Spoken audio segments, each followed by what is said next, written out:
true, great lofty heights attain, to build a nation where peace and justice shall reign. Amen. Thank you very much. Please be seated.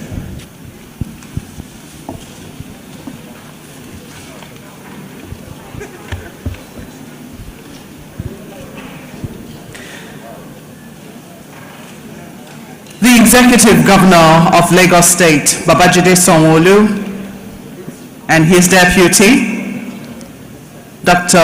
Obafemi Hamzat, the Commissioner, Ministry of Economic Planning and Budget, Mr. Sam Egube, the Commissioner for Wealth Creation and Employment, Honorable Yetunde Arobieke, other commissioners here present, permanent secretaries, Chairman of the Board of Trustees of the Lagos State Employment Trust Fund, Mrs. Bola Adeshola, distinguished partners and cooperators with the fund, beneficiaries, will-be beneficiaries, our guests who are online, gentlemen and ladies of the press, ladies and gentlemen, good morning.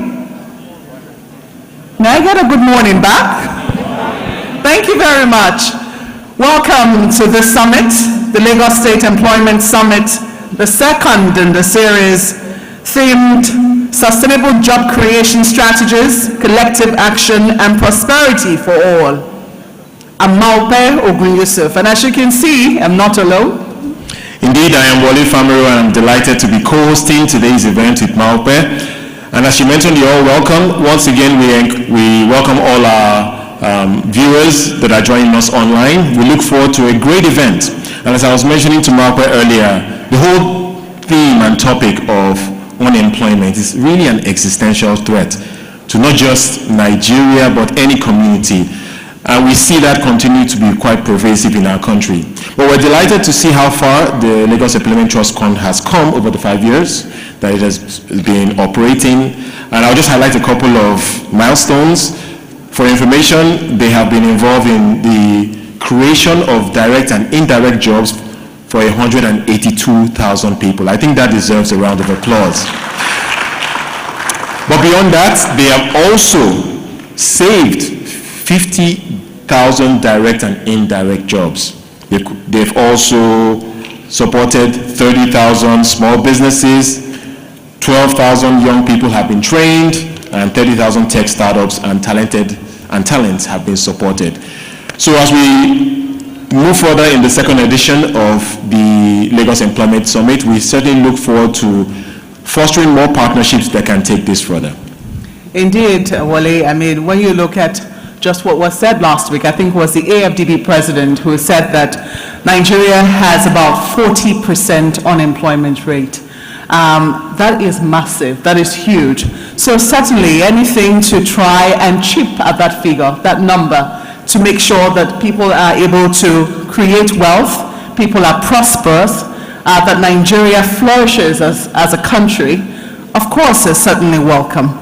And that's why we're here today. The theme, I'd say, is apt: sustainable job creation strategies, collective action, and prosperity for all. And so, ladies and gentlemen, without much ado, we're going to get started right away with an opening address. And it's going to be given by someone who I greatly admire. I met her in this hall many years ago. I remember it was in 2014.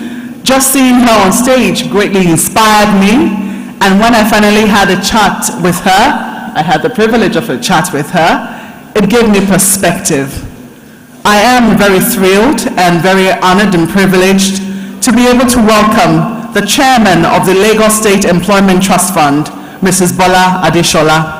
Can we put our hands together for her as she steps forward to deliver her opening remarks?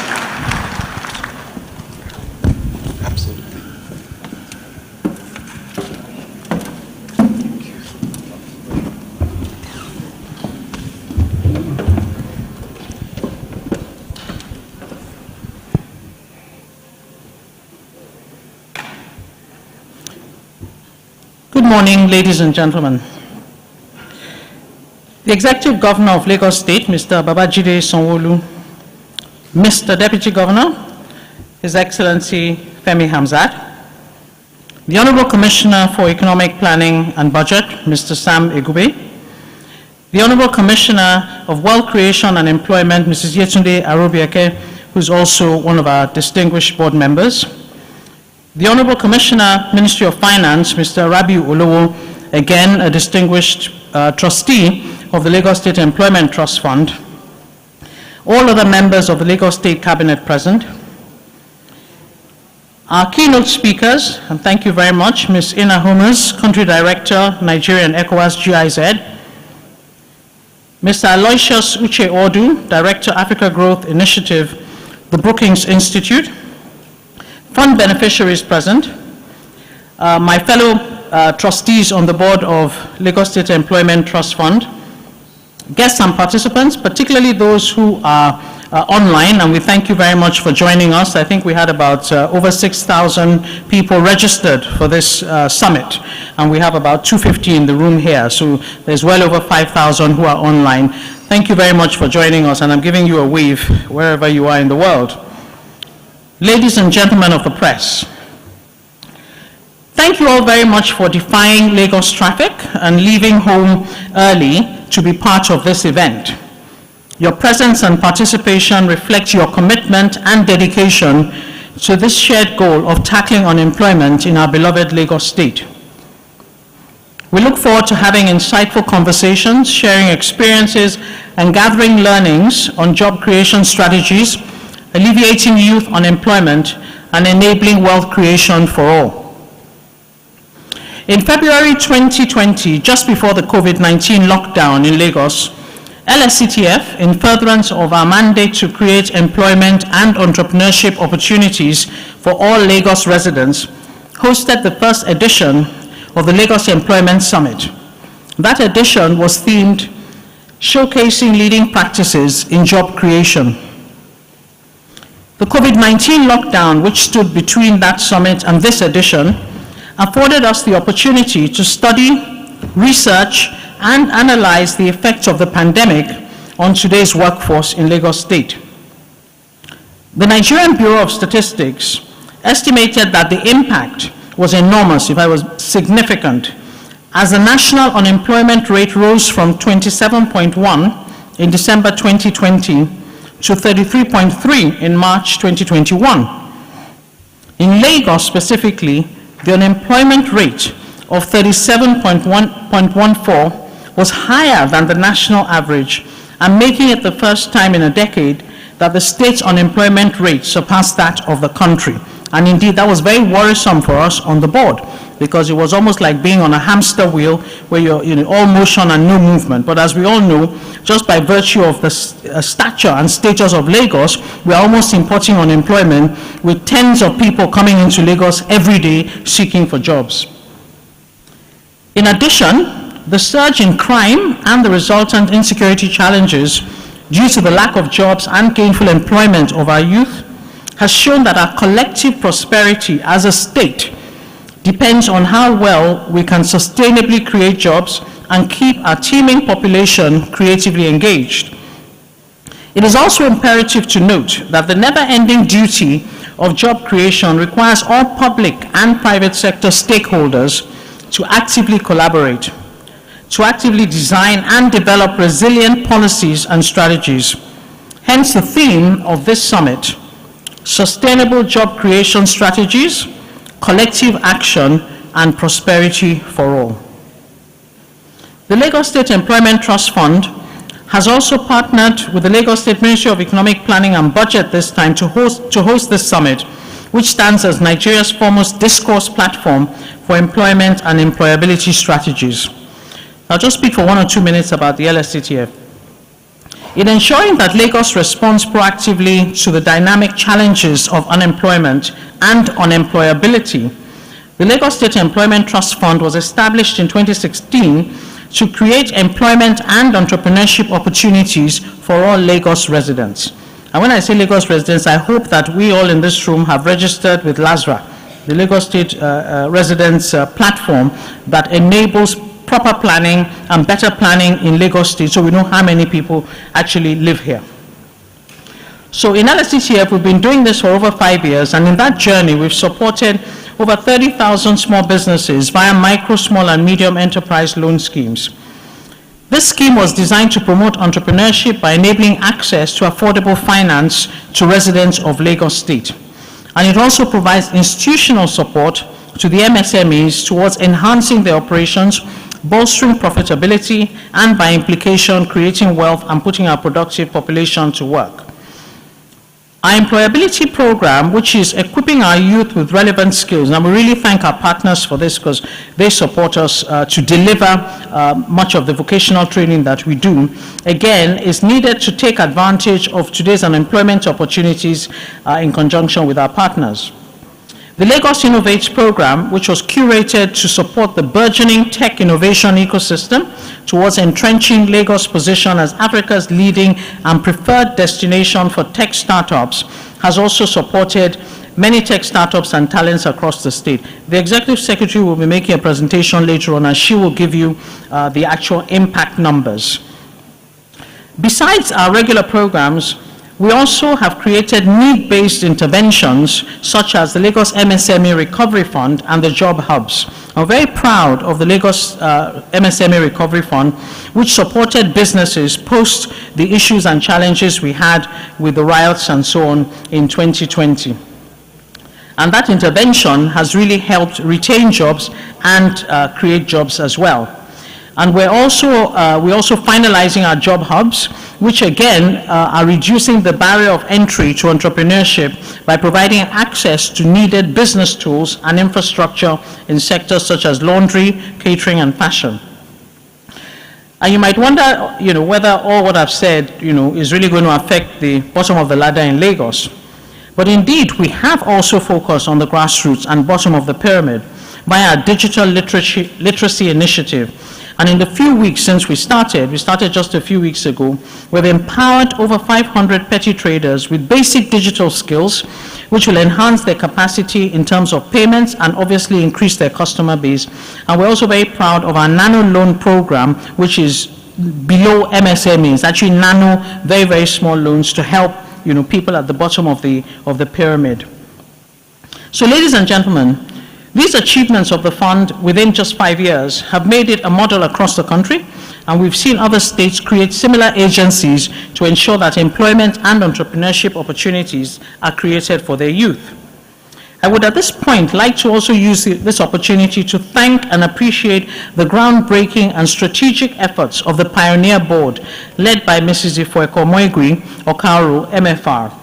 The efforts created a strong foundation for what we still do at the fund today. And there are a few of the former board members here with us as well, Mr. Dele Martins and my brother Elias Pope. Thank you very much for being here today. All these laudable achievements wouldn't also have been possible without our partners who have believed in the vision of the fund and see the fund as a credible platform as a way of delivering their own objectives as well, and they provide technical and financial resources to us. On behalf of the fund, I say thank you to our partners. During this summit, we're honored to have our governor, Mr. Babajide Sanwo-Olu, with us, and also our deputy governor, Mr. Hamzat. And they have shown their commitment to improving the life of Lagos residents by being host, co-host, and chief conveners. We must also thank the governor for his unwavering dedication to reducing unemployment in Lagos State and for being our greatest cheerleader at the fund. Thank you very much, Mr. Governor. Over the next 2 days, we have lined up an array of intellectuals and non-intellectuals who are just going about their business from the private and public sector, non-governmental organizations, and the academia, and they will be dissecting and discussing ways of creating jobs in our dear state, taking into account the obvious new realities. And some of the well-curated topics to be discussed over 12 separate panel sessions over the course of the summit include inclusive job creation strategies post-COVID-19 pandemic, apprenticeship systems, and I'm looking forward to that session actually, apprenticeship systems and takeaways to improve youth employment, diversity and inclusion, and its role in economic development, and alternative education to employment pathways. In addition to the various speeches and panel discussions, we're also very excited to be launching an innovation challenge. The Innovation Challenge that will be launched over the next couple of days. The Innovation Challenge is an opportunity for Lagos residents to pitch their innovative ideas with a twofold objective.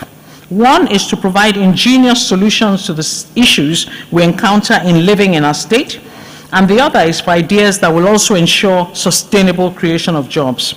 At the end of the pitches, the most innovative ideas will be recognized and supported into becoming viable businesses via incubation and acceleration programs. So we're very excited about this. Like Mr. Governor says, when Lagos speaks, we have to listen. So we look forward to learning and taking back actionable points towards sustainable job creation, birthed from the collective actions that would eventually yield prosperity. So to everyone attending physically and virtually, I hope that you really will maximize the opportunity that this summit offers by taking full advantage of the outcomes and translating them into bankable actions in your sphere of influence. In closing, I would also like to appreciate the team that has put this conference, this summit together, led by the chairman of our Governance and Stakeholders Committee, Mr. Idris Olorunimbe, who's really driven the team, for what you can see here today, our various partners, and most importantly, the people in this room, the attendees. I thank you all very much, and I wish us all a very fruitful summit. Thank you very much.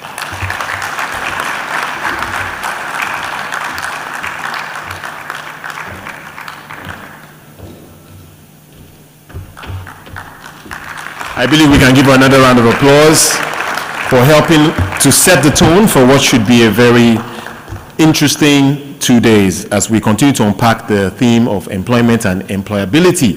Indeed, it is a big challenge, as she has stated very eloquently in her address. But as I mentioned earlier, today's event is really powered by not just the Lagos State Employment Trust Fund, but also the Ministry of Economic Planning and Budget. So I'm delighted to now welcome to deliver his opening remarks, someone who has cut his teeth in the private sector. It's always a joy for me to see those who have done it in the private sector taking that experience and culture into the public sector. Ladies and gentlemen, please welcome the Honorable Commissioner for Economic Planning and Budget for Lagos State, Mr. Sam Egube.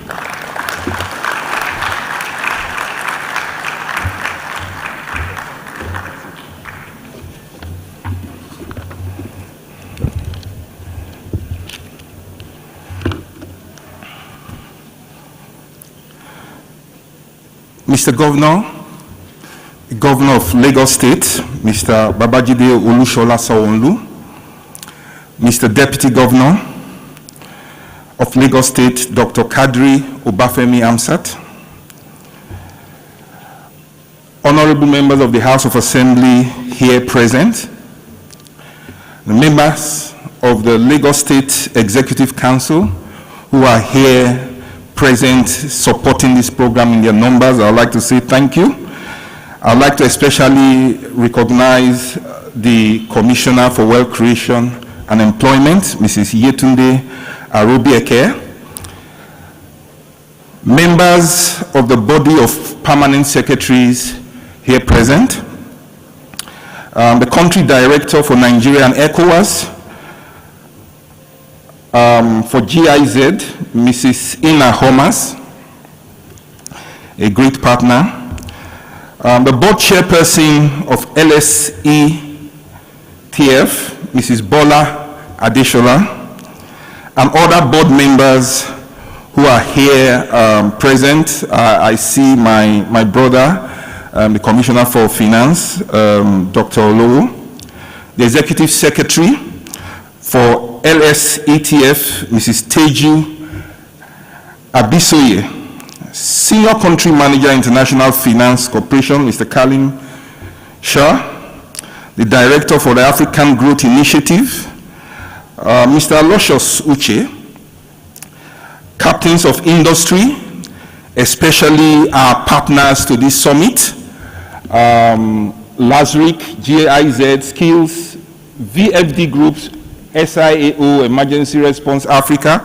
Nestle, UNDP, Avantgarde, Paralex, Oriki, Enterprise Development Center of the Pan-African University, LASA, Slice Media, Vanguard, and Business Day, and others. Without you, it will be challenging to hold a conference like this. Other government functionaries here present, gentlemen of the press, other distinguished ladies and gentlemen, and attendees to this conference. It gives me great pleasure to welcome you all to this epoch-making event designed to comprehensively look at various strategies to deliver high-quality, sustainable employment for Lagos State residents, modeling best global practices.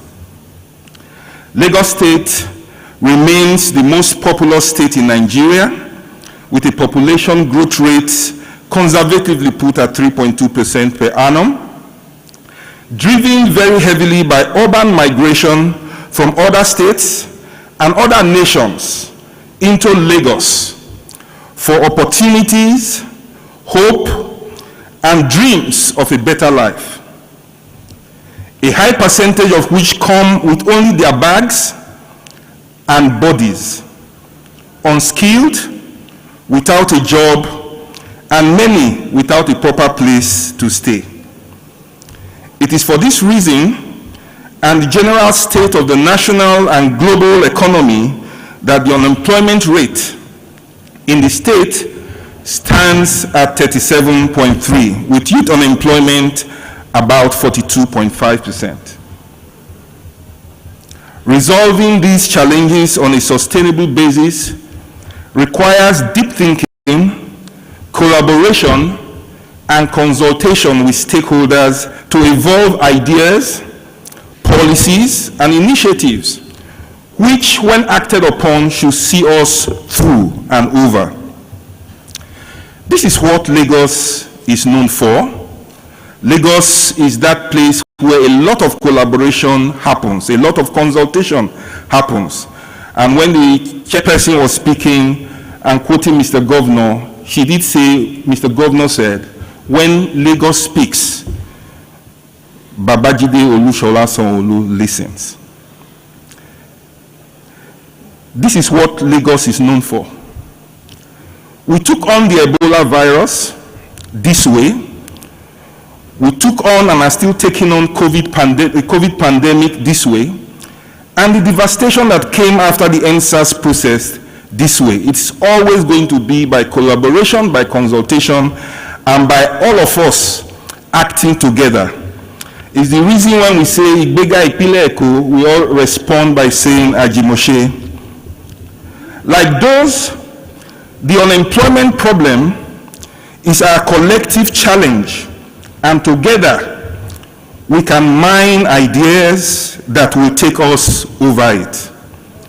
Our unique ability to work together is the reason why Fitch upgraded our long-term rating from AA to AAA on account of our operating resilience and sustainability.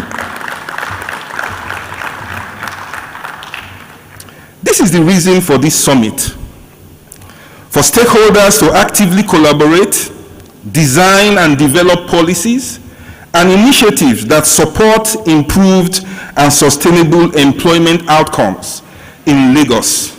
This summit, which is a collaboration between the Lagos State Employment Trust Fund and the Ministry of Economic Planning and Budget, with the theme Sustainable Job Creation Strategies, Collective Action and Prosperity for All.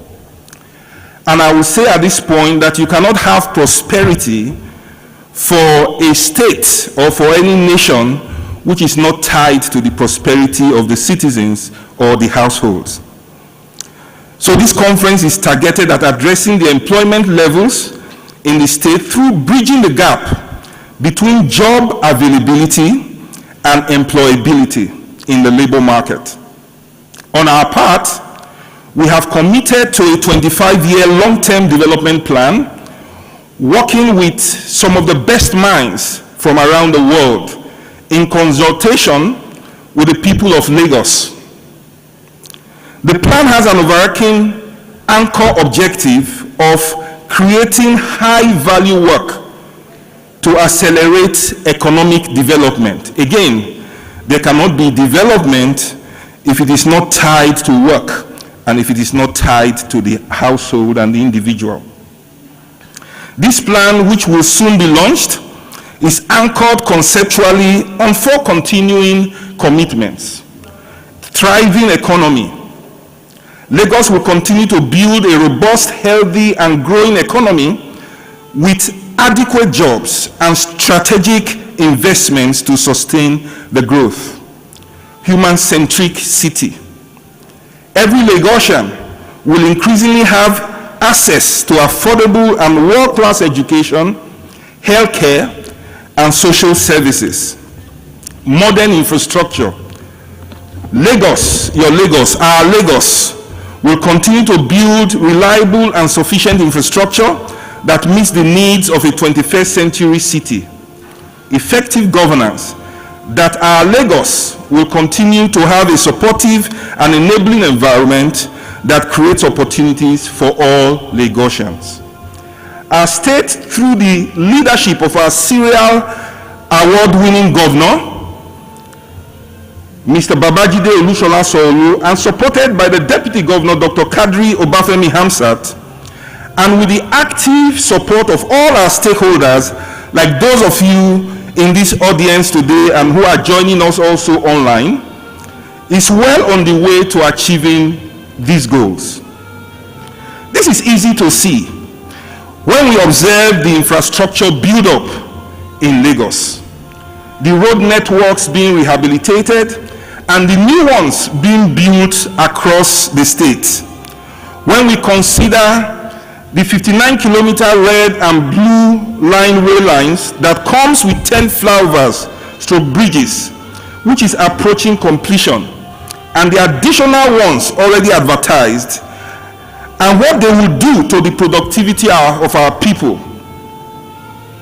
When we consider the Lekki Deep Sea Port nearing completion and the Badagry ports under consideration, it's not hard to see significant progress with the over 1,000 projects completed in the education sector and the establishment of the new University of Technology and the University of Education.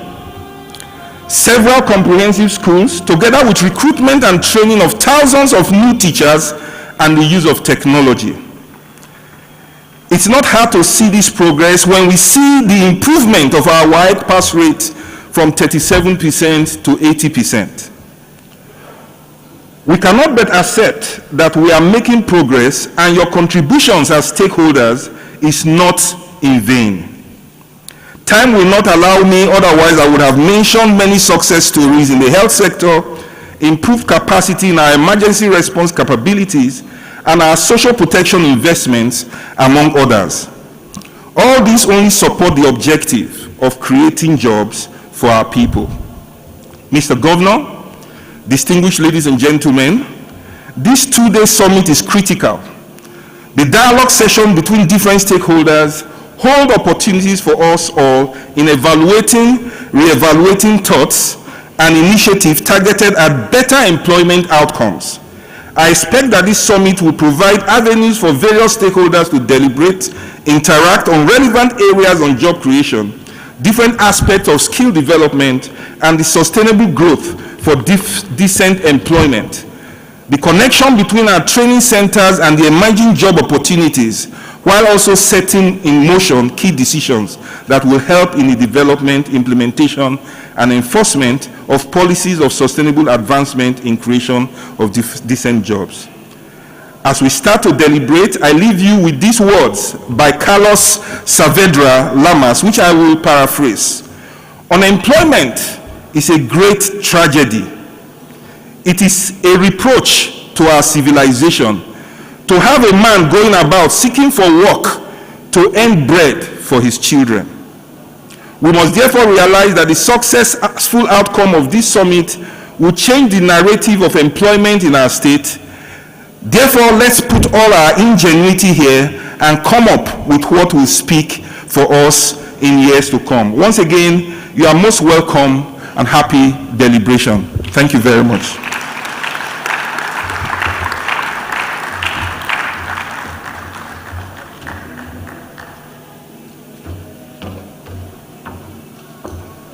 Well, you bet I'm going to ask you to please give him another round of applause. Thank you, Honorable Commissioner. You spoke about a 25-year economic development plan anchored on a thriving economy, human centricity, modern infrastructure, and effective governance. I can tell you almost, I don't know if anyone knows, and I'd like to tell you that I'm a citizen of Lagos State. I want to say Lagos is a country all by itself. Take it or leave it. Yes, indeed. And the only thing I almost heard from your speech, apart from this, of course, is the Badagry Seaport. Thank you, Mr. Governor, for visiting my area recently and for promising that that is suddenly going to come to life. And I imagine just how many more jobs that is going to create. When I accepted to co-host this event, one of the things I noticed about the Lagos State Employment Trust Fund is that it's not shy about empowering women. From the chairman of the board to the executive secretary to a lot of the people who work behind the scenes. Wonderful women, and what a month to be hosting this event in the International Women's Month. Can we give a round of applause for that? Never mind what we have been served by the National Assembly. We will still do what we can by ourselves and for ourselves. So right now, ladies and gentlemen, I have the singular honor to welcome Mrs. Teju Abisoye, who is the Executive Secretary of the Lagos State Employment Trust Fund. If you're happy to be here, you're happy about the work she's doing, please help me welcome her.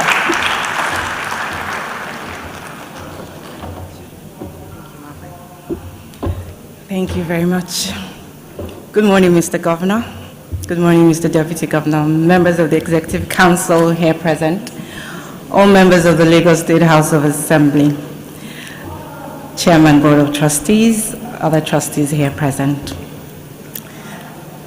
Our distinguished speakers, guests, friends, partners, co-conspirators, gentlemen of the press, welcome. My name is Tejumola Abisoye, the Executive Secretary at the Lagos State Employment Trust Fund. My role this morning is very simple: to share our highlights of our 5-year journeys and the lessons we have learned on the way. So, this is our Lagos, arguably the commercial nerve center of the country, arguably the most populous city in Nigeria. Do I see my Kano people still arguing? And it houses 20% of the MSMEs in Nigeria. We host 45% of the skilled labor workforce in Nigeria. The data shows us that, yes, that is the promise of Lagos.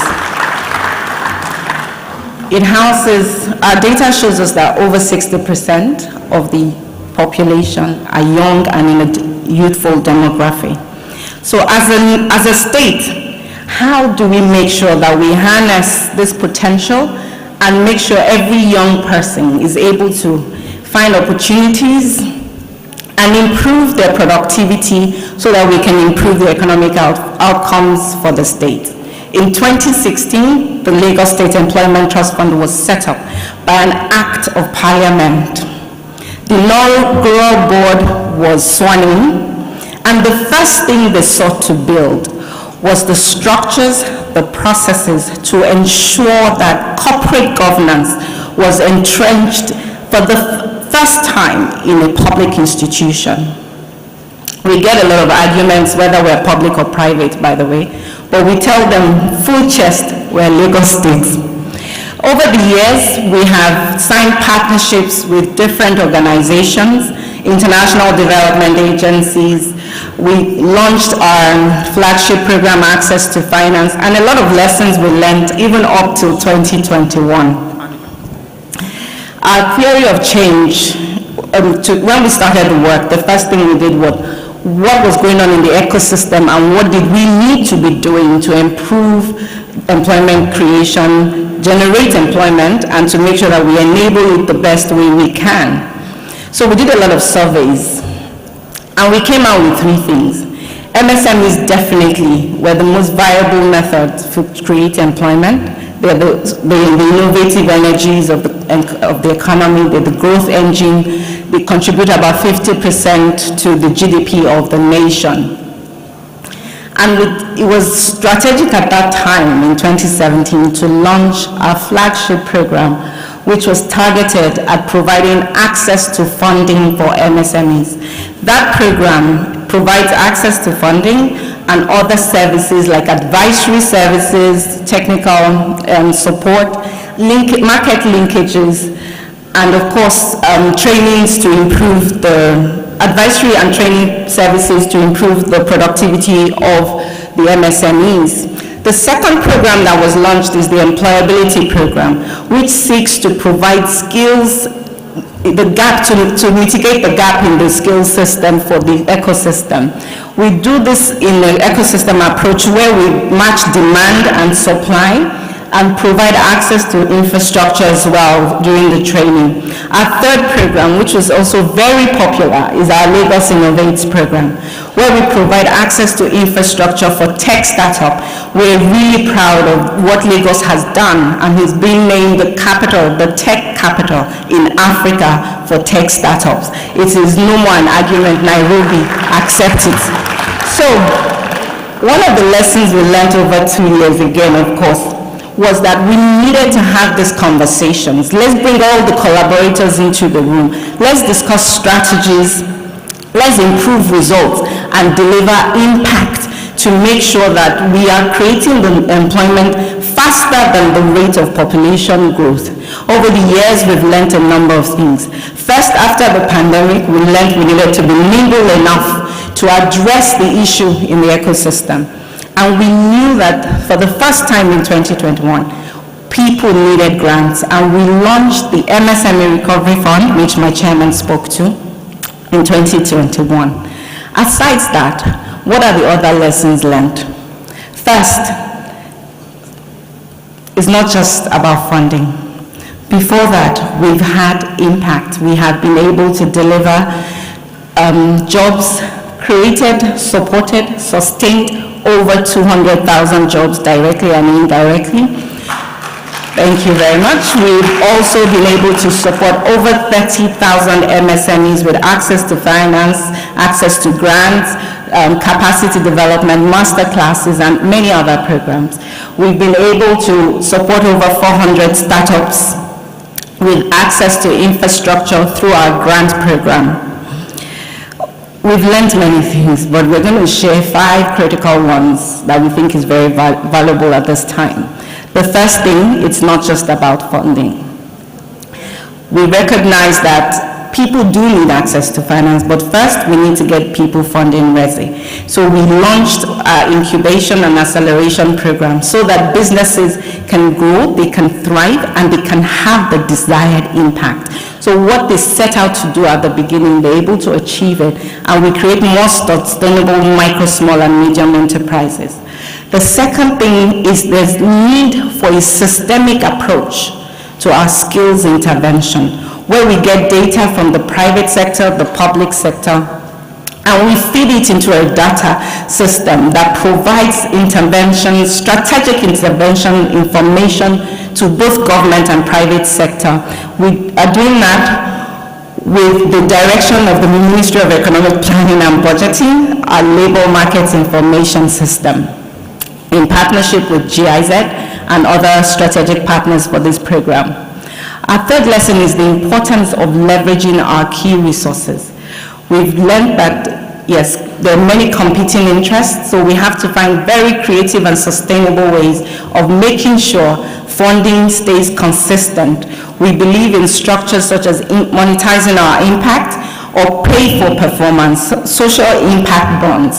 We believe in using blended finance approach, and then of course, we believe in leveraging platforms that already exist. This takes me to the fourth and learning of ours, which is the fact that strategic partnerships are extremely, extremely important. We cannot have the size of the impact we want if not for partners. We want to again thank all our strategic partners over the years who have contributed immensely to the success stories of Lsctf. You've provided technically, financially, and even more strategically to the growth of the Lsctf. Thank you very much. We also need to reduce the barriers to entry for businesses and even for young individuals to access the global talent market.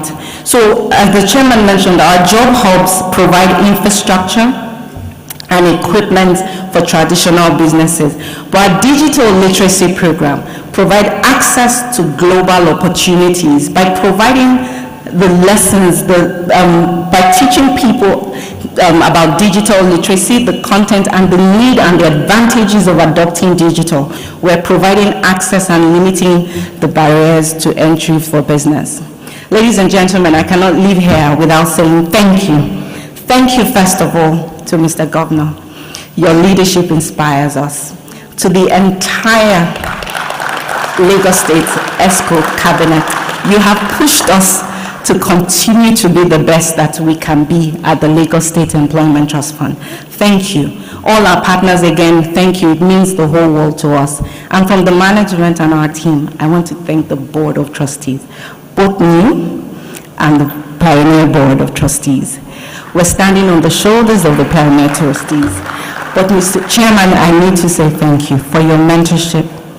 You have lent, you have given to us your social, your technical, your professional capital without asking for anything in return. We're really grateful from the management team. We want to say thank you from our very hearts.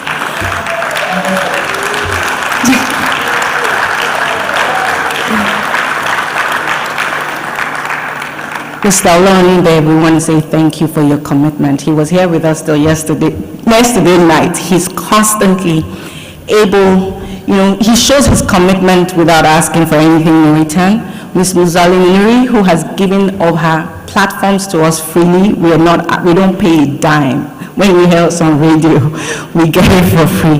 Mr. Daranijo, Ms. Duro Sinyati, Mr. Jalade, thank you. And the commissioners, despite your busy schedules, they don't miss any board meeting. So from our heart, we really want to say a big thank you to everyone, and please, let's do more. Thank you very much.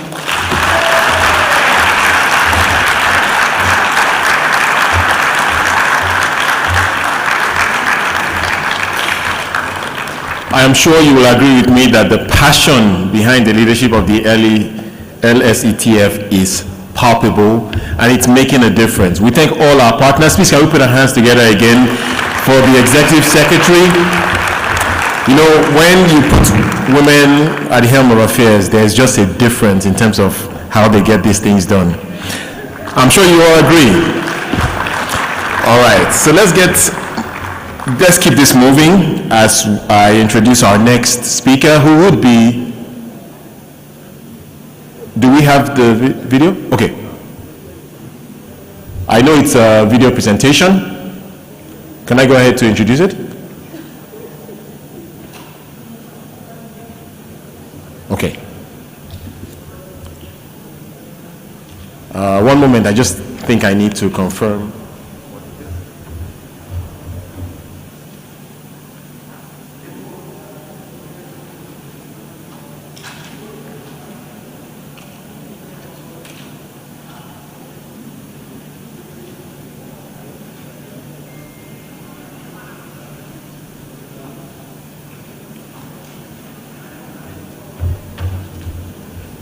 If we don't have that video queued yet, do we move on to the next speaker and then we'll come back to it? Should I intro it? Okay, all right, I think we're ready now. Okay, so our next speaker obviously would be a digital presentation, and he will be speaking to Africa and the future of work. Now, one of the biggest takeaways, if you like, from the challenges that have followed the COVID-19 pandemic is that work has changed.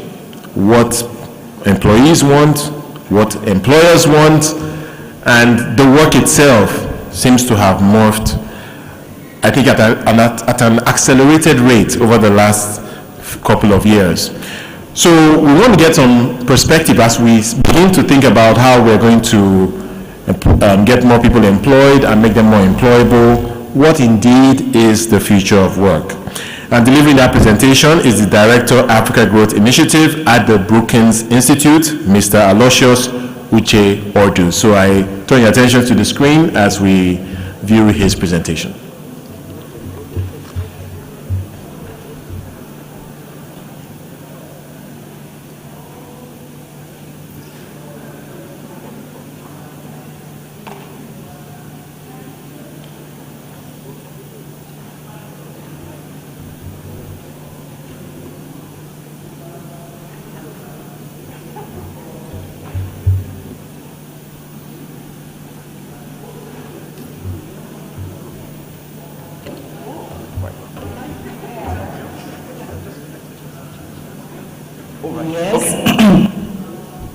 I think we're almost there, but I think that this is one of the hang-ups that we've now noticed with the future of work. Indeed. Since COVID-19 broke out, hybrid events, okay, I think we're almost there. All right, absolutely. Working from home. Yes, it's virtual all changed, meetings. hasn't it? Indeed. Oh well. Zoom has become a thing. Vibrant city of Lagos is home to some of the most spirited, driven and enterprising people in the world. In 2016, the Lagos State Employment Trust Fund was birthed by the Lagos State Employment Trust Fund Law to support these individuals and help them fulfill their dreams. The fund is set up to create jobs for Lagos residents that provide loans to handle small and medium enterprises without collateral at an interest rate of 5%.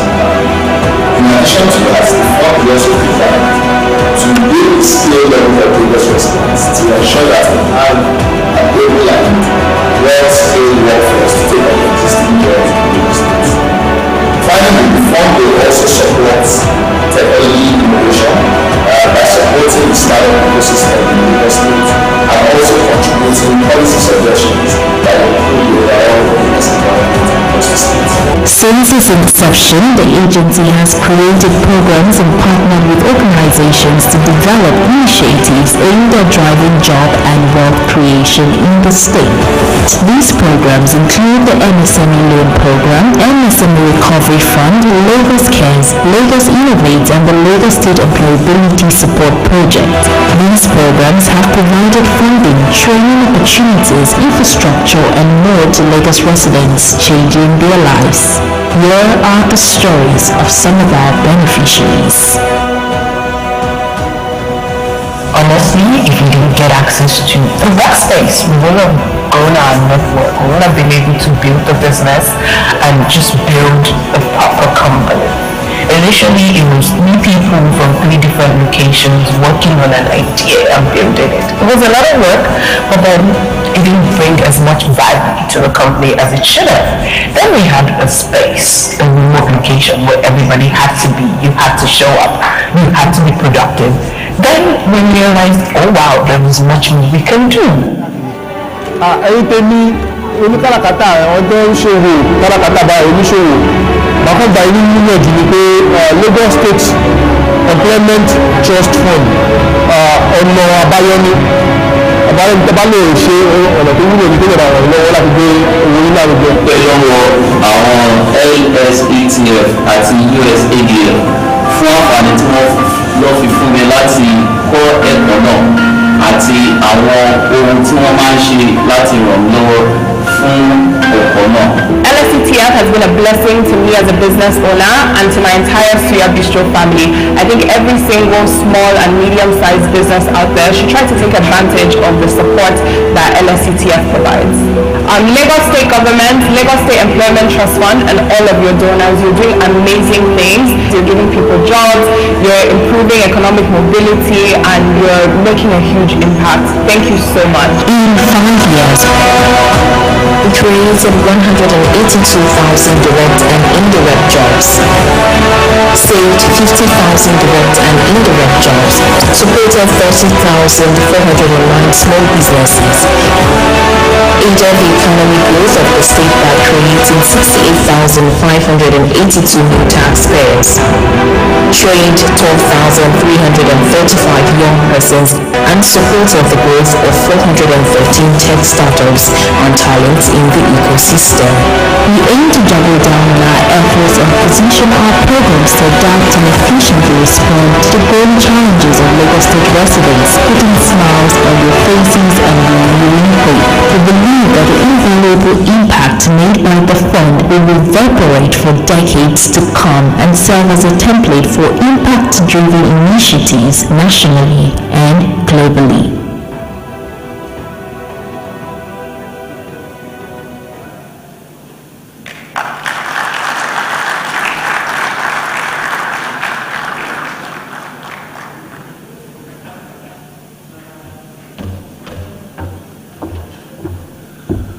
Ladies and gentlemen, that was part of the testimonial which the Lagos State Employment Trust Fund has been able to put together in video.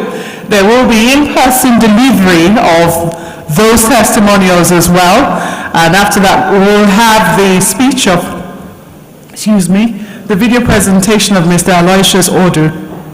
So just quickly, let me quickly call Mr. Sunday Afolabi and Mrs. Esther Oguntamu, who will be here shortly to give us an in-person testimonial of how the Lagos State Employment Trust Fund has impacted their lives. Are they here? Fantastic. Please kindly help me Please put your hands welcome together them for on them stage. as they Thank share you. their experience with us.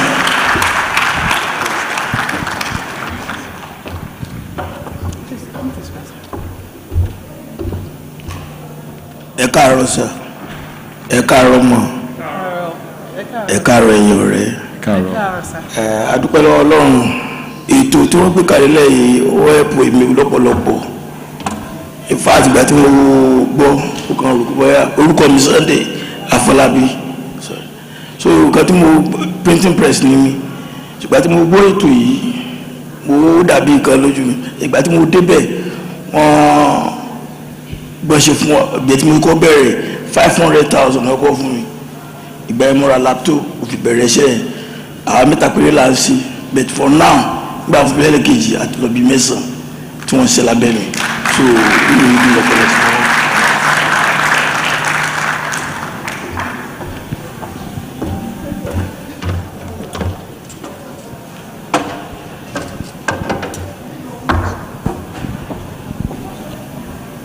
My Honorable Governor, people of the audience, I want to appreciate, my name is Obutan Esther. I'm from Ikorodu. I'm a sewing seller materials, in which when the Lsctf come on board, I was in need of money by then, but there is nowhere to go.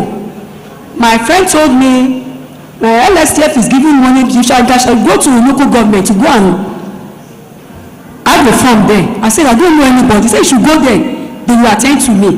On getting there, they attended to me. They gave me the first loan. They came to my shop to investigate whether it is true or not.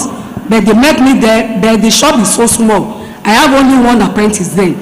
But when they gave me the money, the first time, I went to Lagos and buy some, in sewing materials. If you don't have some materials, they will leave your shop.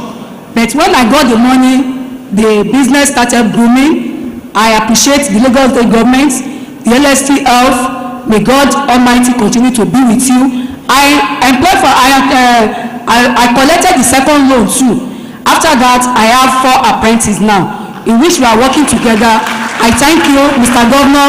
More grease to your elbow. The people of Lagos State Executive, I appreciate you. May God bless you all. Thank you.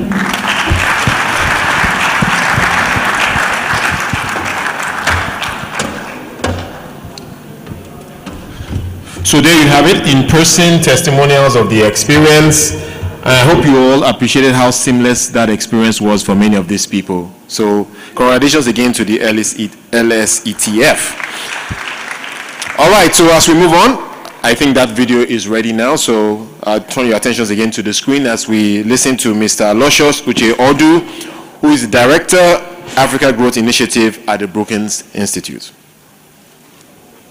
Honorable Governor Sanwo-Olu, members of the Executive Council, members of the Chairman of the House Committee on Wealth Creation and Employment, the Board of Trustees of the Lagos State Employment Trust Fund, Chief Executives of the organized private sector, colleagues, gentlemen of the press, ladies and gentlemen. I'm Aloysius Uche Odu, Senior Fellow and Director of the Africa Growth Initiative at the Brookings Institution in Washington, D.C. When Sister Teju first sent an invitation to me to speak today, I was expecting to be with you all in person in my favorite city of Lagos. I was planning to come and launch our new flagship report, Foresight Africa 2022. Unfortunately, my schedule did not quite fully synchronize with yours today. Instead, I will be launching our report in Accra and Abuja later this month, and if all goes well, I will be absolutely delighted to come to Lagos and launch the report in person later this spring. COVID-19 is the most truly global public health crisis in modern times. It has laid bare the world's vulnerabilities to health and economic ruin. Trade, tourism, global supply chains were disrupted. Many lives were lost the world over. We are all witnesses to our diverging world, the rich and vaccinated versus the poor and unvaccinated. This development is indeed a dangerous one.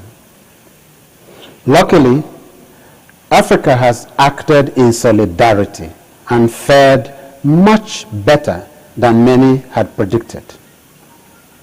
We at the Africa Growth Initiative at Brookings are consciously optimistic about Africa's future. Our continent is recovering faster than most world regions.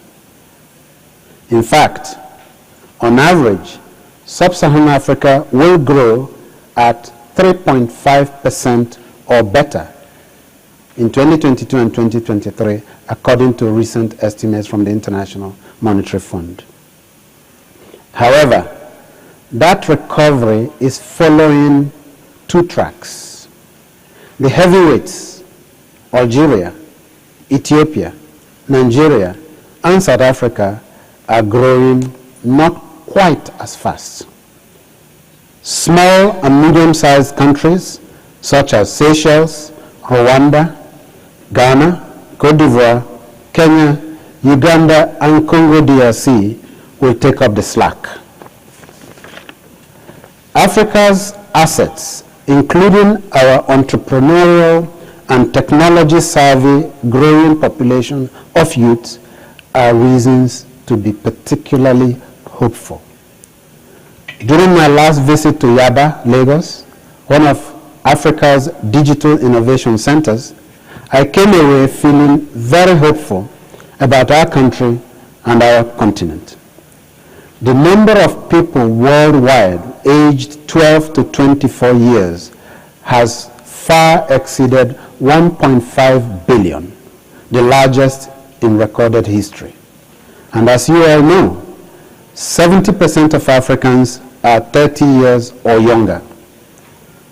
However, we cannot take our youths for granted and expect to reap the so-called demographic dividend. The time to invest in our youth is right now. As you already know, here in the youthful city of Lagos, today's youths are tomorrow's workers, they are tomorrow's entrepreneurs, tomorrow's parents, and indeed tomorrow's leaders. As policymakers, You all have a key role to play in helping our youths in their life journey. That journey comprises 5 elements: the journey to learn, to work, to exercise, to get married, and become engaged citizens. In each of these stages of transition, governments need to increase investments, to expand opportunities, to enhance capabilities, and to provide second chances for our less fortunate youths. Teju recently wrote a brilliant piece on the Lagos State Employment Trust Fund, which we gladly published at Brookings Africa in Focus. She also recently appeared on our podcast series, Foresight Africa, which will be airing at the middle of this month. I am delighted to let you know that what you're doing here in Lagos is gaining global attention. We're aware of your commitment to small and medium-sized enterprises, including your support to 12,000 youth-led SMEs with 8 billion naira. We're also aware of your support to business owners to help mitigate the challenges of the COVID-19 pandemic. I believe there are lessons for other states in our federation and indeed for other African countries to learn from Lagos. Finally, some of us here today were fortunate to complete school, to secure well-paying jobs, and to ultimately retire on full pension. Many youths today may not be quite as lucky as most of us. For a variety of reasons, such as death in their family, early pregnancy, etc., some youths drop out of school. Some may complete school but may not have the necessary skills that employers seek. Such youths deserve second chances, opportunities to bounce back against the odds and to contribute meaningfully to our society. I commend the Lagos State Employment Trust Fund for giving our youths those second chances. Honorable Governor and esteemed guests, I thank you for giving me the opportunity to address you today. I'm very proud of the work you're all doing here in the Lagos State. You can count on the Africa Growth Initiative at the Brookings Institution to continue to showcase your good work globally. Thank you very much.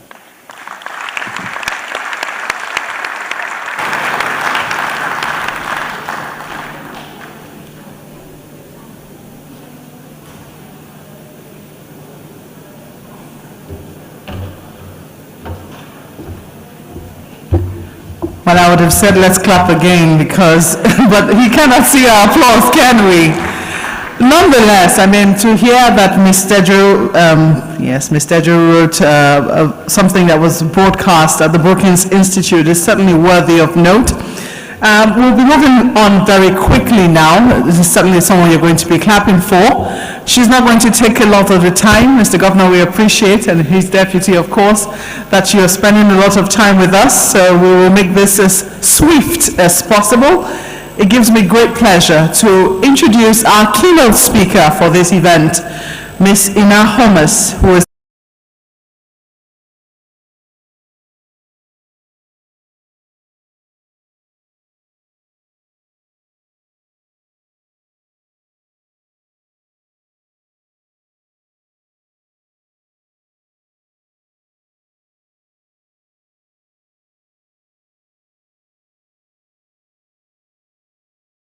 Ajide Sanwo-Olu, Your Excellency the Deputy Governor of Lagos State, Honorable Commissioners of the Lagos State Government, Honorable Members of Parliament, the Chairwoman, Board of Trustees, Lsctf, Mrs. Bola Adesola, the Executive Secretary, Lsctf, dear Teju, colleagues from Brookings Institute and ISC, the Director of the International Labour Organization, dear Vanessa Fala. It's a great honor and privilege for GIZ to be able to partner with Lagos State on this very exciting day, and it's an honor and privilege for me as country director to be able to address you. GIZ represents the technical arm of German Development Cooperation with Nigeria, with offices in more than 120 countries and in-depth sectoral knowledge. GIZ offers tailor-made solutions to partners globally on behalf of the German government. In Nigeria, GIZ has been offering advisory services since 1974.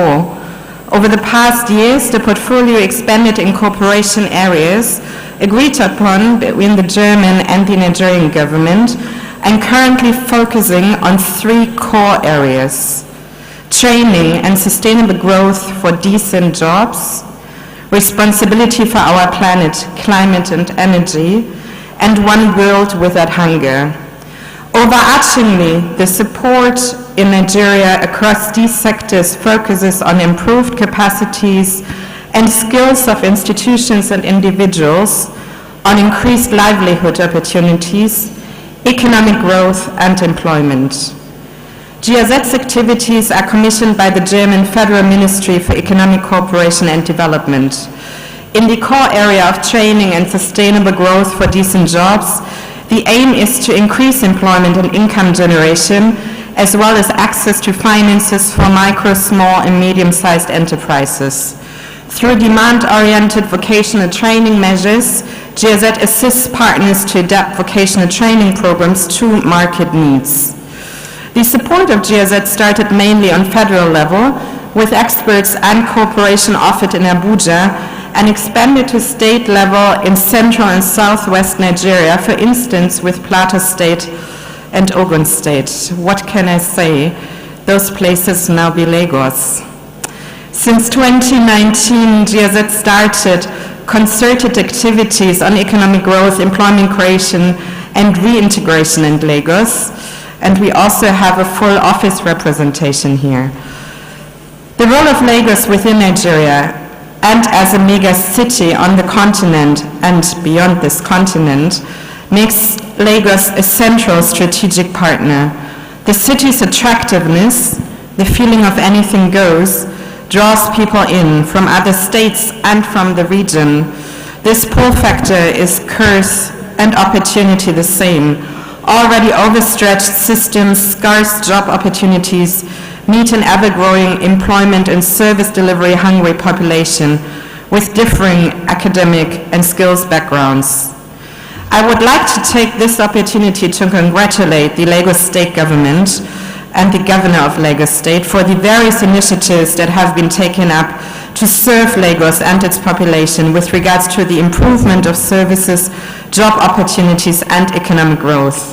We as GIZ are proud that we have last year signed a memorandum of understanding with Lagos on our support in the state, which is hosted by the Commissioner of Economic Planning and Budget, and I would like to thank you, Commissioner, especially for your support.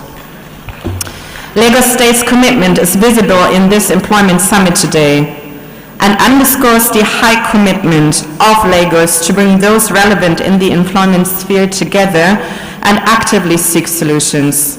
We are especially proud of the in-depth partnership we have been able to create with Lsctf and with you, dear Tejo, over the past years.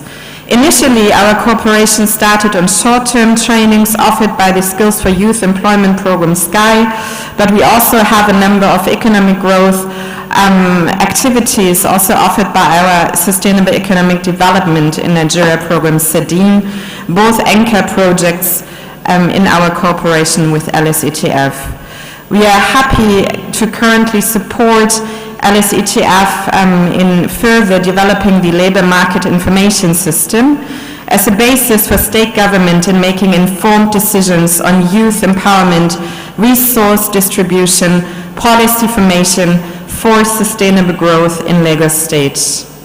As a next step, Lsctf will also host the public-private dialogue platform that has been recently created, bringing together public and private stakeholders to unify the currently fragmented data across different sectors and the formation of synergies among state actors targeted at reaching a common goal for a prosperous Lagos state with possibilities of decent employment opportunities for all, especially, of course, with the current rise in unemployment and underemployment figures across the country.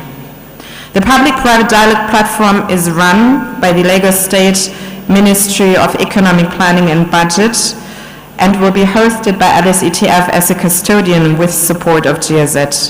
It will kickstart its activities on the 10th of March with two major working groups, one focusing on TVET and employment promotion, one focusing on business enabling environment, and each working group will consist of both public and private stakeholders with a core mandate for trainings, employment, and regulatory policies for shaping and creating a thriving business environment that will attract more local and foreign investors and will open up employment opportunities for the population of Lagos State.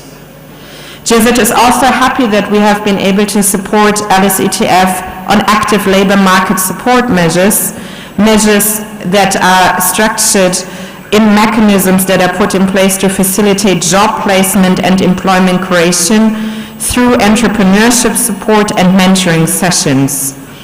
These include hand-holding support to skilled and unskilled youth through career counseling, career information sessions, job counseling, matching sessions that help young people in making informed career decisions. We have also supported Lsctf in training community outreach officers, and those community outreach officers now work directly and very closely with youth at the level of faith-based organizations, community-based organizations, and CSOs. Their mandate is to ensure the smooth passage of labor market information with regards to the availability of jobs, free training, internships, and other trainings that are conducive to entering labor market or getting employment and recruiting employees by companies. There has been a lot happening with regards to improving the frameworks, policies, and implementation technically in Lagos State. I've lived in Nigeria for actually almost 7 years, and I can say that in our cooperation with states, we are cooperating with 22 states across the country. I've rarely seen an organization as dedicated, as committed, as thriving, as led by women, as Lsctf. Thank you. Thank you for the partnership. I would also like to thank our other Lagos partners. Of course, that is the Commissions of Economic Planning and Budget, but also, of course, the Commissioner of Wealth Creation. I would like to also take this opportunity to thank Lsctf as one of our major partners also in Lagos. And of course, I would like to thank my team, the head of our Program for Sustainable Economic Development in Nigeria, Marcus Bauschkun, who's here from Abuja today, and my Lagos team lead and the head of our Skills for Youth Employment Program, Tobias Wolfgarten, who has been incremental in the cooperation with Lsctf. I wish you, virtually and physically, that you make the best of those 2 days to learn from each other, to seek opportunities on bankable employment opportunities, access to businesses, and I'm happy to be part of this discussion, and I wish you all the best for this Employment Summit. Thank you very much for listening to me.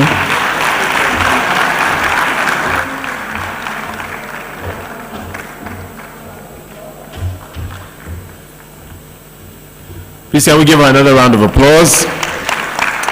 I hope we're able to extract the valuable insights about what we're doing today in terms of the partnerships that go into the efforts that we are putting into this. And we begin to talk about the outcomes as we move further in today's event. So speaking about partnerships, our next speaker will be speaking to a particular ecosystem that is so important in creating jobs and indeed making people more employable. So our next speaker is the Senior Country Manager at the IFC, and he'll be making a presentation on the role of financial institutions in job creation. Ladies and gentlemen, please welcome him as he comes, Mr. Kalim Shah.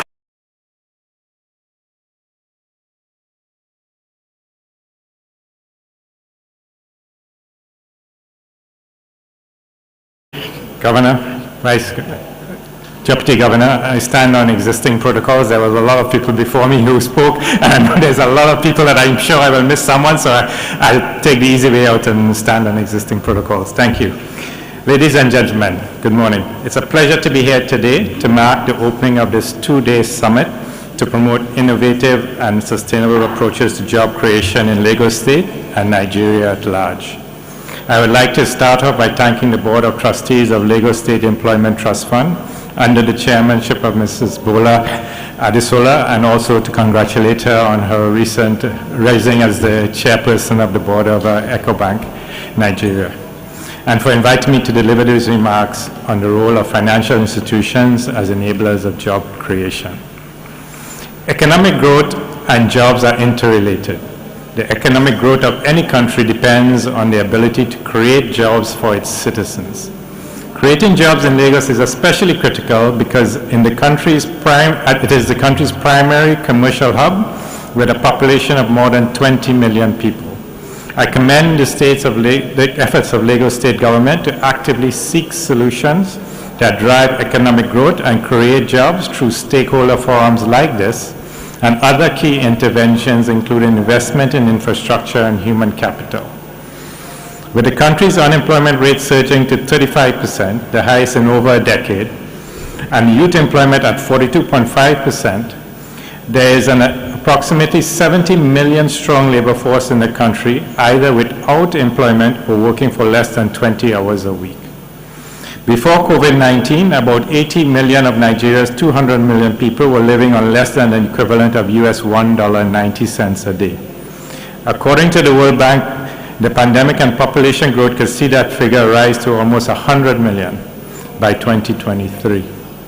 In the face of COVID-19 and its many challenges, there is an urgent need to explore innovative solutions to job creation. Jobs provide the main source of income for people and a means to boosting living standards, raising productivity, and fostering social cohesion. They present the best pathway out of poverty through self-employment and through income or from wages or salaries. A high unemployment rate means people will become poorer in real terms and the middle class will get thinned out. To address the unemployment rate, we believe stakeholders should work together to design and develop resilient policies and strategies to create sustainable youth employment. Hence, today's summit and tomorrow's is very critical to establish that. While public sector employment has a role to play, the private sector, which provides about 90% of the jobs, offer long-term solutions to create jobs and opportunities for more people. The private sector has the potential to enhance economic growth and address unemployment in Nigeria. Jobs are scarce for many reasons, including limited access to infrastructure and to finance. To harness the private sector, government has an opportunity to initiate bold reforms that create a more dynamic and innovative private sector to facilitate inclusive and sustainable growth, provide infrastructure and that drives productivity, and support the increased access to finance.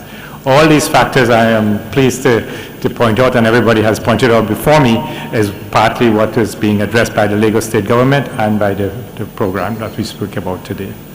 There's also the double job challenge, which involves creating a large number of jobs as well as creating better jobs.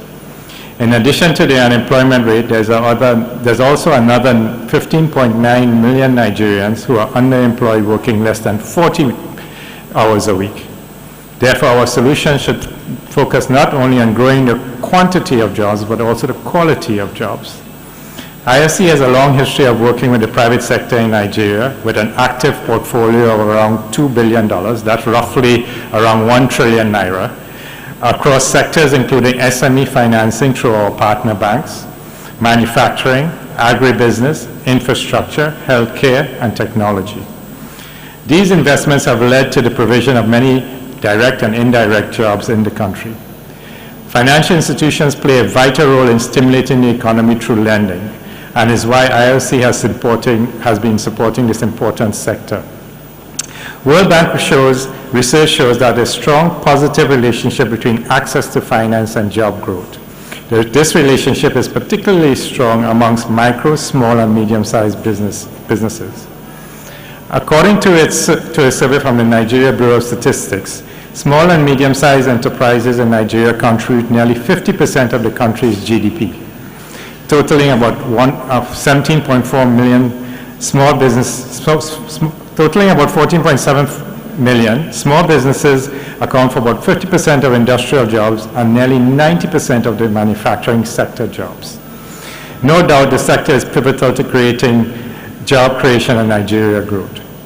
During the COVID-19 pandemic, IFC deployed 250 million of its COVID-19 fast-track financing facility to several financial institutions in the country to help them increase lending to small businesses.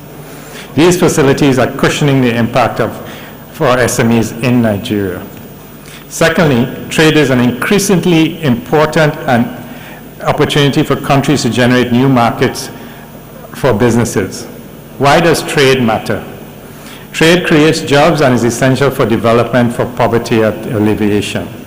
Our analysis shows that with every percentage increase in a country's trade share of GDP, income per capita increases by as much as 2 percentage points. Trade increases productivity, spreads innovation, and supports growth and upskills employment by opening access to new markets, new technologies, and new investment. Trade represents both a direct source of income with exports and indirect source of future income through the import of capital equipment, which provides the platform for technology transfer and productivity growth. Through IFC's Global Trade Financing Program, IFC has increased credit lines to support trade with our partner banks in Nigeria. The GTFP program offers participating banks partial or full guarantees covering payment risk on trade-related transactions. These IFC guarantees have been proven to help our partner banks to undertake trade transactions up to 12 times of the amount guaranteed in a year. As an example, a GTF limit of 20 million to a bank can help the bank undertake trade transactions up to $224 million in critical sectors like health, energy, agriculture, and other industries. IFC's work in Nigeria not only provides direct jobs, but also economy-wide direct and induced jobs from supply chain linkages and consumption efforts. My remarks today have sought to highlight how the operational or financial institutions directly generate and support employment. This is mainly due to the different investment and financing instruments applied to support MSMEs, infrastructure projects, and other interventions. There are a lot of opportunities ahead. IFC remains committed to support the country and Lagos State in gaining new and practical insights into private sector's role in creating jobs. It is my belief that deliberations at this summit will help enhance productivity, contribute to more inclusive growth, and increase availability of quality jobs in Lagos and Nigeria at large. Thank you for your time.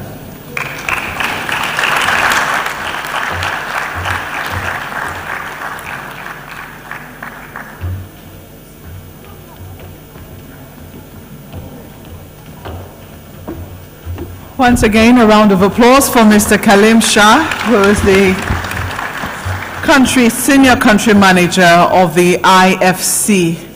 Well, ladies and gentlemen, I dare say that we've reached the highlight, at least for this first part of the session, and you can see that they're already getting set.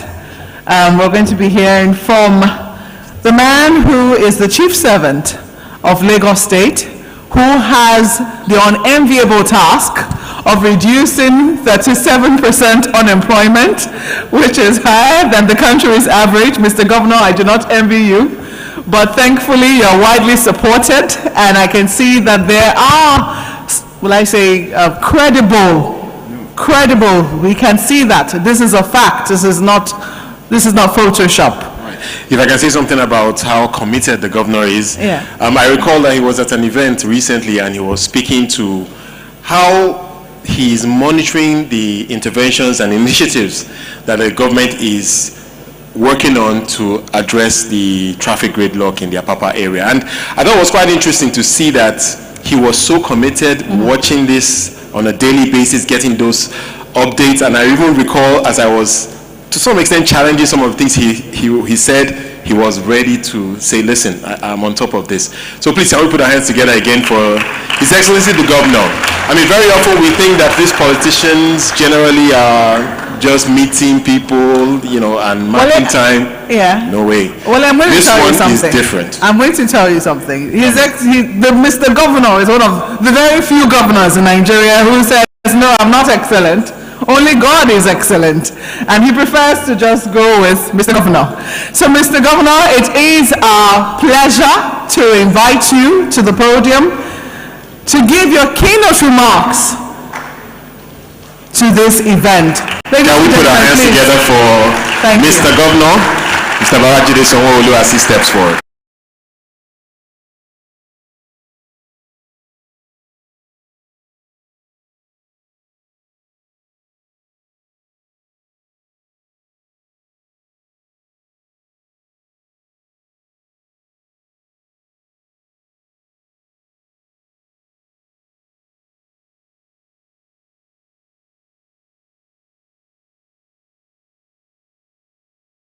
Thank you. I was just telling Maokwe we missed her on the sunrise show this morning. Please sit down, please sit down. I was wondering, I mean, where she is this morning. I didn't realize that Teju can still afford to pay a big bill by bringing her down to Lagos this morning. Madam Chairman, I'm hoping that that's our contribution to our state of Lagos. Maokwe, I'm sure this is pro bono, it's part of our own contribution. Thank you very, very much. Please let's give ourselves a big round of applause. Mr. Deputy Governor, thank you very much. Members of the State Executive Council, we cannot begin to thank ourselves. Like they said, this is a job we've all signed on to do. But thank you for the support we're given the Lagos State Employment Trust Fund. We also acknowledge the great speeches from the country director of GIZ, Ms. Ina Homas, and the country director for IFC as well. Thank you very much for your contribution this morning. We have a few distinguished people amongst us. Indeed, we have members of the judiciary, my Lord Honorable Justice Idowu Alakija. Thank you very much for coming. And my Lord Honorable Justice Bola Okikiola Ihele. Thank you very much, ma'am, for coming. I acknowledge very warmly the chairman of the Board of Trustees for Lagos State Employment Trust Fund, and Amazon over time, Mrs. Bola Adeshola. Through you to also acknowledge other board members, both current, serving, and previous. Thank you very much for the growth plan you've all set up for this fund. To also acknowledge Teju and her team and the management day-to-day of this. And to truly really just, acknowledge and to thank all of our speakers that will be coming after all of this initial bureaucracy, all of our partners, and all of our online guests. I think this event is really for them, it's about them, and I think we just want to wave to all our online guests. Thank you very much for being part of this. Distinguished guests, ladies and gentlemen. Like they said, what a time. What a time to be governing an interesting and a very difficult state like Lagos. What a time and what a day to also be having this event. I think it was the chairman that first made a comment that thank you all very much for coming, for breezing through the traffic this morning. It was not only traffic, we're also combining fuel scarcity with traffic. So I can imagine how the experience has been this morning. But it also speaks to why we're Lagosians, the resilience and the sheer commitment we'll continue to put to this city, the energy that keeps us moving every day, every morning, and the hope and the belief that indeed there's a lot that we can give to Lagos, and there's a lot that Lagos can give to all of us. So I want to thank you again very much for taking our time, for breezing all of the difficult terrains, and for being here this morning. I think you deserve another round of applause for that. And so to welcome all of us once again, it's my pleasure and an honor at this second edition of the Lagos Employment Trust Fund 2022, which obviously is being convened by the Lagos State Employment Trust Fund in conjunction with the Ministry of Economic Planning and Budget. We're here today because the world over, it is the responsibility of a progressive government like ours to create the enable environment, the policies, and to support causes that create wealth, that stimulate economic growth, and encourages prosperity. The significance of enabling environment can certainly never be overemphasized. Over the years, successive governments in Lagos have proven to be forward-thinking and people-centric. In the alignment with our philosophy, our commitment is the mandate of ensuring that economic prosperity of Lagosians remain unshaken. When you hear the numbers that have been said here this morning, 37%, 42%, it's scary. It's actually very disturbing. But it's not something that is not unsurmountable. And so we're keen to ensure that we can establish a conducive environment where inclusive atmosphere, where productive population, including entrepreneurs like some of you that are here today, men and women alike, that have access to opportunity to build a sustainable business environment for itself and for the people that are within. And so when you hear all of the challenges that a city like this has, right, you certainly will appear to be overwhelmed. But no, in all of those challenges are also opportunity. On a day-to-day basis, people have indeed looked at other parts of the country and says it's only in Lagos that indeed they can make it. And people have come here without anything. I've had stories of people coming here with a nylon bag, and today they have 7 digits, 8 digits in their bank account. I've had stories of people almost committing themselves, out of this world. And they said, let me just take a chance and get to Lagos. And a fortune indeed have turned. I've had stories of people staying under the bridge, and today they are not only homeowners, they are actually job owners, and they've employed a lot of people. We cannot let the narratives, we cannot let the negative narratives be what will propel us as a people. We certainly need to take experience from the positive ones, from the people that believe that they have nothing and today they've turned to something. That is the energy of Lagos. That is the belief of Lagos. That is the opportunity that Lagos gives us. We know what the security challenges are in other parts of the country. And we do not have a border post. We do not have a visa regime, but Lagos continues to remain home to people that truly, really want to seize the opportunity that it presents itself. It's not just listening to the story of Esther in Ikorodu or Mr. Folabi, who is a printer. There are several of them who have used the opportunity like Lsctf has presented, and will not even have the opportunity, but they continue to push to ensure that we can reduce the 37, the 42 numbers that the IFC keeps telling us, that the World Bank, but we continue to remain as a very strong and resilient city called Lagos State. And so the commitment that we have is for us to see that we have unprecedented challenges. More so in the last 2.5 years. We've seen that Lagos became the epicenter of COVID-19. It wasn't something that we wished for ourselves. It wasn't something that we wanted, but the burden of that also was vested in us. And we've been able to rise up very, very difficult coming out from the pandemic. We've had 5 spikes or five waves, and each of those waves we've been able to flatten them. Very, very difficult.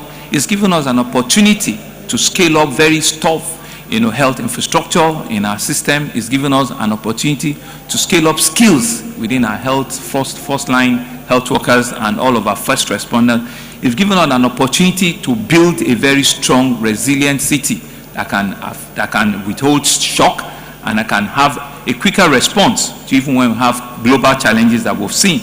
That even bigger cities, smarter cities like ourselves were not able, to come out of it well. So we still have things, that we can truly really be proud of as Lagosians, and I think we deserve a round of applause for that again. But we're fully aware the need for us to create jobs, to create good jobs, to create high-paying jobs, and to create opportunity for our citizens. That's why we're here today. Particularly when we look at the challenge of our country. They say 5 million people join the labor force every year. It sounds like a cliche, but we also know that everybody says that our people is always our greatest asset. So how do we turn that seemingly difficult access, how do we turn it to our own assets as a nation and as a people? And that's why we need to continue to charge ourselves.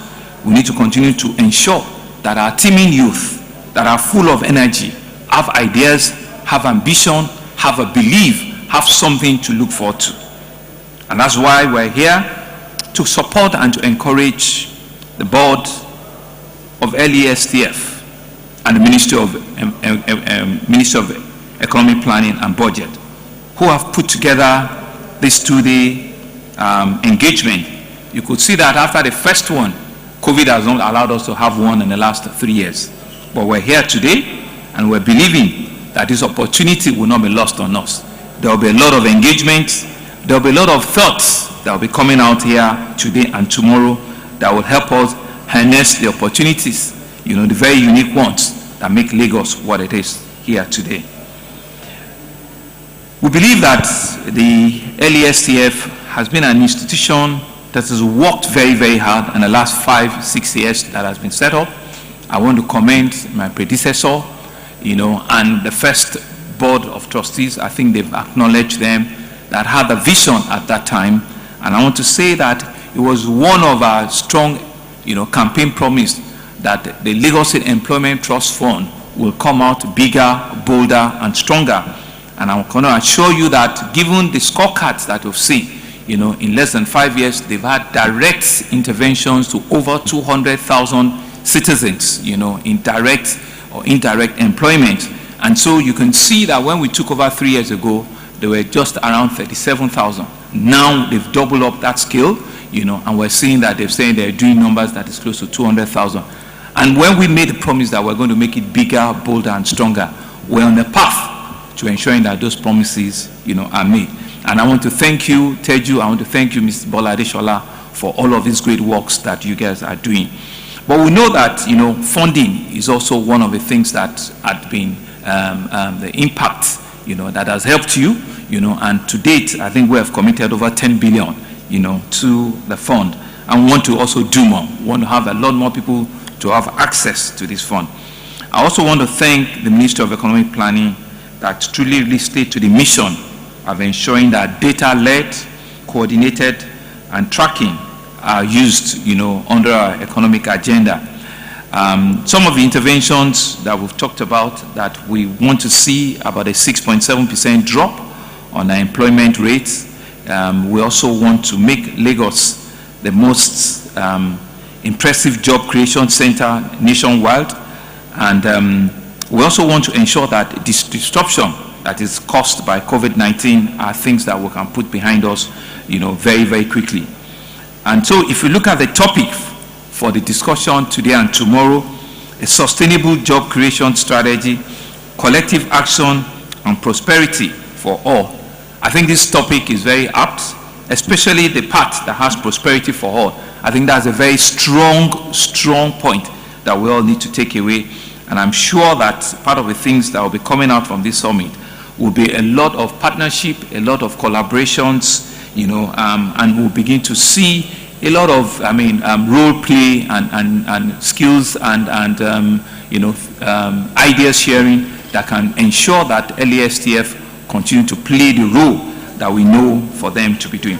But what are some of those things that we, even as a government, have been able to do? I'm sure the Commissioner for Economic Planning, had mentioned some of them.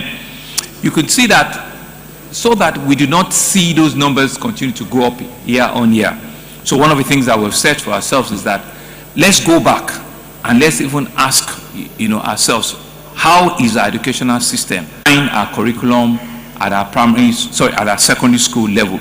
We're introducing comprehensive learning skills at our secondary school. We started with a pilot of about 15 of them this year, and we're beginning to see, just in 2 weeks, we're beginning to see from the reports that we're hearing that a lot of the students that hitherto will not come to school, that hitherto have a lot of truancy and late coming, they are now indeed coming to school because they are getting interested in the new skills and the new ways, of curriculum that are now being developed. You can see that in our primary schools, we're actually also ensuring that our teachers, are putting everything they require into the learning, into the teaching, and passing on the skills to this purpose. And what have we done? We've handed them, tablets that can ensure that in all of the schools they have the same lesson content, they have the same learning tools. It doesn't matter where the primary school is, it doesn't matter what part of the city, everybody can indeed pass on equal skills of knowledge to those young children. We believe that we have a responsibility, not only today, but for the children that are coming, for the leaders that are coming tomorrow, to give them that foundation that will make them truly, really resilient, students in future. What else are we doing? Just recently, we also got approval for 2 new universities. It's because we're asking ourselves, where is the future of job? What kind of jobs will people be looking for? We've gotten approval for a University of Science and Technology. It speaks to our learning of STEM education out of our secondary school. So if we do not have a University of Science and Tech, and we're teaching them STEM education, science education in secondary schools, where will that feed on to? So we're happy that we have a University of Science and Technology, that can also feed into all of the investment we're making in hard infrastructure, on the rail infrastructure, and we're sure that the students that will be coming out will be people that will indeed be able to take up this opportunity of the hard infrastructure that we're thinking of. We also have a University of Education.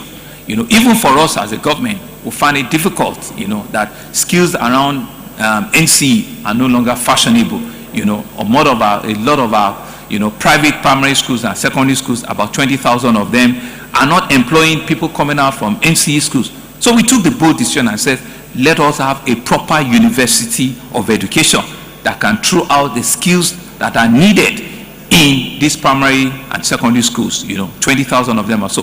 So we've deliberately taken, the destiny, of our students. We're saying to them, we want to create an opportunity so that they become employable once they come out of those universities, because those are the kind of skills that people are looking for. Those are the kind of, learning that people are asking, So these are some of the very immediate actions that we have taken. What else have we done? In our university today, we have what we call the JIL initiative, which is Job Initiative.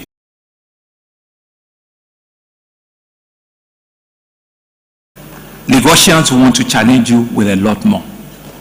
We believe you have the capacity, because you've demonstrated this in the last 4 years, that given the opportunity, you can double these numbers. And it's only by scaling those numbers that we can reduce the percentage that we're seeing. And so it's about scaling. It's about ability for them to be able to do more, and it's about them having access, the capacity for them to grow more. And so we're going to be challenging you. I've asked for their budgets, I've asked for what they want to do, and I'm making a public pronouncement that will try and double whatever it is that we're looking at.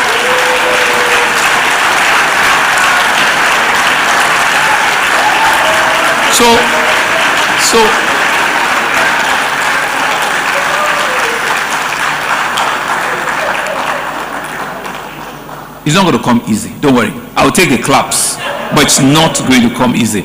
We're going to be challenging you. And why do we need to do that? We need to do that because they've given us proof of concept that it can work. So it's really around all of our partners that are here today. And I want to thank all of you. I cannot mention all of your names enough. GIZ, UNDP, USAID, IFC, Faith Foundation, LBS, ADC, Access Bank, First Bank, Sterling Bank, and a lot more partners that I probably not mentioned your name that are here. Let's try and challenge ourselves and say, can we double these things? Can we double the envelope size that we want to give out? Can we double our ability, the kind of training, the kind of partnership can we just double it? Once we double it, we'll realize that we'll have a lot more people, in the room that will be taken out of poverty. And that's why we've used that topic, prosperity.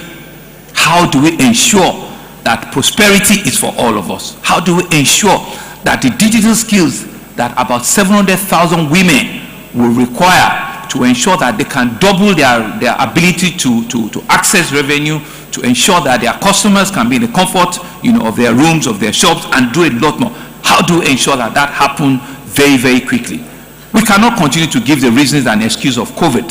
COVID is behind us now. We need to think really, really deep. How do we ensure that we create that opportunity for the teeming number of youths that are here? Because they're waiting for us. Because they're relying on us. The likes of Mrs. Esther. There's so many of them in Ikorodu that we need to help. The likes of Mr. Folabi, the painter. There's so many of them in Shomolu that we need to help. And it's only us that are here. It's only the partners that are here that we can do it. And that's why I'm challenging the Lagos State Employment Trust Fund. We'll give you the grants that you need. We'll give you the funding that you need to ensure that you can double it up. We can create the eco space and the ability for you to be able to touch a lot more people quicker, faster, and deeper. But as I round up, I want to thank the board, especially the chairman, who I continue to appreciate her energy, everything she has. She's thrown into this. And I want to say to you that it's not for me, it's for the young people, it's for the vulnerable people that do not even know the names behind it that we're helping. And I want to use you to also thank your other trustees and board members who continue to create the time, and thank Teju and our entire management team. Teju was one of the very first staff that we had, and she continued to push it on. Let us make Lagos State Employment Trust Fund a global brand that we truly, be proud of. I'll be looking forward to the outcomes today and tomorrow, the engagements that will be coming out of here. Thank you very much and have a good day.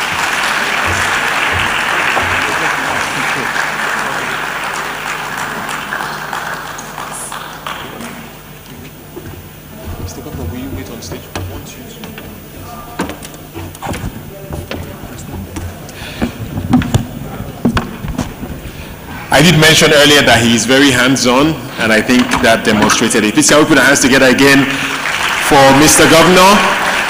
He has challenged us. The word I took away there was double, so he has set the baseline. We just have to double our efforts and keep it going. And it's the partnership that we speak of here today that will make that happen. We'd like to now invite a few people to please join Mr. Governor on stage. First of all, I am told that we have a presentation for Mr. Governor. You can move this way, sir.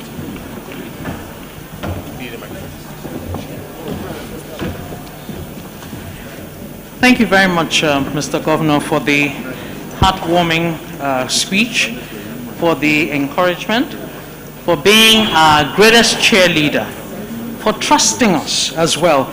I recall when we came to see you to give you a report on the recovery fund that we had set up post-COVID. And after giving you the report, you then said to us, is this all? You've done one recovery fund, we now want Recovery Fund 2.0. I mean, in reposing that trust in us, we truly appreciate you, and please rest assured that, as Lagos residents, as Lagosians, we all have a common interest in improving the employment situation in Lagos State. On behalf of the Board of Trustees, we'd like to present you with a little gift. Inside the gift, inside this box, are items made by our beneficiaries. That's what we do. Last Christmas, all the gifts we gave out were boxes full of items made, manufactured by our beneficiaries, because we have to also walk the talk. It's not enough just to, support them, and we also reach out to Lagos State ministries to ensure that our beneficiaries are also in their pipeline, whether it's for supplies, delivery, consultancy, and so on and so forth. And we thank the Honorable Commissioners for having supported us thus far. So, Mr. Governor, This is for you, sir. Fairly heavy, yes. It's wine, Abu. There. So the items in there are made in Lagos. Made in Lagos. Thank you very much, sir. Thank you. So take a picture. Thank you very much. Please, if we can, please all just stay on stage. We'd like to take some photographs. If I can invite the Deputy Governor to also join them on stage, and other board members who are not here, if you can please join them.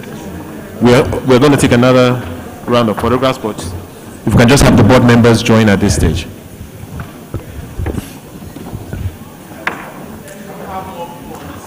If we can mix it up a little bit, maybe a few more on this side, please. Thank you.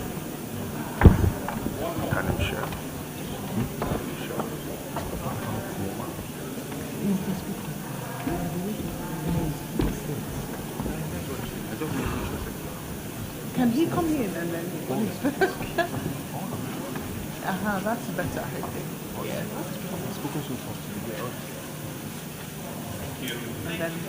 Thank you very much to our board members. Please, a round of applause for them. That's the governor and the deputy to the speaker. If I can have the governor and deputy governor to wait on stage, please. And maybe the chairman. The chairman and speakers. Yes, and the chairman as well. We would like to invite all the speakers who joined us previously. The keynote speakers. Okay, the keynote speakers.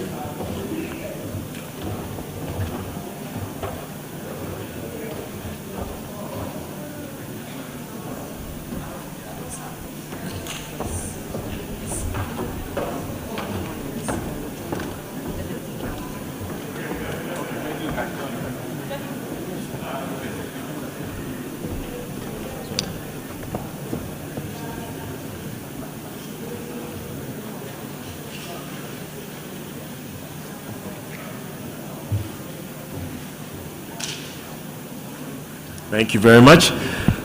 Finally, I want to invite the partners who are here as well, partners for this event. Thank you. Thank you.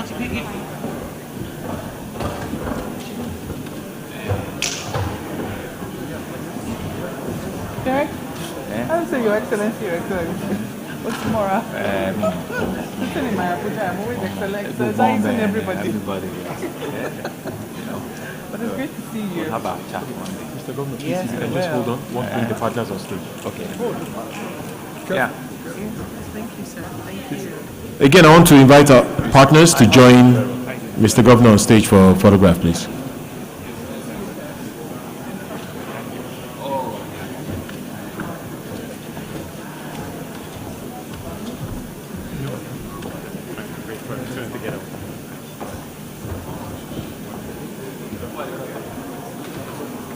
Do we have any other partners in the room that want to join us? Thank you.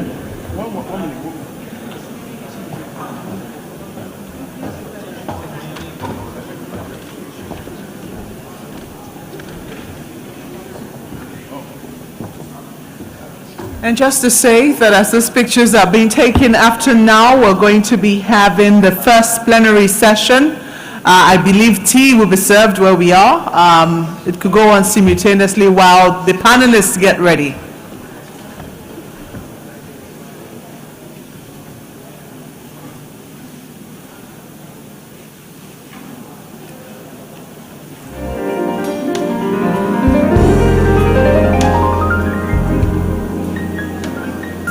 Thank you very much, Mr. Governor and the Deputy Governor. Very grateful indeed. Thank you to our partners, without whom this would not be possible. Thank you so much. Thank you. Thank you so much, sir. Thank you. 6.7%. That is how much the Lagos State Governor is hoping that we'll be able to chip at unemployment. And he's not just saying it as an effort, he has also promised to put his money, that's the state's money, where his mouth is. Double the effort, double the money. So on that note, we've come to the end of the first session where we have the speakers, the keynote speech, etc., etc.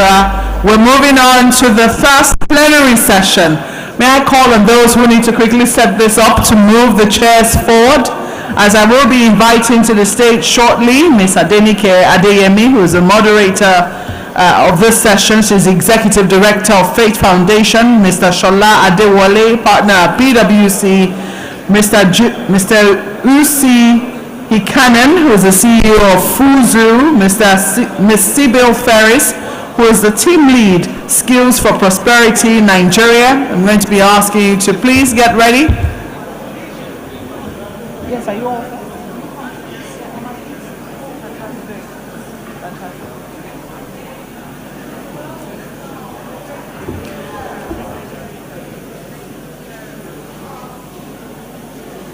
I think Mr. Governor is about to just take a short look at the stalls we have up there, people who are exhibiting. They are our partners exhibiting at this event. While he's doing that, I'm going to ask our speakers to be on standby. I can already see that the moderator is already set. If we need any tweaking of this stage, this would be the time to do it. If it's going to be coming forward, this will be the time to do it.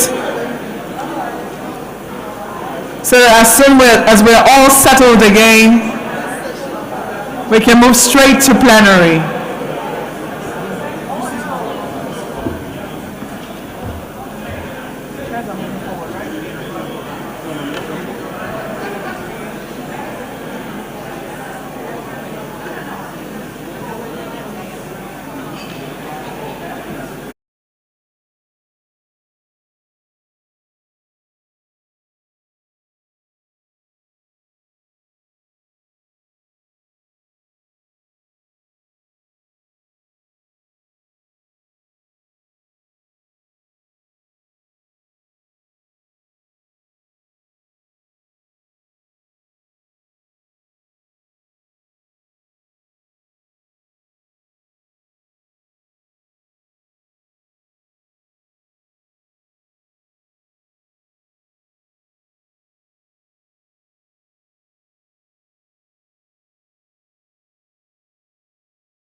Today.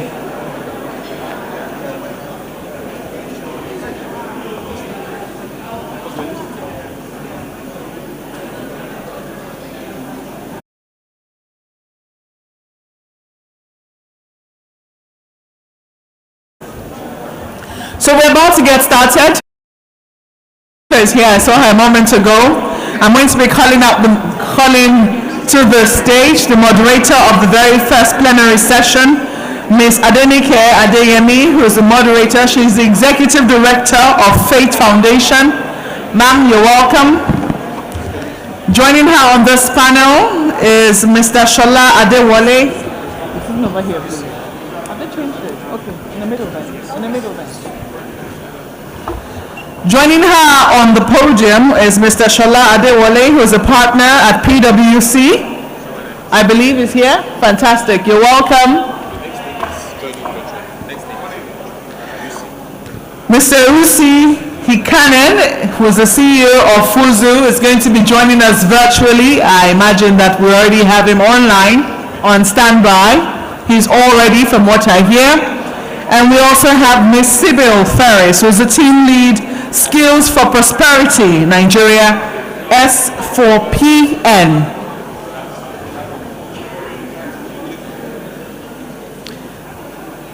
Is Ms. Ferris here? Ms. Ferris, if you're here, please, we need you on the podium immediately.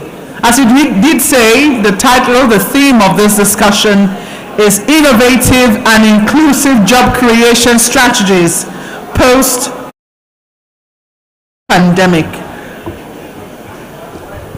think the mic is working. Are you all set? Right now, let's see.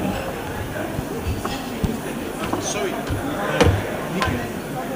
We need to mix it up again. Yes. We need you on this. Exactly, because I can't see the music. I can't see what it is. I can't see it. Yeah, exactly. I'm trying to back you. Yeah, no. Vanessa is here.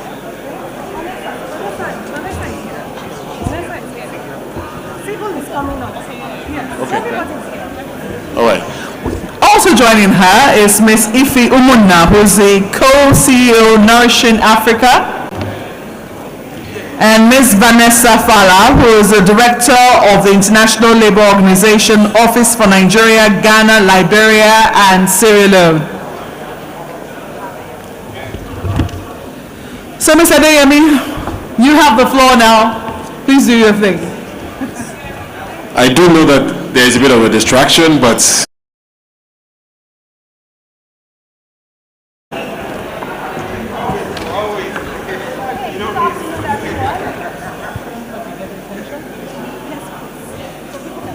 ladies and gentlemen, please settle down. If you're having discussions, can we take them outside? The first panel session is about to start.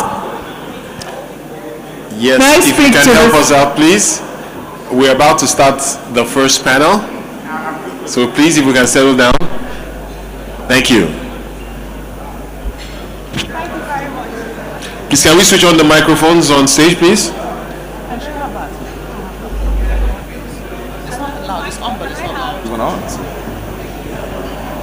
Thank you. Good afternoon, everyone, and welcome to the first plenary session for the Lsctf Employment Summit.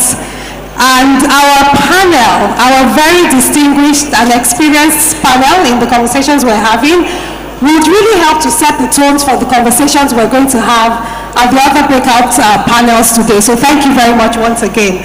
I know we're out of time, and we probably have about 40 minutes from the initial time, so we'll definitely make it an efficient conversation.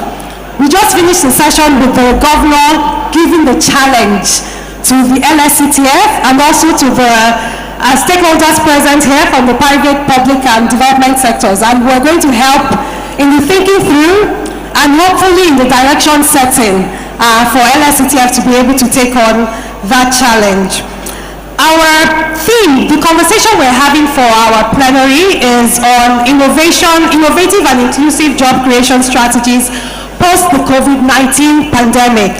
And the key themes and the questions that we would look to explore, we'll try to explore conversations around the jobs that we see coming up, being lost over the last 2 years in particular, and then explore some of the innovations that we're seeing in Lagos State or even elsewhere that we can take on board to help to address the issues around unemployment and job creation.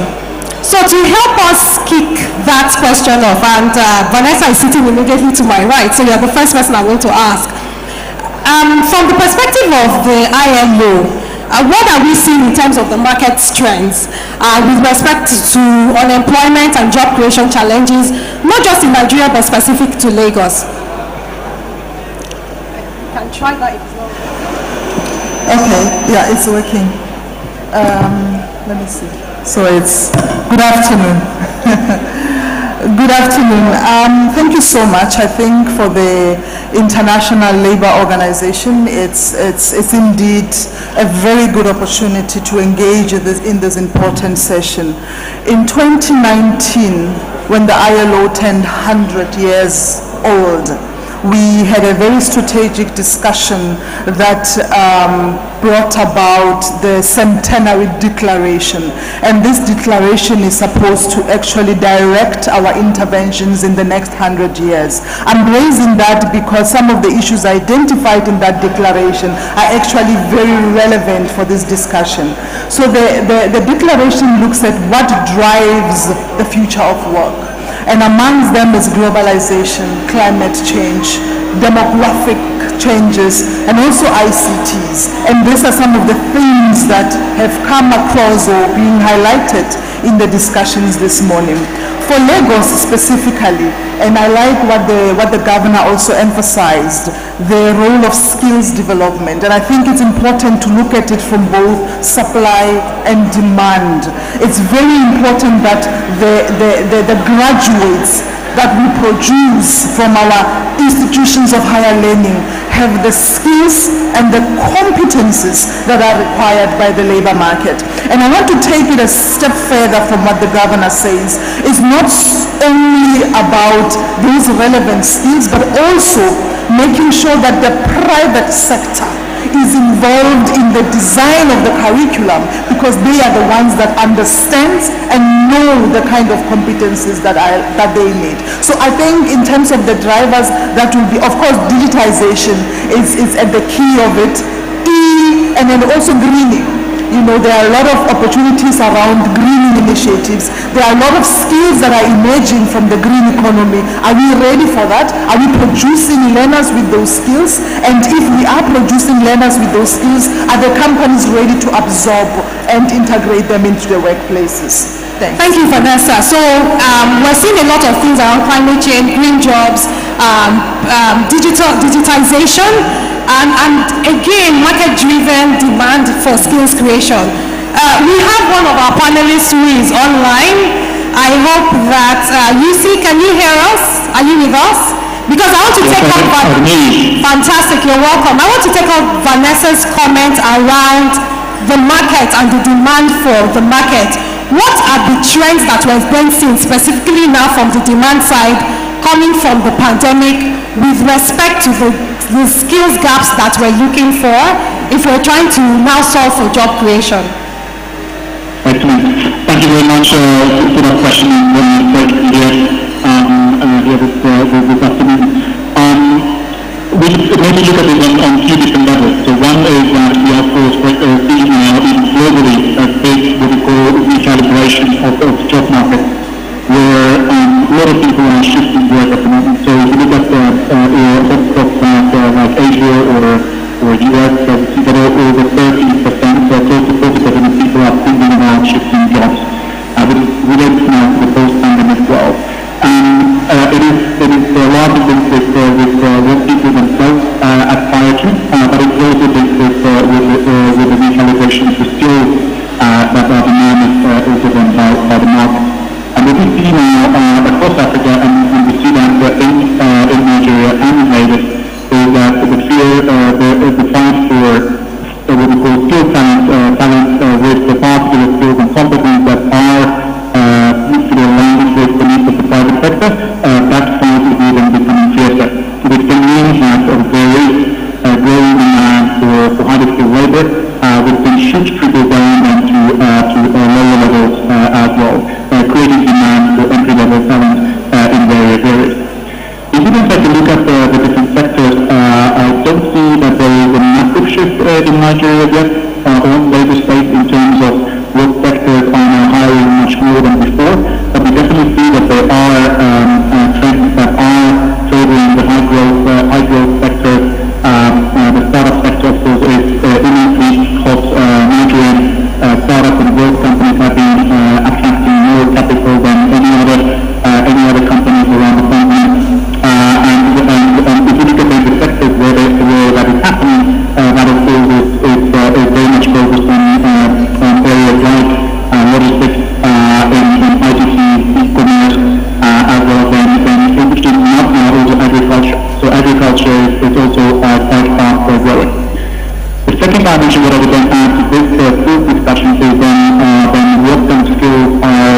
Thank you very much. So 3 dimensions: sector-driven skills, skills that are driven by sector, from a sectoral demand like the agribusiness space, technical skills that cuts across board, digital technology skills like Vanessa said, and then soft skills that are increasingly become a requirement that can help also support across the stream.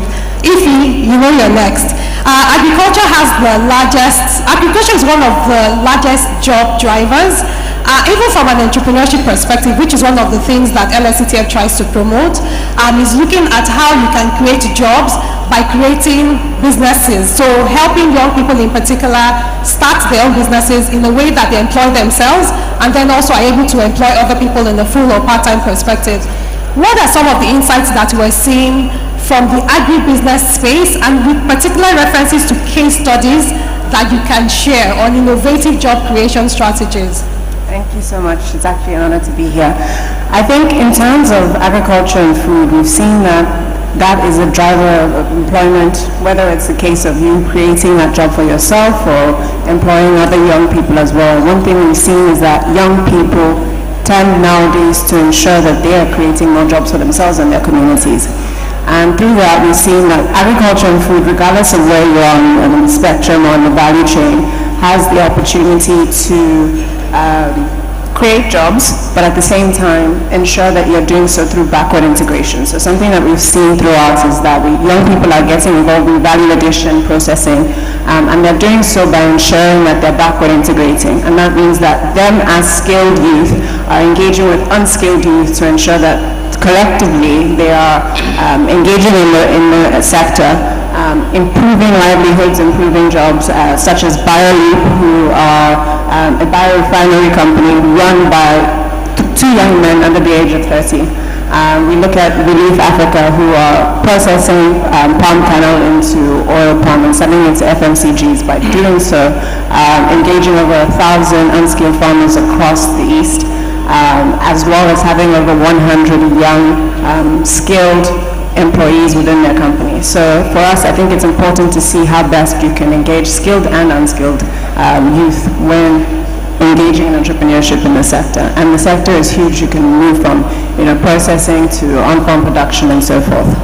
So agribusiness continues to present a very strong opportunity for us across the skills gap and space. Thank you.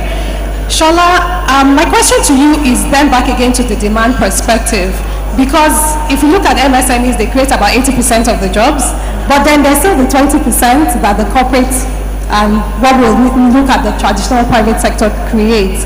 What are the expectations, particularly in the last 2 years, given the impact of the pandemic that we're seeing from employers with respect to the kind of talent that they're looking for? Because on one hand, like the governor had spoken about earlier on, and some of our keynote speakers, we have this huge, large unemployment, and on the other hand, a lot of private sector HR leaders, heads, CEOs will say, we don't have the talent to meet that. So what are the needs from that corporate sector that is still creating that gap that we see from the demand side? Thank you very much, Nika. It's a joy to be here. I think I'll just talk about 3 things, or maybe I'll just say one thing that is a big thing that employers are looking for. And it's the same word we've used all day, and that's skills. So qualifications are great, okay? Education is great, but employers are looking for people who will help them to solve a problem, a real market problem, and like a day one problem.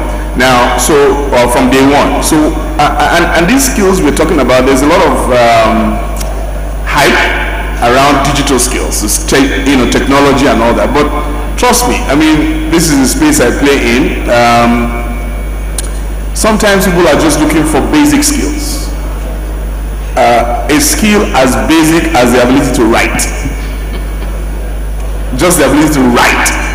Now, our nation, unfortunately, has gone through decades of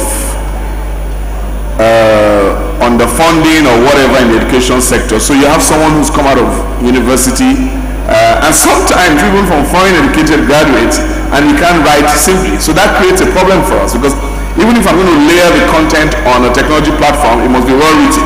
I grew up, far from Lagos, and I learned how to speak good English just by reading newspapers and watching TV. But that's not exactly the case now. I've seen spelling errors on CNN scroll before. Alright, so basic skills, things around personal effectiveness, simple things like that. I don't want to talk too much about digital skills. That's overflow. That's given. COVID-19 amplified all of that. Artificial intelligence, design thinking, all of that. But simple things like just showing up at work and doing putting your discipline best. Social skills. One of the drawbacks of our dependence on technology is that social skills are also on the decline. Yeah. Right? But we can't do without social skills. I mean, I think, my colleague online spoke about empathy, the ability to just understand how the user will experience this tool. So skills is a big thing that employers are looking for. And we see a lot of that happening with the fintechs. So we now have a lot of fintech companies who are actually not interested necessarily in your qualification. Someone spoke about the Yaba Hub earlier. I don't care whether you went to university and did computer science. Can you do me this API? Can you program this thing? That's what I'm looking for. Thank you. Okay. So Sylvie was smiling when you started talking about education because this is her space. Skills. Now, he's emphasized something around that there's a technical, but then there's the soft skill.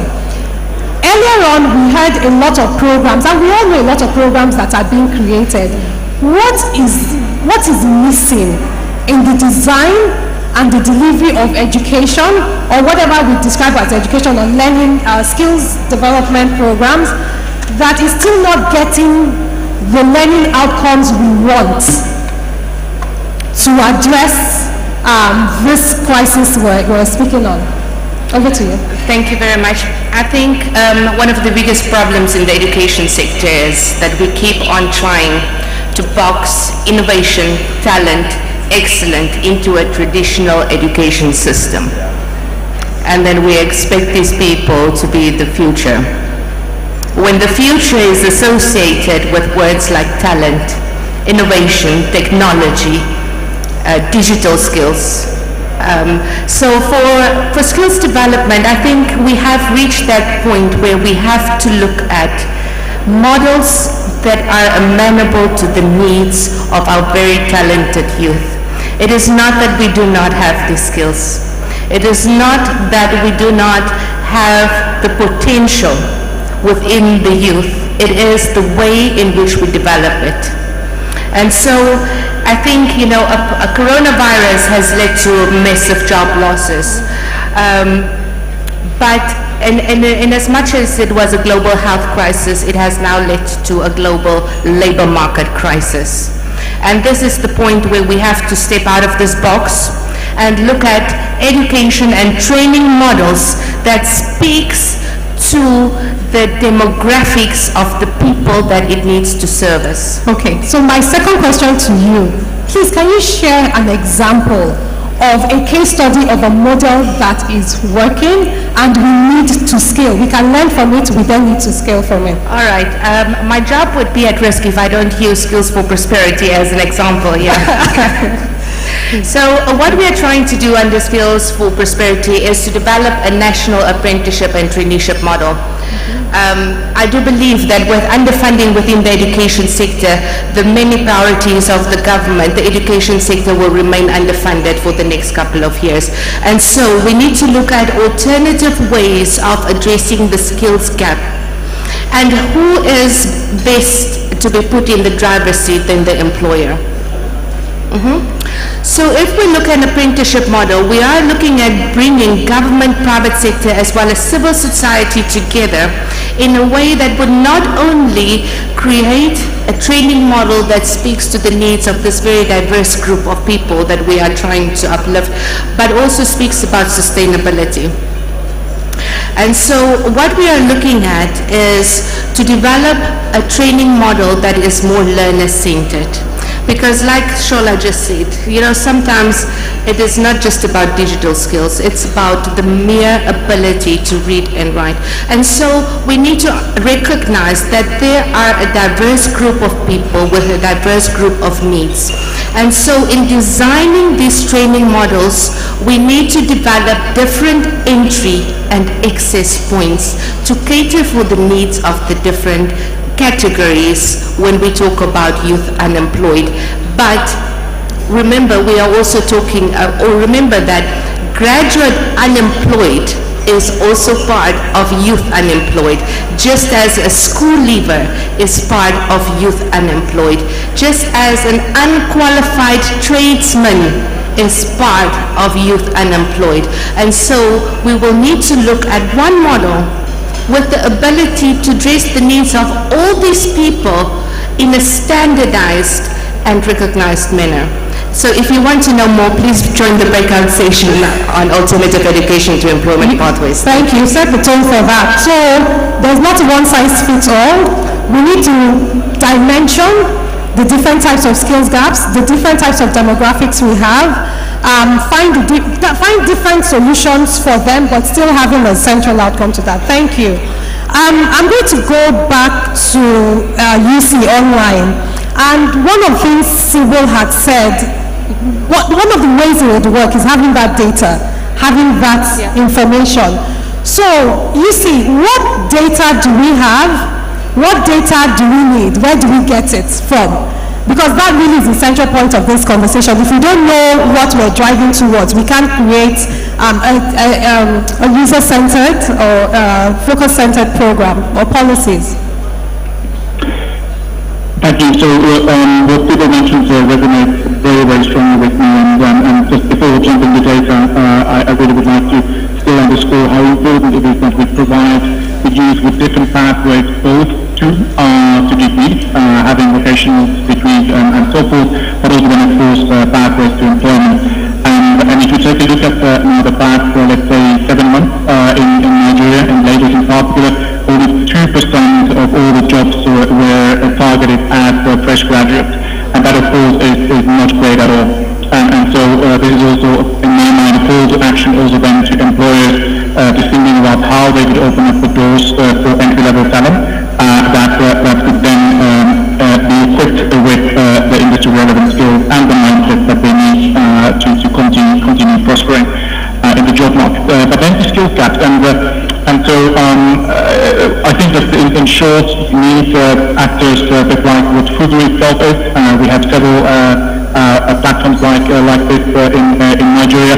The difference what we have compared to many others is that we collect extremely granular data. So we know exactly what skills are needed by the demand side. We know at what level of experience, what type of degrees and so forth. So there's very, very granular data about the demand. And the interesting thing here is that the data is live, because it is constantly changing with the new positions and new jobs coming online. So the more we have jobs online, the more data we have about the demand side. I say that if you look at the challenge that we have in Lagos and more broadly in Nigeria is that we only have a small portion of available opportunities online.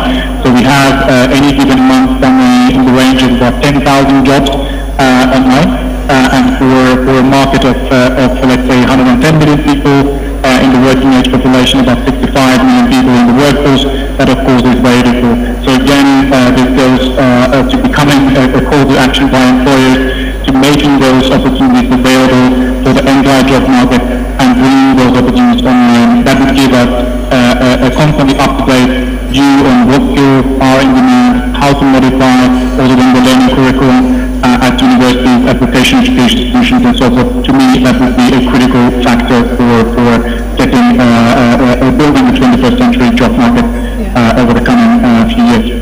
Thank you. See, I'm also aware that there was, Teju had referred to a labor information management system database that is also ongoing with Lagos State, and hopefully would also help to address some of this. We're rounding up the panel session soon, and we will have the opportunity for the audience to ask. I think we can only take 3 questions maximum. So please, if you have any questions, Wale here will please see Wale, and then he will direct the microphones to you or ask you maybe even to come forward to do that. Yes, fantastic. But please, let me finish with the panel first. So, Vanessa, we've spoken around educational curriculum development, data, and the platforms to even collect the information. What do you think are the types of standards and policies that are still lacking with respect to decent work creation for young people? And what is required from the private, public, and development sector to get those policies in place? Thank you so much. You know, every time we talk about policy, and I also appreciate that we emphasize the role of data, because indeed, when you take policy decisions, they must be driven by data. So your authority must be deduced from the data that you have collected so that the interventions are well informed. From the policy level, I think we are not short of policies in Nigeria. We are not short of policies in Africa. I think what is missing, and from where I sit at the level of the ILO, where really our interventions are largely at the policy level, and we work a lot with the federal government, and last year we actually adopted what we called the National Youth Employment Action Plan. So what we did was to also try and see the extent to which that action plan can be reflected at the state level. And I think for me that's where we need to focus on, the coherence of our policies, the synergies between our policies at the federal and the state level, but also between the different states. To what extent are we working collectively to achieve a common goal? The President has made it very clear in terms of his vision of creating 100 million jobs. The Vice President last year launched Generation Unlimited Nigeria, which also identifies key interventions to create jobs, particularly for young people. What I would like to see is each state working collectively towards that common goal. I'm very happy to learn that from Lagos, there's quite a number of interventions that have been implemented around innovation, entrepreneurship, workplace readiness. At the end of the day, there has to be a framework that we are responding to, a policy, as you said, that we are responding to, so that tomorrow we are able to narrate our action, we are able to narrate our interventions, and we will be able to say we have done 1, 2, 3 as directed by this particular policy. So our interventions should not be haphazardous, should not be fragmented. There has to be located within a common agenda and a common goal. Thank you, Vanessa. Thank you. Ify, you gave a great example. How do we, the problem is large. The numbers are frightening, and even with all the interventions we talk about, they're still very minuscule. How can we scale the examples we're seeing? In fact, using a sector like yours, which has a higher potential for scale, what is needed to scale this type of innovative strategies? I think it's all about sustainability. Okay. So, for giving an example, women are 3 times more likely to be entrepreneurs in the agriculture and food space, but they are most likely going to be at the ends of the value chain, which is most informal and the least profitable. So when creating projects and initiatives, it's important that we try and move those women out of the least profitable areas of the value chain into where they can engage in formal markets and pay that forward, because we do know that when you are in those positions, you're more able to do so. And I think for youth, one big issue is we keep saying they need to be investment ready, they need to be finance ready, but when they are, no one wants to give young people money. So that is something that needs to be curbed in order for us to ensure sustainability and in order to scale. Thank you. Shola, last question for you. Yep. What would you challenge the private sector here? Is there something that needs to change from a mindset perspective in the way the private sector looks at the talent pipeline? A couple. I'll start with the fact that the private sector needs to take what I call a deeper look at the predictors of capability. Okay, so many people are excluded from the world of work for things like class of degree. That is so old hat, it's unbelievable. I mean, so some of the more successful people in the world didn't even finish college, right? So let's take a second look at that.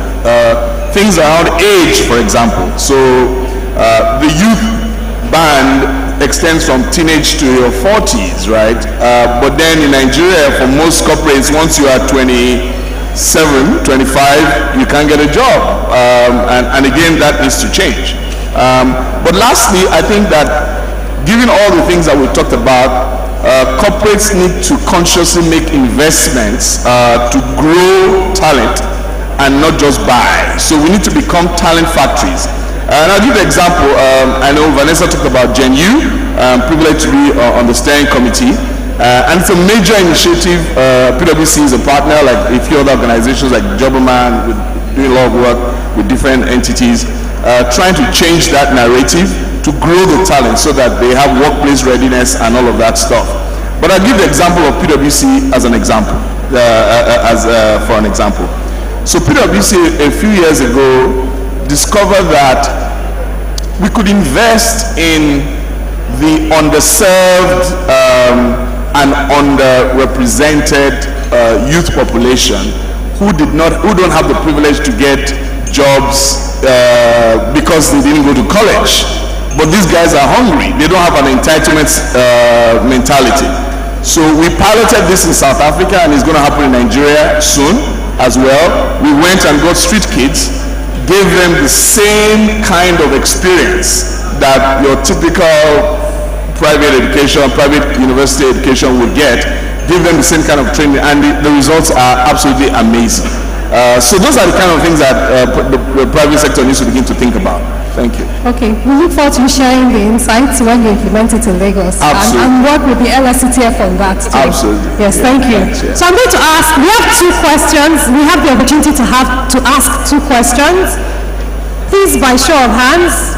Is that a show of hands at the back? Yes. Okay. Any other person? So that we can take all the questions I see you at once. as well. Please keep your questions brief, straight to the point, and direct them at the person you would like to answer the question. So please, Thank if you can stick to the rules she just said. Thank you very much. Thank you, panelists. My name is Babajide Fadupe, and I work with the Lagos State Employment Trust Fund. So I'm particularly excited by what we're discussing in this panel session. So I'm going to ask my question relating to that. It's obvious that if you can have more synergy between the public and private sector, it's going to go a long way in achieving sustainable job creation strategies and the collective action and perspective for. So it's that collective action that I want to address. Based on the past experience of our panelists, what do you think are the reasons that is causing limitations between having synergy between the private and the public sectors, and what do you think can be done differently? Thank you. So what's limiting synergies? What can be done differently? Do you have the persons? Do you mind if I take the second question and we can get the responses together, Yes, please? but who would you like to address that? Who would you like to? Mr. Shola. Okay. So, can I take the second one? Yes, please. Okay. Thank you very much. My name is Stephen Mary. I'm a HR person, so I work for grant outsourcing. It's more like the question the other person asked about collaboration between the public and the private sector, especially for recruitment agencies. We know you can create jobs, about job creation, you can create jobs, but there's also something like job placement. The fact that jobs are available doesn't mean someone can be placed in a job. So for outsourcing firms like us, I want to know if there's a room for collaboration between Lsctf and we, so that when these jobs are created, we can collaborate and make people actually bring people into these jobs. Okay. So is there a room for collaboration? Thank you. I almost feel like I can say yes, there's a room for collaboration, and there's some specific questions perhaps the path to that collaboration. But perhaps I would ask Vanessa and Sibyl, because you also sort of sit at that convening point to also address that. So Shola, Vanessa, and Sibyl in that order. Thank you. Yeah, I think very simply, the things that limit public and private cooperation in solving this problem is the language that both speak, right? So the private sector is understandably more intentional because there's the need for return on investment and stuff like that. So when we have the kind of things that we're doing with the Lsctf, where there is intentionality, there's clear governance with the right people at the table, that will certainly help that synergy to happen. I'm a part of supporting a particular organization or an initiative led by a leader in Nigeria called that initiative called Youth of Enterprise. And Youth of Enterprise is doing exactly what you talked about, bringing corporate and the public sector together to prepare the young people for the world of work, and it's working. Yeah. Yes, so the quick answer is yes. I think there's an opportunity and there's room for collaboration. But for me, I also want to emphasize particularly around recruitment agencies. And as the ILO, we've been collaborating with a number of them, but this is on the basis of migration, creating opportunities for persons who would like to work outside of Nigeria and understanding the legal framework that governs that working relationship. I think for recruiters in Nigeria, at the end of the day, we really need to make sure that we are creating not just any job, but decent job.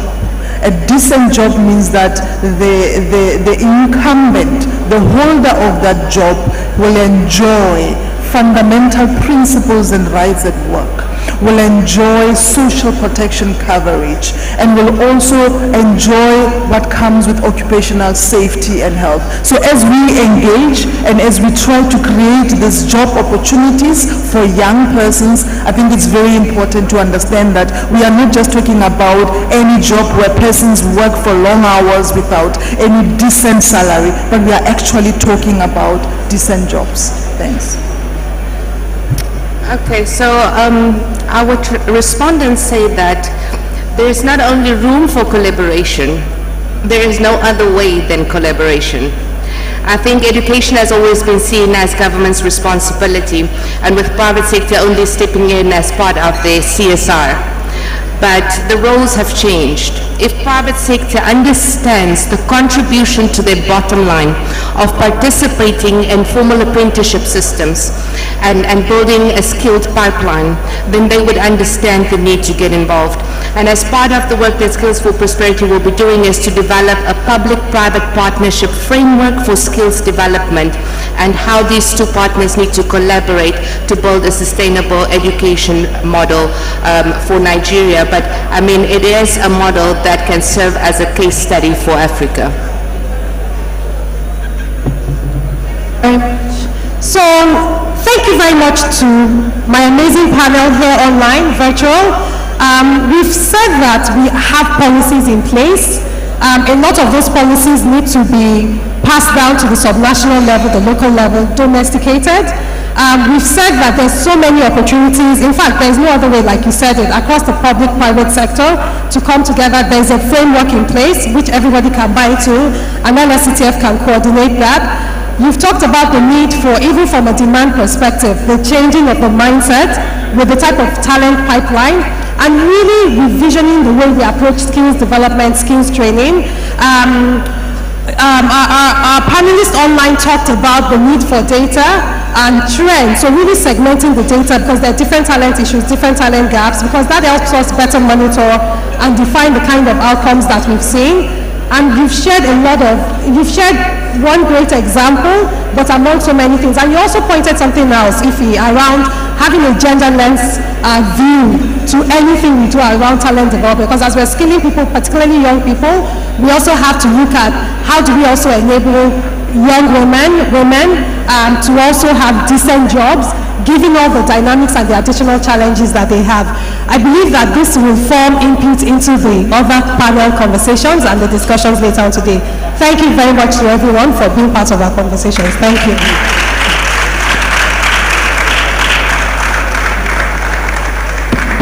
Thank you very much, Nike, for moderating that. Please, if you can step forward, and all the panelists, please step forward for a quick photograph. We have the photographer, step forward to help us with that, please. Thank you. We'll be moving on very quickly to a short presentation that will be delivered by the Special Advisor on Sustainable Development Goals to the Governor of Lagos State. Sorry, just a moment. If you don't mind, let me just let them take the photograph and I'll bring you back up. And right after her presentation, we're moving on to the second panel session. And that will be on the role of regulation and ease of doing business in reviving employment. Thank you very much. Please, another round of applause for our panelists. And of course, we also appreciate our panelists that joined us virtually. I want to speak to our virtual audience. I want to encourage you to also feel free to share your comments. And if you do have questions, please put them in the comment section and we'll be happy to engage for the subsequent panels.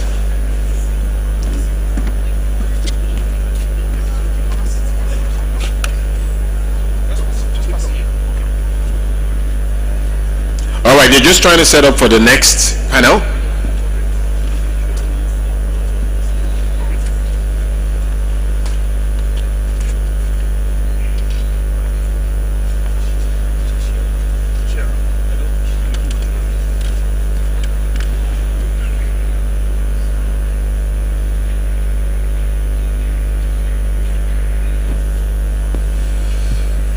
As I think about this whole concept of job creation, the big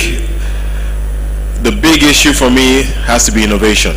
Being able to be creative about how we tackle these issues, thinking about the opportunities and then the challenges. And I believe that that last panel helped us with some ideas, and certainly as we proceed, we're going to get a lot more. So on that note, I'd like to now invite Ms. Sholape Hammond, Special Advisor on Sustainable Development Goals to the Governor of Lagos State, for her short presentation. Please give her a round of applause. Can we turn on this microphone, please?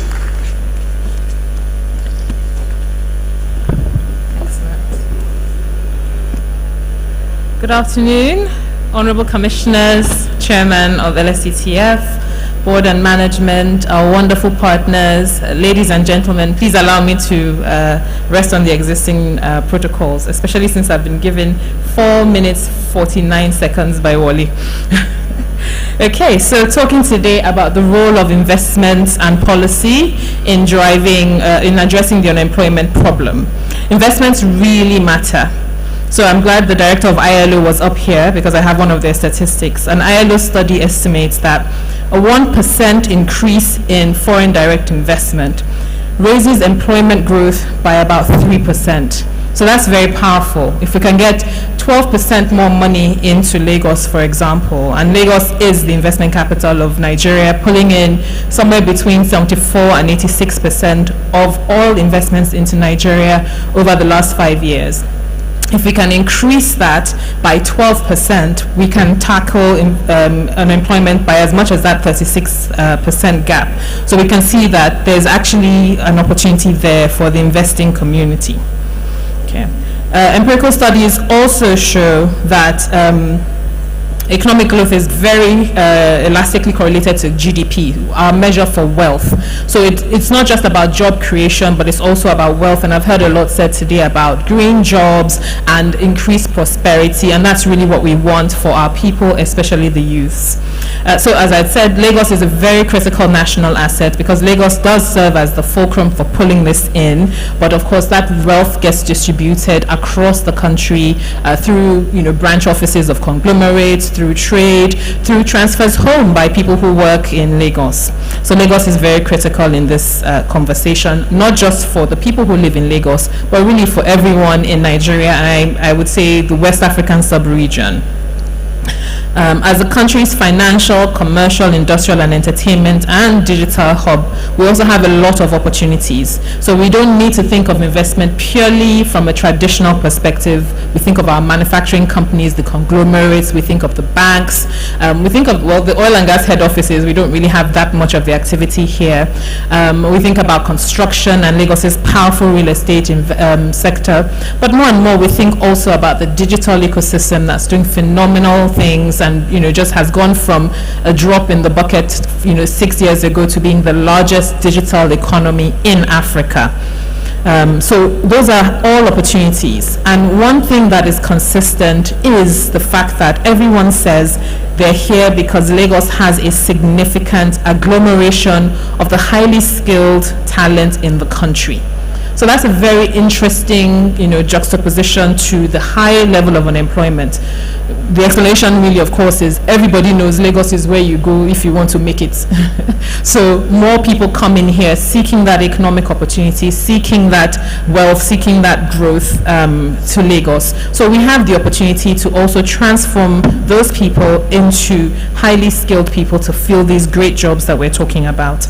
And that's really the job that Lsctf and Lagos have been working on.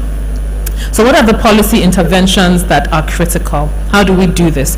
The first is addressing ease of doing business, and we've been working, Lagos has been at the forefront of that, being responsible at a significant level for the national improvement at the national level. We like to take great pride in that, participating in the sub-national level, and no surprise, Lagos is number 2 in the country in terms of starting a business. It's also important to create a strong policy environment. So Lagos has an office, our Office of SDG and Investments, which I run, which has the role to play as a policy ombudsman, interpreting the policy environment to the investing public concerns back. And we do that. We've done policy mapping and validation. We recently conducted an investment barometer, which is our own first salvo into taking our ease of doing business story into our hands to complement the work we're doing in conjunction with the national agency and the other states in the federation.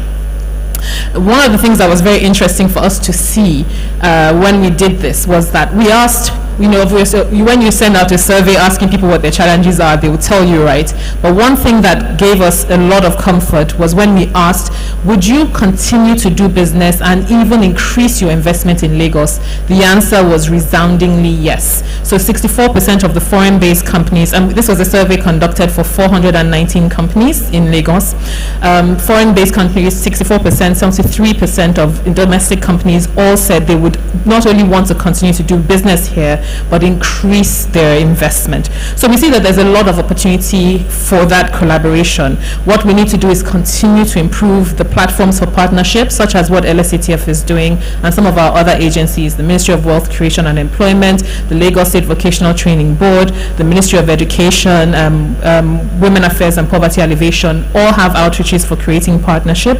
So it's important we continue to do that, as well as of course, the Office of SDG and Investment.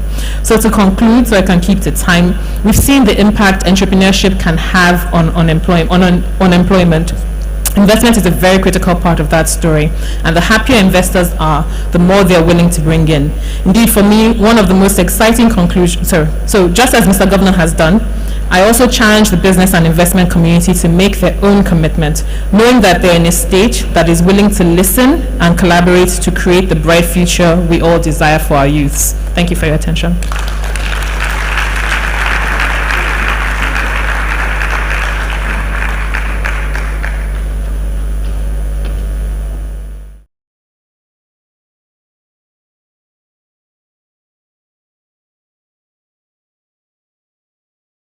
Lagos is welcoming more investments, and I hope we would all consider that. Please, another round of applause for her. Thank you so much.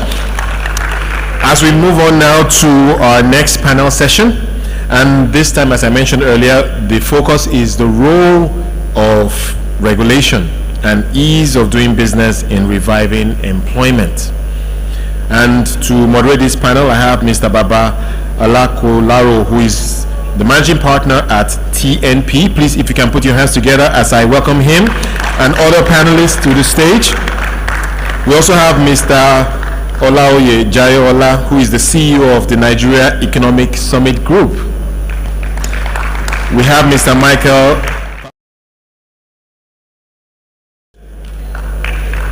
Yes. We have Princess Adeyinka Tekena, who is the CEO of Happy Coffee.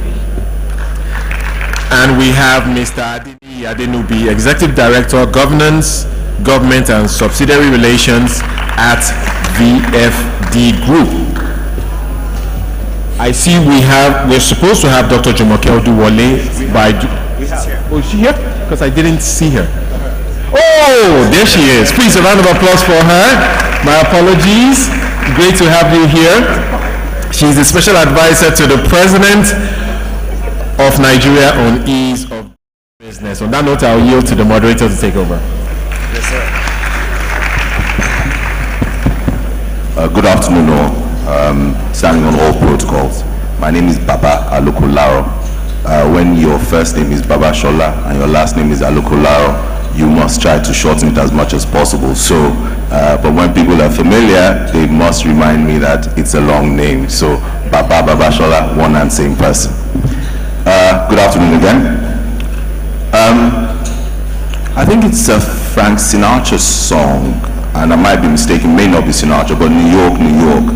And part of the lines goes that New York, New York, if you can make it here, you can make it anywhere. And truly, Lagos itself is the New York of Africa. If you can make it here, you can make it anywhere, be it a function of regulation or otherwise. Truly the dynamo of the Nigerian economy, that's what Lagos State is. Little observation when I was sitting at the table just there now. I saw the bottle of water is by the company that makes the beverage, the Biggie beverages. I see that Biggie is now making water. Now, Biggie, even though not located in our state, is in that neighboring state that is consistently trying to compete with us, has created jobs and a number of jobs in Nigeria. And a number of years ago, Biggie started to give the big beverage companies a serious headache. I'm not sure it's regulation that didn't bring Biggie to Lagos. I think it's more a function of the man wanting to have his factory in his village. But that said, I have a fantastic panel with me this afternoon. First person to my right, I mean, she needs no introduction. She's Madam Ease of Doing Business, a very good and old friend of mine, Dr. Jumoke Duwole. Could I have a round of applause for Dr. J, please? Mr. Olaoye Jayola heads the Nigerian Economic Summit Group, possibly our biggest think tank in the sense of economic policy that affects us all in the business environment. Please, ladies and gentlemen, could you just give him a round of applause? Next to him is Ni Adenubi. Ni, I don't know how I was about to call your name wrongly. And Ni represents the VFD group. I call him the money man, particularly for startups and burgeoning businesses. These are the kind of people you look to that writes you checks. A round of applause for Ni. Right next to me is a lady who someday, very soon, will become and have her company like Biggie has given the beverage companies a headache, is none other person than Princess. Princess, now I need to see your last name. Princess Adeyinka Tekeno. How do I pronounce that? Tekena.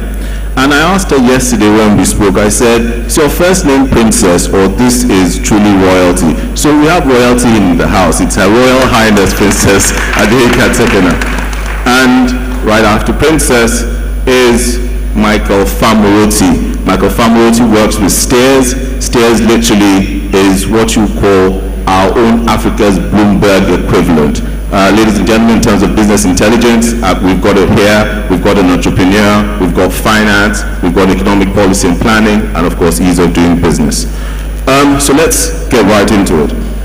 The pandemic had a great impact on MSMEs nationwide, and according to a 2020 MSME survey report commissioned by the National Bureau of Statistics in partnership with SMEDAN, 53% of SMEs and 37% of micro enterprises were temporarily closed during the pandemic. Similarly, MSME's contribution to economic activity fell by 3.5% in 2020 to 2017. The post-COVID impact on MSMEs has created an alternative dimension to how businesses are run and the realities of employment.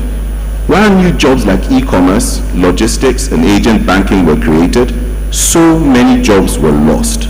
and enforcement of certain policies may lead to even more job losses. In the face of this new normal, one of the key drivers for quick and sustainable recovery is intentional, people-centric, and development-focused policies that cater to all aspects of the economy with a particular focus on the ease of doing business.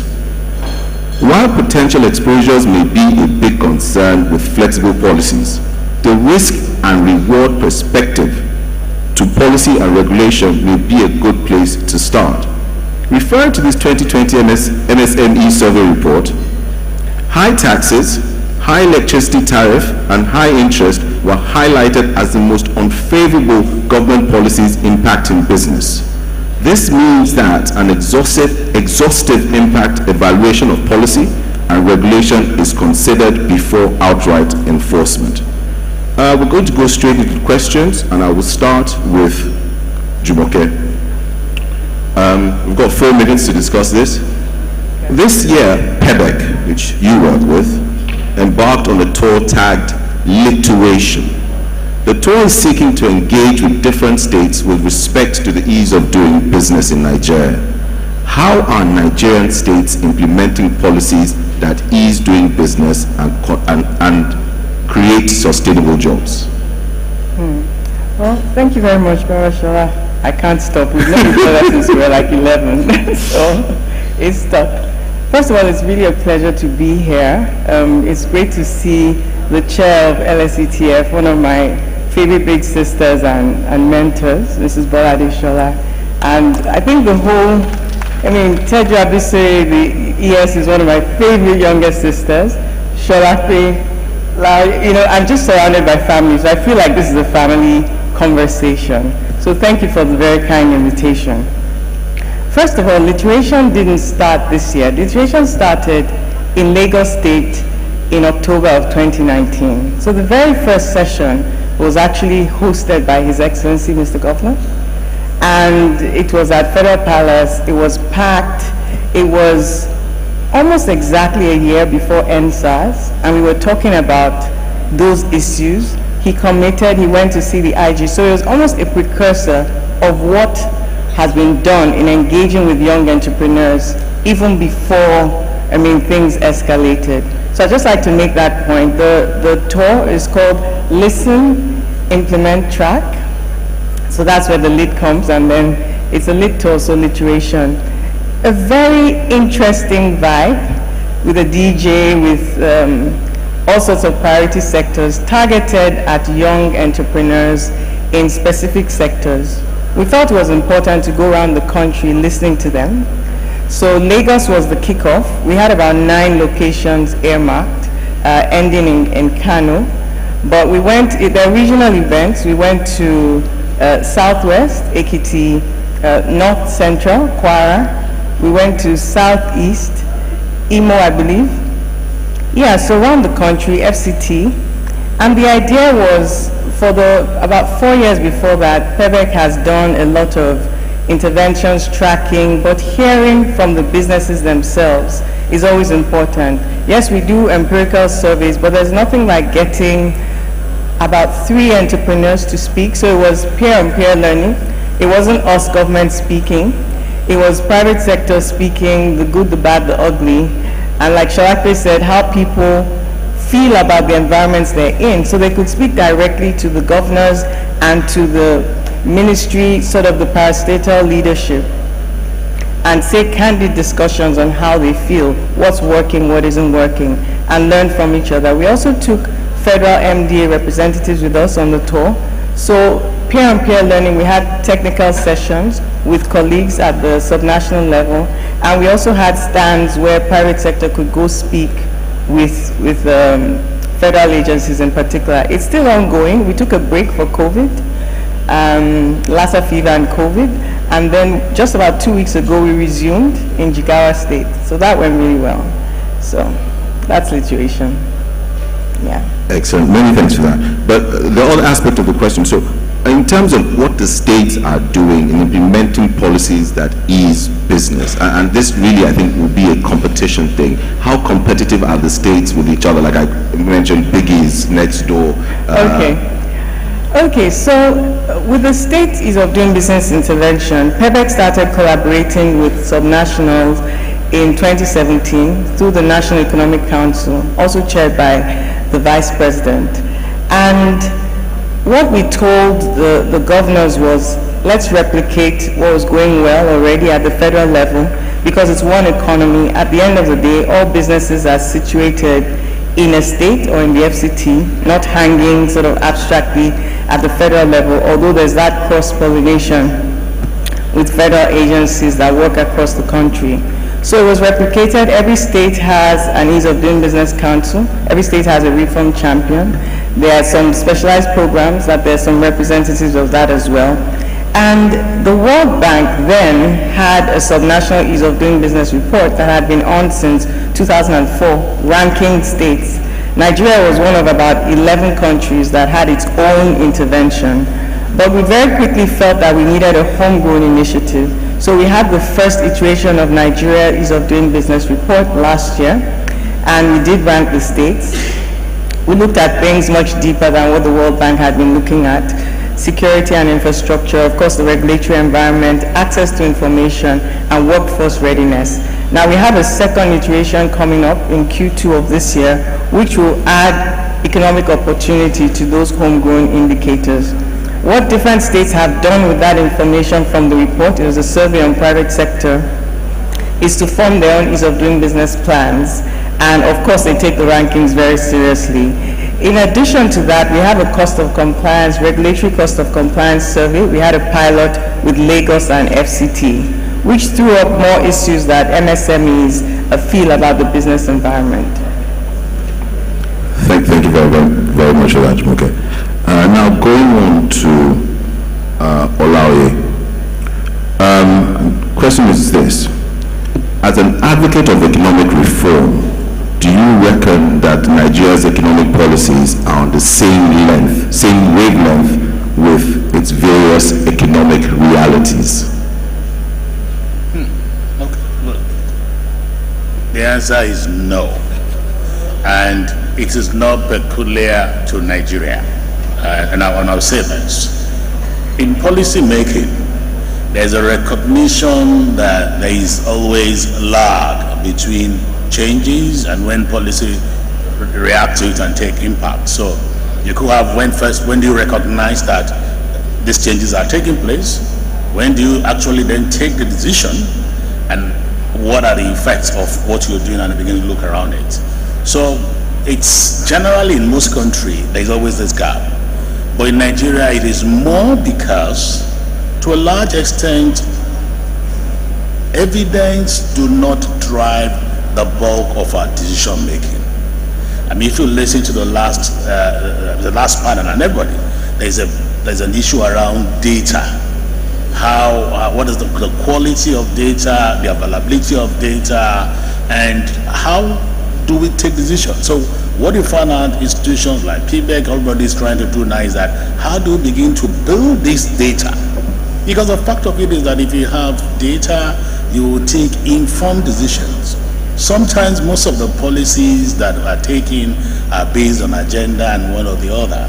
And so you find out that states that pay attention to data tend to do better. I mean, you listen to what the governor said, you listen to what Lsctf is doing. This is because they've been able to track data. So we don't react very well. And I'll give you a very good example. Today, our tertiary institutions are training people. And I've had instances to ask them, training them for what? What's the future of work? What skills do we require? And how do we prepare people? Those things are not there. So that's why you see the lag. So we react too late, sometimes become a problem, and then we take knee-jerk reaction. So what we need to do first is to pay attention to data.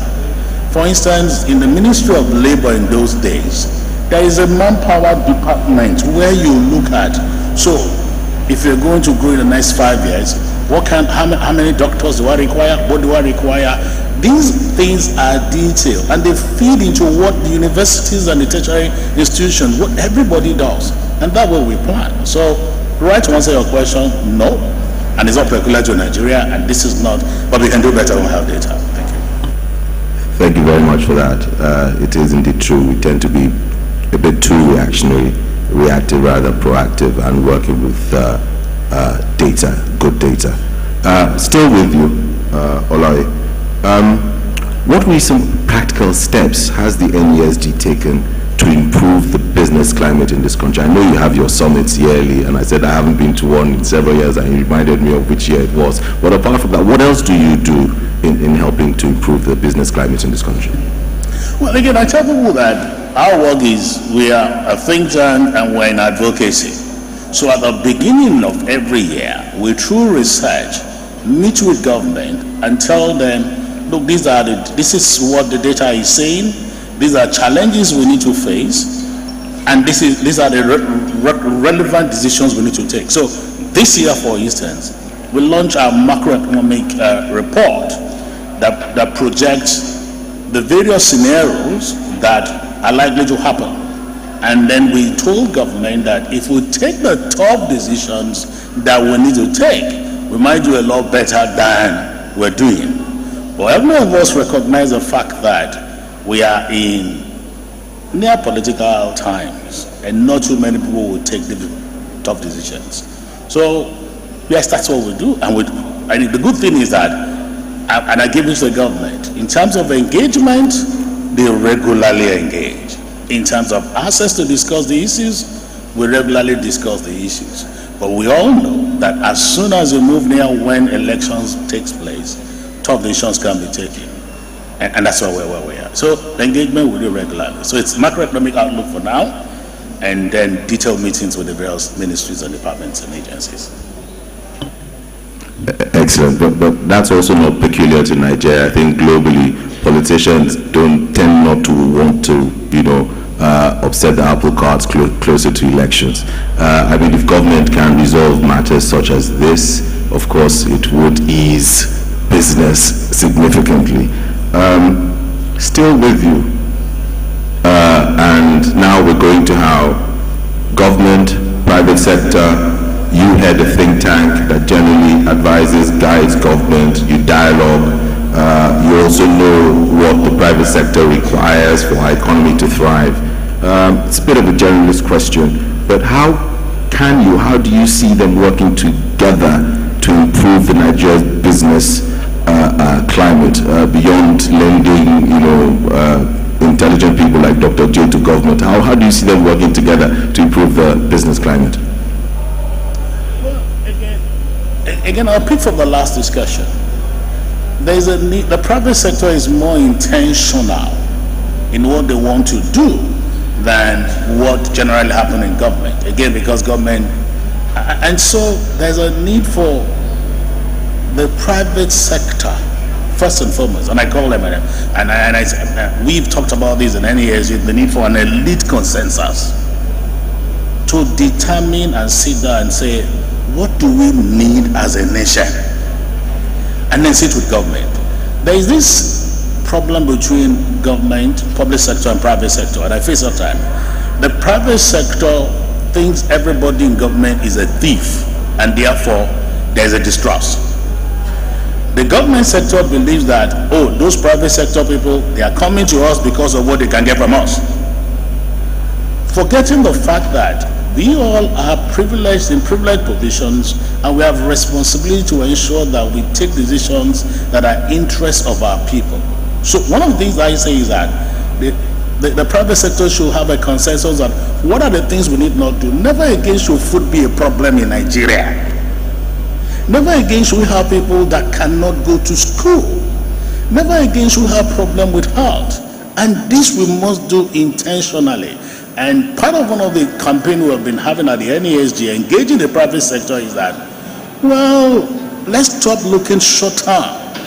Because sometimes government is short term in their nature. They look at the 4 years, what they can do in 4 years. Private sector are short term in their nature in terms of how do I increase the bottom line. But unless we begin to think about what happens to Nigeria in the next 10, 20 years. Look, the demography shows that in 2050, this country will be the third most populous nation in the world, and 60% of the population will be under 35. Are we preparing for it? And those of us that are in this room that are privileged will be all there. We can't even run away. But then what happened to those children that are on the street? So there is room for discussions. We don't trust each other, private and public sector. But I always tell, this is the nation that is our own, and we can't run anywhere. The experience of COVID shows that when there is problem all over the world, there's nowhere for you to run to. And we got to sit down and fix it. So part of what we do at the NESG is never to see government people as people that can be trusted. So we work across to them. It's frustrating sometimes working with them. I mean, John Gay is my friend. Know how frustrating engaging government is. Sometimes even your private sector people, when you speak for them, they leave you out there hanging. Because everybody is thinking about how does it affect their bottom line. But a group of people must continue to do this. We must engage, and we must think in the long run. So it's tough, but we just don't stop at it. They accuse me sometimes and say, you people just talk and talk and talk. And I say, if you don't sit down in the room and talk, you see what will happen. At least Ukraine and Russia is a very good example of failure to talk and discussions. Thank you.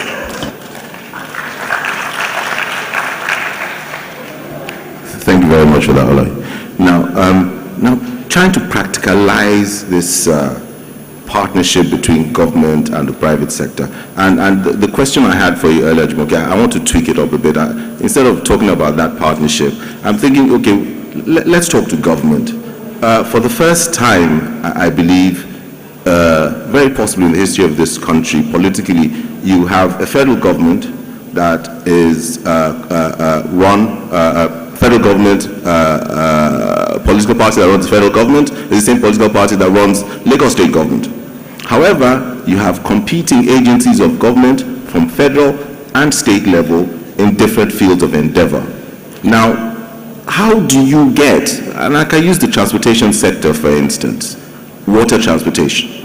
I want to run a ferry business. Lagos state government several years ago enacted a law where it repealed the National Inland Waterways Act as it pertained to it. That made sense and set up LASWA. However, if I want to run a ferry business now, data tells me that I must register with NIWA and register with LASWA. It increases cost. Now, there's, I think it's the Postal Act or NIPOST Act that regulates logistics businesses, and the Lagos State government itself, in its new transportation law, seeks to regulate transportation business, logistics. Now, state government, federal government, same party, how can you start to partner realistically to ease doing business? I think it's more a conversation. Yeah, I mean, you're absolutely right. That is basically the reason debt for the PEBEC. So PEBEC has, I mean, I'll push even further. There's local government. If you look at telecom sector, they'll speak to you about that, oil and gas. There's the legislature, there's the judiciary. So those are the stakeholders on the council, including the local government most recently, and private sector, of course.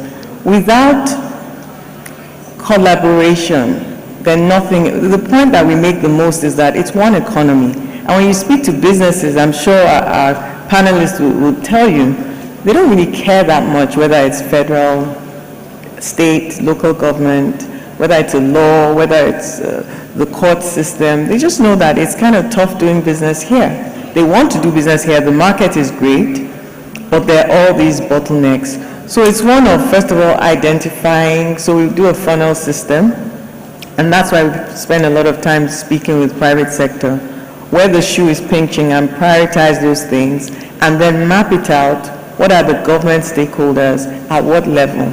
So we've done a lot with National Assembly, like the CAMA. That was 30 years old. We had to reenact that. That took SPL, NESG, NASPA, about 40 law firms, Ministry of Justice, Corporate Affairs Commission, and a whole host, NIPC. So you can imagine, it took about 3 years or so to do that.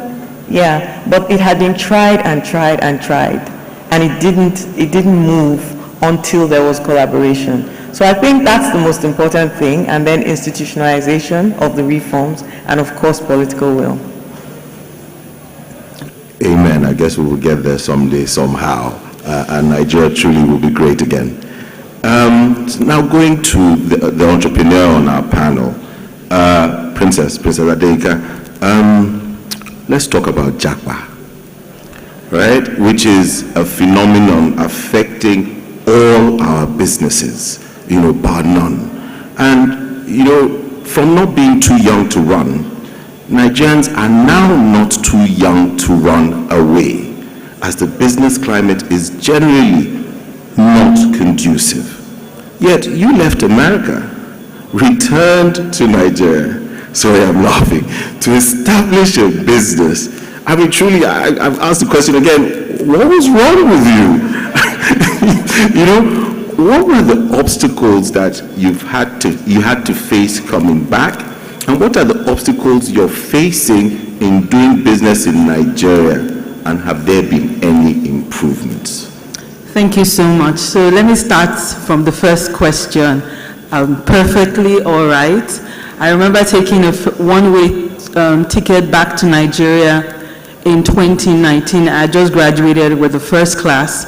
I literally went to America as a 22-year-old, no mom, no dad, no money. I ended up on that continent. I walked my way through school, and when I finished, my first thought was to come back to Nigeria. Somehow I knew that my role in nation building was very critical as a young Nigerian, and anybody who knows me knows that I love this nation deeply. And thank you. I love Nigeria very deeply. So when I speak today, I'm not just speaking for myself. I'm speaking for many entrepreneurs out there who would not necessarily have an opportunity to lend their voice to a lot of issues that we deal with as entrepreneurs in Nigeria. And I think the first thing is representation. We are not represented in areas that matter. We are one of the highest employers of labor in this country, and we are not well represented. I always joke around this, but I know it's true. There should be a ministry, a federal ministry that caters for SMEs in Nigeria. That is non-existent. So how are we adequately represented in terms of policy making? Even in the states, we are not represented. And if there's no representation, if you have never run a business in Nigeria, I'm sorry, you don't know what we deal with, you don't know our pain points, you don't know the stress we deal with. Even as a mother and as a female in Nigeria, many times there are many things we also have to deal with outside of running a business. We have to ensure our families are working. We need to ensure that our kids are, fended for. But however, for me as a young Nigerian, I really don't blame people who want to japa. However, I will never japa again. I lived in America for 9 years. I tell people, even if I had $1 million from President Joe Biden to live in the White House and work with him, I would still choose to work in Nigeria. And the reason is because it's very simple. Being a student in America, there are many opportunities. I mean, I got a first class, I got admitted to Cambridge, but I still chose Nigeria. And Nigeria gives me the opportunity first to be patriotic. It gives me the opportunity to create a business that is solely and create solutions for Nigerians. I'm the founder of Happy Coffee, and Happy Coffee is an indigenous Nigerian coffee brand. I can tell you it's the happiest coffee brand you would ever come across in this country. And what do we do? Thank you. I read a book when I was a student, and the book was simply how Howard Schultz transformed the American coffee culture. When I came to Nigeria, two things were evident. Number one, Nigerians were drinking coffee, but that coffee was imported. 95% of what we drink is imported into our country. Currently, we have no national policy that protects the interest of coffee in Nigeria. Secondly, states like Lagos, Ekiti, Taraba, Ondo are growing coffee. That tells you that there's a lot of waste in that value chain. A young entrepreneur like myself got seed capital in 2015. I got my first injection in 2017 by the Lsctf, a 3 million naira loan that I have paid off. They also gave us opportunity to have rebates with, and I'm not saying this to come here and say, well, let's say I've done that, because there's more that can be done. But I'm telling you exactly what happened to my business. When we got the $5,000 from the Tinilumili Foundation, we're able to research whether or not we can start a coffee company. In 2017, we got 3 million naira from the Lsctf to scale up our operations. I was able to employ 4 more young Lagosians. There is a direct correlation when businesses get the right support they need. There is no magic to it. There is no reading to it. It is basic. When you support businesses when they need it. COVID came, and I'm going to talk about that. I don't want to keep rambling, but I just want to let you know that we're here to stay. We're in Lagos, but we're asking for the support that is correct and is right, and we need representation in those corners that create policies around SMEs. Thank you.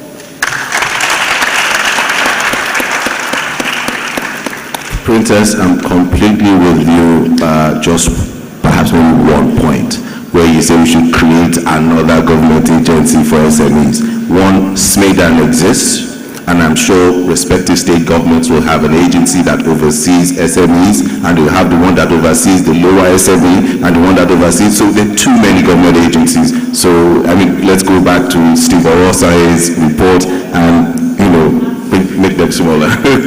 So, I disagree with you, but it's fine. I'm sorry? I disagree with you, but it's fine. That's what this is all about. Now, Michael, I'm coming to you now. Business intelligence. Now, this is an economy that has largely been dependent on oil all of our lives. I think I'm not sure it's this week or last week, Seplat's just bought ExxonMobil's huge assets.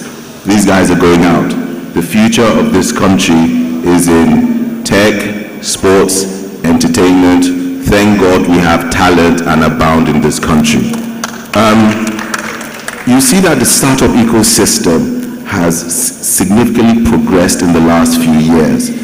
We have 5 of the 7 unicorns in Africa. As I said to you earlier, I'm not going to list any names because my client wasn't listed. And how do you think these young guys, some of which their companies are bigger than the first 2-3 banks in this economy, how is this affecting the people that drive our policies? Michael. Thank you very much. I think the very first thing that it does is it piques stakeholder interest, right? When you hear, even if you don't understand it, when you hear something like in 2020, right in the middle of the pandemic, the Paystack news came out. I got a lot of calls, right? People that I had been hawking shares to in 2017, 2018, that told me to go and work in banks and in consultancies. They called me up, and the first thing that they asked is, it stays like Paystack. Can we get 200 million? And I say yes, let's talk. So it piques stakeholder interest, and I'll talk about some of the very key dimensions of this. One key stakeholder group is investors. The ecosystem has, up to this point, largely been driven by foreign investors. Now, that is good in that they bring expertise, they bring professionalism, and they understand venture capital. Right? The worst thing you want is an investor who puts in 5 million naira and is knocking at your door next year for interest. And they're like, no, that's not how it works. So we've enjoyed and benefited from that group, but at the same time, there has been and continues to be a gaping hole for local investment in small businesses and startups in particular, right? Like the statistics are crazy. You're talking about something like maybe 1% of investment is purely local, right? Now, there is some money in Nigeria, right? There's money tied up in real estate, there are HNIs, there are family offices and so on. There's a lot of money tied up in pension funds that is being plowed into government treasury bills and so on. So there's a lot of local capital that is now more interested in the space. I think a fabulous example is the Nigerian Sovereign Investment Authority. They recently set up an innovation fund, and part of that is the understanding that if I am the institution charged with making investments to promote this long-term economy, I cannot ignore the digital economy. So that's the real positive. A lot of stakeholder interest, people want to work in the sector, people want to invest in the sector, and so on. But there's a dark side of this, right? Which is that people look at it and they see it as a money-making opportunity, right? And this is where I would be a bit harsh on regulators, because at times they have given the impression that they see small businesses and the startup scene in particular as a cash cow. Right? Now, for those that understand venture capital or startups, you know that a lot of times the money that is coming in is not even there. If you go and knock on Flutterwave's door right now, they don't have $100 million to give you, right? But you see the announcement, they're valued at $2 billion. They don't have that money. Right? That's not how it works. So there's a lack of understanding that encourages regulators and other stakeholders to come into the space and look at how they can exploit rather than promote. Right? So that's an attitude that has to change. But not to pick on regulators, I know that there are other stakeholders that, again, look at the space, look at the activity and progress, and they come in to take. Right? Now, it's very important to understand that it's an ecosystem, and the reason that ecosystem has thrived is that even though individuals are pursuing their own personal good, there is a sense that for everybody to thrive, the ecosystem has to thrive. And a very good example is looking at the collaboration between some of the largest startups. Paystack and Flutterwave are competitors, yes, but they're very friendly, because there's an understanding that for Paystack to thrive, InterSwitch, Flutterwave, and so many other payment businesses can thrive, need to thrive. It's like a rail track. Paystack is just one track. If they optimize for just themselves, no trains can pass on that track, right? But regulators and other stakeholders come in and they don't have that understanding and they disrupt, right? Now, the solution to this is very simple: engage. And this is where I admit that small businesses and startups in particular have also failed, right? In that there are a lot of startups that thought and still think they can build in silence. That's not how Nigeria works, right? One of the panelists mentioned the importance of engagement and communication. I think the first time it really became clear was around this time last year when I was in Abuja running around because the CBN has passed some rules around crypto and everybody was scrambling. And we all realized that we should not have waited until now to engage with policymakers on this. But at the same time, when we get into the room, the conversation has to be friendly. And I can say from experience and from speaking that we've not yet gotten to that point where there's a genuine collaboration to move the ecosystem forward. And that is important because, quite frankly, you look at the Nigerian economy, you take out that ecosystem, and there are very few green shoots. Right? It is the bastion of productivity and progress right now, and our economic future hinges very clearly on that ecosystem thriving, expanding, and employing more labor.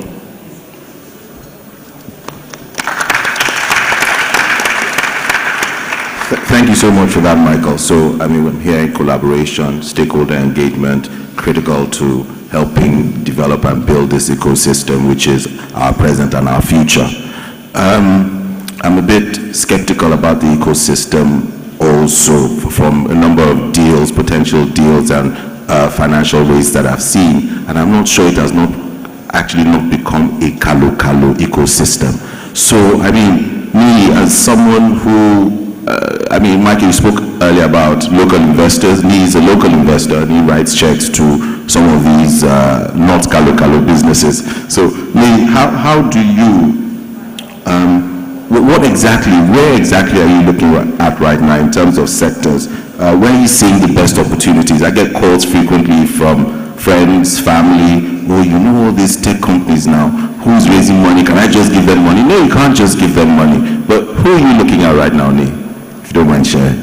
Thank you very much, Baba. Let me also start by saying thank you to Lsctf for having me here today. Tejo and I have known each other since, which is the Executive Secretary, since we were 11 years old. We went to secondary school together. So it's very special for me to be on this platform here today. It's really special. Yeah. I think to answer your question, I will look at someone like Princess, right? We're sector agnostic, but we look for very spirited entrepreneurs.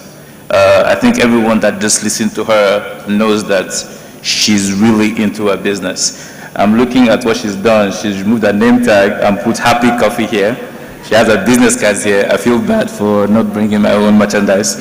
But this is the kind of people that we're looking for. We're looking for people that are looking to change the way things are done. We're looking for people that are innovating in the traditional space.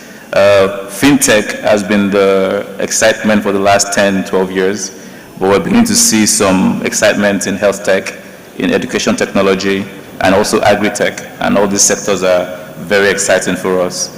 But I'd also like to touch on something that Michael mentioned, the engagement. What we're finding with the young people who bring technology to innovate is that they're not engaging their stakeholders, especially the regulators. And it's a critical risk. This is not the United Kingdom, it's not America. With one single directive from the regulator, CBN, SEC, your business with a valuation of $2 billion can collapse. So tech bros and Texas, I think you need to be in the room when these conversations are being had. You can have your representation. When we're looking at investments, we want them to have such units within the organization. And that's also what I now do in VFD. When we're looking at any investment, who are you engaging? Who's helping you engage the government? Who's helping you engage the regulators? Because the risk is immense if you don't do that. However, regulation does not stop you from starting. There was an investment opportunity that we missed about 6 years ago. We met this group of 3 fantastic people, 2 guys and a lady, who started an investment platform. At the time, they had maybe 3,000 users with about 400 million AUM.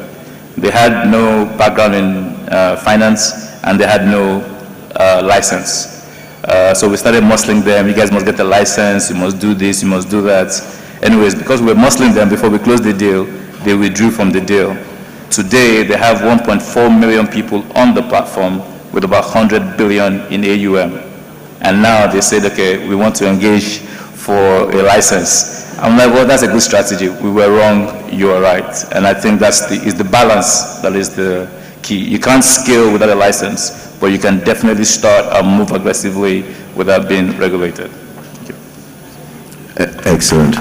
So, regulatory engagement, I completely agree with, and stakeholder engagement. But I think sometimes around rooms like this, and when we talk about companies in the tech sector or the fintech space, and we think of the regulators or stakeholders, we limit it to maybe agencies like the CBN. But there are other stakeholders like the security agencies, and there's a personal experience, I won't share too much, but Jumoke is aware of this, of somebody that, one of these fintech companies, and the fact that a particular transaction goes through your system or your platform doesn't mean you're fraudulent. But the security agency comes to pick up a member of the board, the CEO.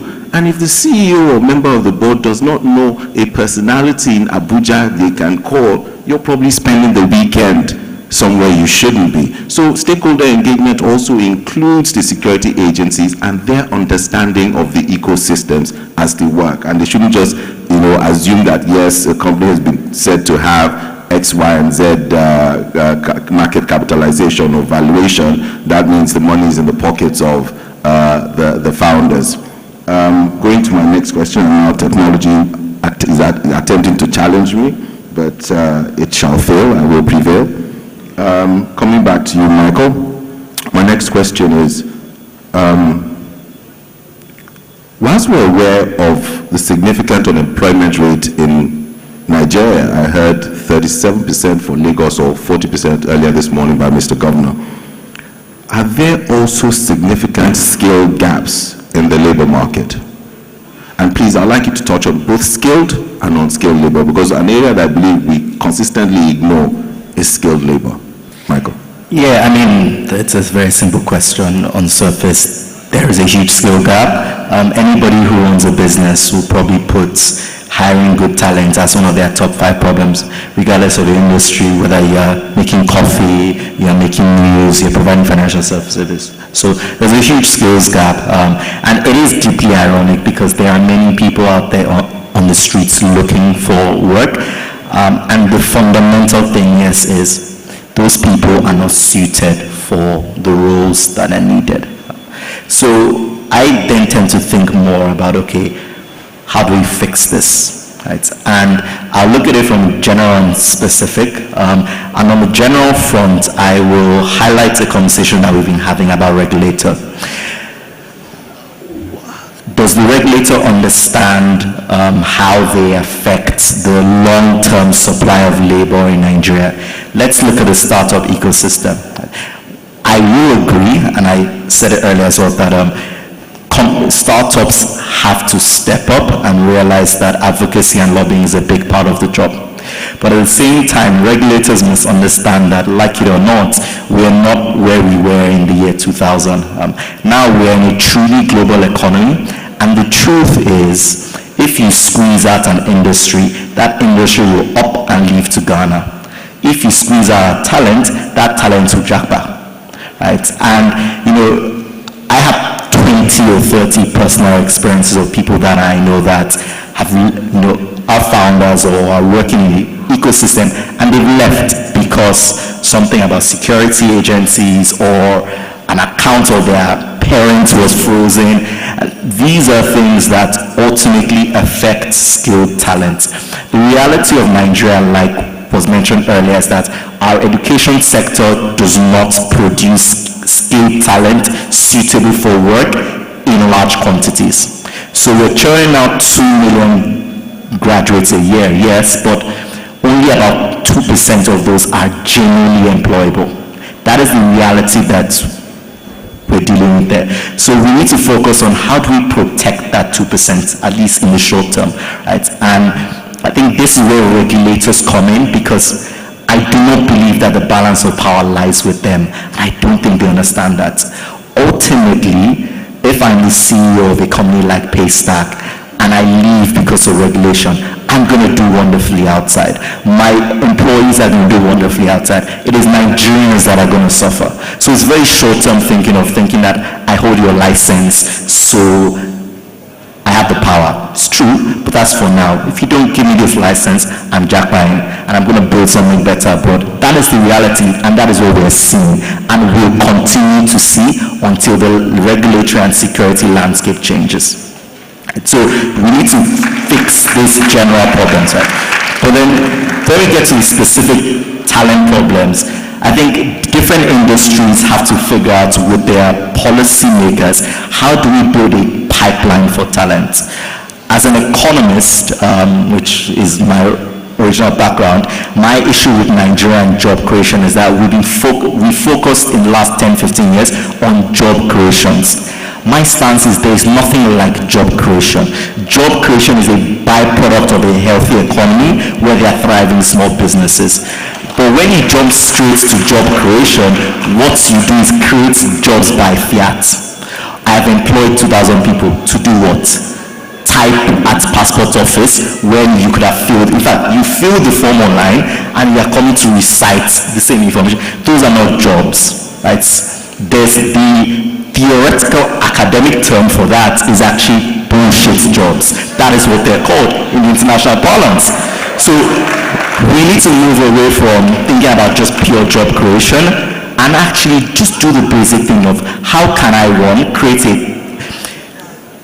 thriving economy, enable small businesses, and then how do I partner with these businesses to create talent pipelines? Because the thing with talent is that companies benefit, but their incentives are misaligned. In that if I invest in talent today, I reap the rewards in 5 years, and maybe only for a short time, but the entire economy benefits, right? So talents creation is sort of like a public good as well. So there needs to be that private-public partnership, and what we're seeing, at least in the startup ecosystem, is some collaboration there, right? So there's an initiative called Talent City that is being coordinated by the former founder of Endela and Flutterwave, and he's partnering with governments on how do we execute this, because it cannot be purely a private sector initiative, right? So when we want to solve this skill talent gap in particular, we need to first of all protect that 2%. Let's not let them leave. Let's do what we can. They have the power, honestly, long term. And then how do public and private stakeholders work together to build talent infrastructure in different industries? So how do I ensure that in 2050, when there are 50 coffee companies, there is talent to supply the companies? And I'm not hiring a lawyer to come and do work that the industry experts should be doing. Thank you so much again, Michael. Very, very insightful. And coming back to our dearest coffee lady, before we agree to disagree, or before you hire a lawyer as a shop salesman, coffee maker, barista, but not with the ER in your coffee shop, the pandemic has taught all of us several lessons. One of which is that times can change without notice, and we all need to be adaptable. Adaptability is key to business continuity. Now, how did this pandemic affect your business? I know you mentioned earlier you have 9 people in business. How did you respond? And in terms of sustaining the business, what happened with your employees? Did you fire? Did you redesignate? If you could just share your experience. Thank you. Thank you so much. So first things first, when COVID hit Lagos, we had to shut down for, I think, 3 months, because part of our business model requires for us to have coffee experience centers. We source our coffee locally from female farmers in Taraba, and we're able to get that coffee to Lagos, roast and create different products and services that our customer base, would get. However, when COVID happened in Lagos, first thing was very clear: we didn't have a strong online presence. We weren't thinking clearly, and obviously it was because of the kind of business model we started out with. So that means we lost all of our revenue. Literally 90% of our revenue was lost. I remember the first time Lagos opened, it was May the 4th. And why do I remember this day? I think I only had about 4,000 naira in my account, business account, and my team member was like, "Ma, we would open regardless." Before I could get to the coffee shop in Ilupeju, they had gone there, they had opened up, they had washed up everywhere. And I sat down and I broke down crying, because I felt like I had done a bit of investment with my leadership to have team members who were willing to take the risk of staying with me with this humongous vision that I have to capture Africa. But they were willing to start. We literally had to restart our business. And today, because of them, and adding a bit of technology, using third-party tech solutions like as simple as WhatsApp, Instagram, the almighty Twitter, let's not go into that conversation. These were areas that we were able to put our businesses online for free. And that allowed us to be able to reach our customer base. However, I would like to say this: that was the year we innovated. We added more products to our business, and we were able to hit our target for which was weird. But by the time 2020 was over, we hit our revenue target. We're still growing.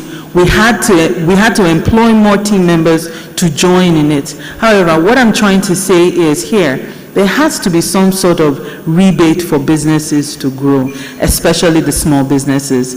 For example, a lot of us are battling with high tariffs with electric bills. Lsctf is a fantastic government subsidiary that bridges the gap between us and the almighty Lagos State government. There has to be, yes, there has to be rebates that support actions like COVID. We didn't see it coming. The government didn't see it coming. The government was well prepared in terms of, at least they have something in their coffers to work with. We didn't have anything to work with. We have traditional banks that cannot support SMEs. I'm of the opinion that the African Development Bank and other agencies like the World Bank, IMF, need to have a bank that directly supports SME growth. Because when we go to the banks, the rates are too high. Lsctf does a bit of job in terms of giving us credit facilities that we're able to pay back 3 years, 5 years, but more has to be done, because if not, businesses like us who don't have high-spirited CEOs like myself, who is willing to go beyond and above to keep my business up and running, a lot of my friends lost their businesses during these times. So those things have to be looked at adequately. How do we begin to create buffers for businesses to scale? And I'll say this out there, we're looking to scale in our business. We're looking for $250,000 to create at least 100 more employment for young Lagosians. So Mr. Denibi, you're hearing me clearly now. You're a local investor. You should sit with us and see how we can transform Lagos to have the first biggest coffee processing facility in the country. Thank you. Princess, I don't know if you hear it enough, but I will say to you that you are truly a unique business person in Nigeria, and I wish you every success with Happy Coffee. That said, we're literally done. Closing remarks from each member of my panelists, and then we'll go to the audience for questions. So, Dr. J, 1 minute. I'd like to commend Tedra and her team. I think this has been an exceptional panel. I've really enjoyed listening to the comments. And Babashola, very well done. I think the preparation has paid off. The key takeaway for me is the collaboration, the engagement, and the continuous journey to improving the business climate. A lot of stakeholders, a lot of things have been said. Most of it because of our vantage point at PEBEC, we've heard before. So we hear both sides. Sometimes they don't hear each other. And sometimes they're adversarial, and that really doesn't help. So it's a journey of continuous improvement. It does take some patience. By nature, we're impatient, and rightly so. That's what gives us our competitive edge. So believe in Nigeria, believe in the business climate, and most importantly, get your PVC and actually vote. Because if you want to see change, then you know what to do. If not, we're just going to keep talking and wondering why things remain the same. Thank you. I'm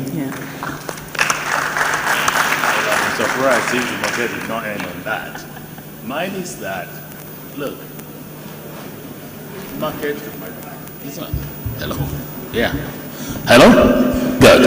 Mine is that, for those of us that are in the market, please, market is always ahead of regulation.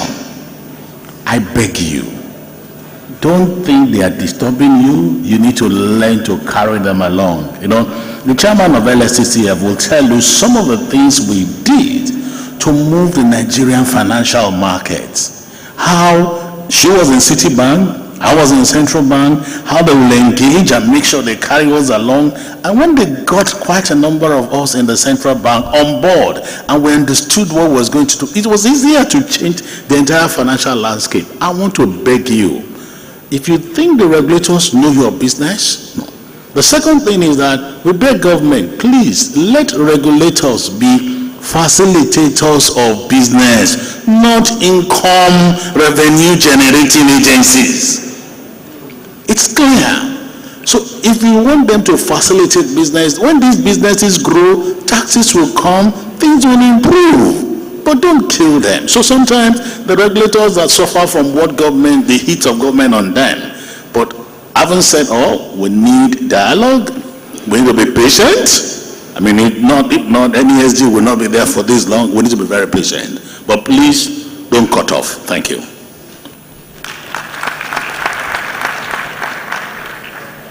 Thank you, Lsctf. Thank you This panel has been amazing. I think it's a great group of panelists. I think I'll take the heat of the Honorable Governor of Lagos State when he said that they will double the effort of their support to you for the job that you're doing. I think it's an amazing job, and I want to say that on behalf of VFD Group, we will do the same as well. Thank you.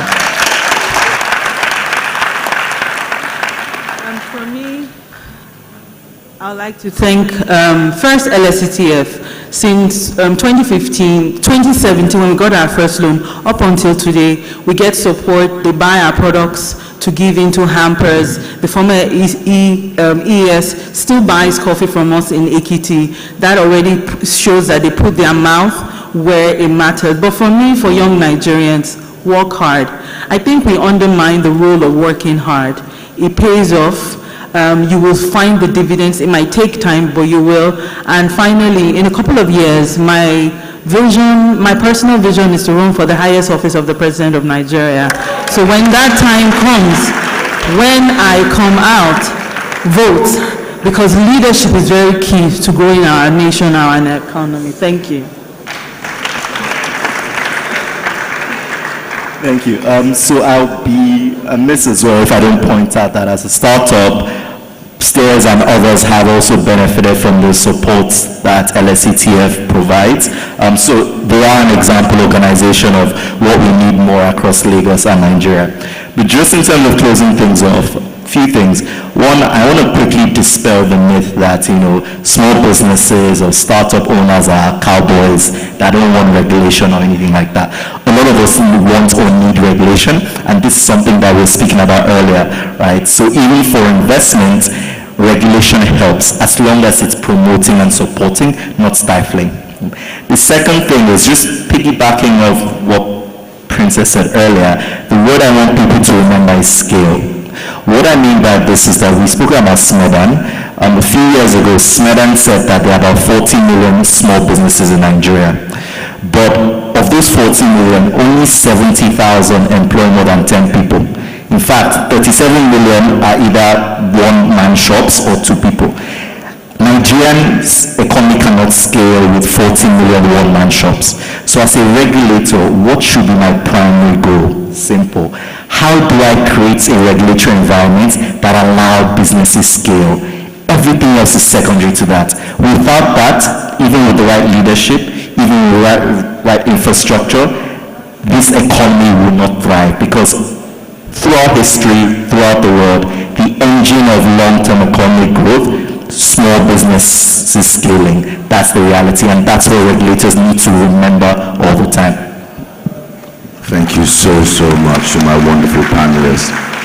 They have so much more to share, but unfortunately, we don't have any more time. So I wouldn't be able to ask any questions from the audience. But I say a big thank you to you all. You've insightful comments. We've got a lot of knowledge. I have benefited from being a part of this panel. And I say a very big thank you to you. A huge thank you to Lsctf, its board, its chairperson, and to the entire audience. I bid you all a very good afternoon. Thank you very much.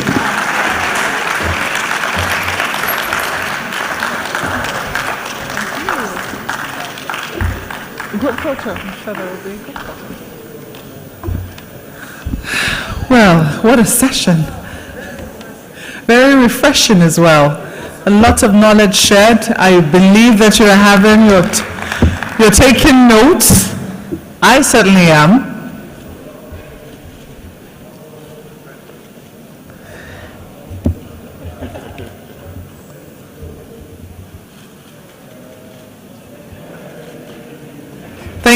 Thank you so much for that wonderful job of moderating, Mr. Baba Alakolaro.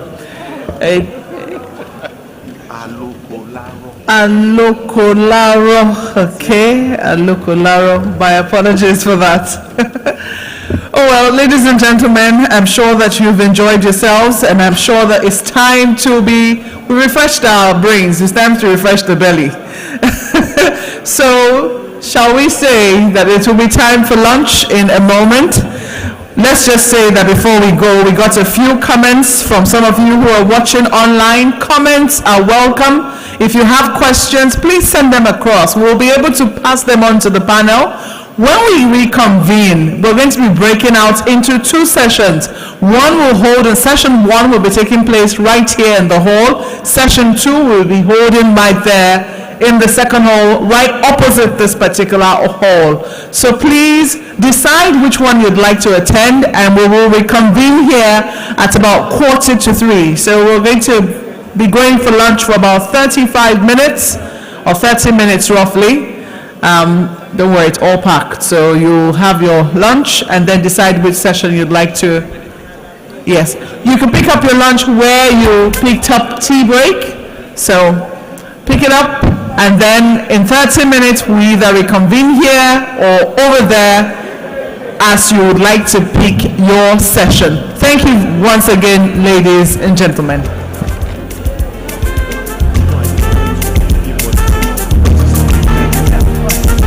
Just to clarify further, the panel session that we'll be holding in this room is the one on, sorry, almost mixed it up. Okay, so the panel session holding in this room is the one with the theme identifying barriers and opportunities in the use of TVET to grow youth employment. So that will be in here. And the other one, which is on preparing the youth for resilient careers, soft skills, job centers, and other investments, that will hold in the hall just outside this room. So please do your best to locate the one you would like to attend, and we'll see you, as she said, in about 30 minutes. Thank you. The first one, just to clarify again, identifying barriers and opportunities in the use of TVET to grow youth employment. So that is holding in this room. And the other one on preparing the youth for a resilient career, soft skills, job centers, and other investments is in the room to the just outside this hall. Thank you very much.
Let me introduce myself. I'm a Swiss economist, being the head of employability at Lsctf. I started in November. I was invited here to give an introduction on TVET. The speech is my personal opinion, my experience traveling 49 countries, working in 10 countries, and now arriving on planet Lagos. So it's not an Lsctf TVET approach, but we will talk about this. So lifelong learning is a big topic, and maybe the vocational training system is like the takeoff to lifelong learning in the world of labor. I read a lot about the education system of Nigeria. I compared it with my other experience in Africa or in South America or in Europe. And yesterday I found out why I have to fill in so many forms in this country. The professor, a Nigerian architect living in Germany, preparing us for this adventure here in Nigeria, he put together some slides, and he put on a slide that during the period where the British were active in the country, they were preparing a lot of people working in offices as office clerks. So suddenly I see why the street is not fixed, but I have to fill in a lot of forms. It's like a kind of orientation towards white-collar jobs, and I'm not sure if the resources are allocated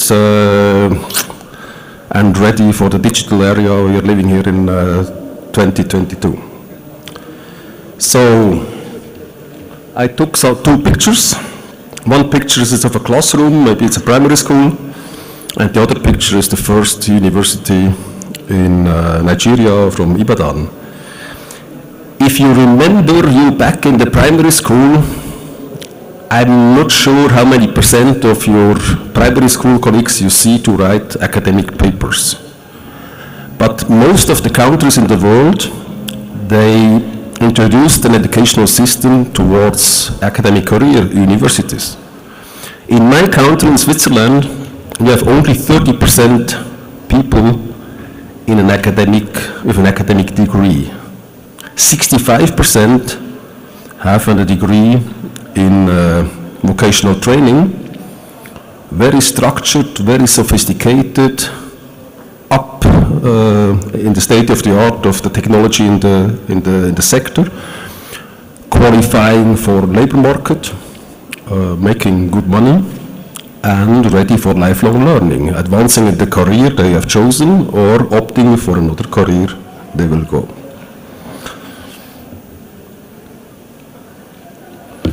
So last Friday I had the pleasure to visit the technical college in Ikorodu, and I also find the figure about youth employment. It's the highest figure we heard this day so far. It's 50%. So nevertheless, it's 30, 50, 45%. It's too much, and it's not good. So the two technical colleges I found here were in a good shape, very well organized, but I'm not sure if they are really ready for the challenges we face. The challenges we face, we are in area of digitalization. We have huge migration, internal migration, and we have huge part of informal business. The plumber class I interviewed last Friday in this technical college, the head teacher said 50% of the plumbers opt for self-employment after the vocational training. So my suggestion is, as I suppose, to renovate the whole vocational training system in the country or in the state according to standards as we know it from other countries. I think it's too expensive, and maybe as the technological change is so fast, it's too slow. So I invite the panel to discuss that we make a big jump in the digital area, that maybe we discuss of recognition of prior learnings, formal and informal. And maybe we make a call to Elon Musk to link Lagos State to the Skylink, to have internet up to date, possible to digest all this digitalization questions and challenges. And I invite the businesses to address their needs, their requirements, but I also invite them to give the youth a chance to have insight what they learned, especially in vocational training schools.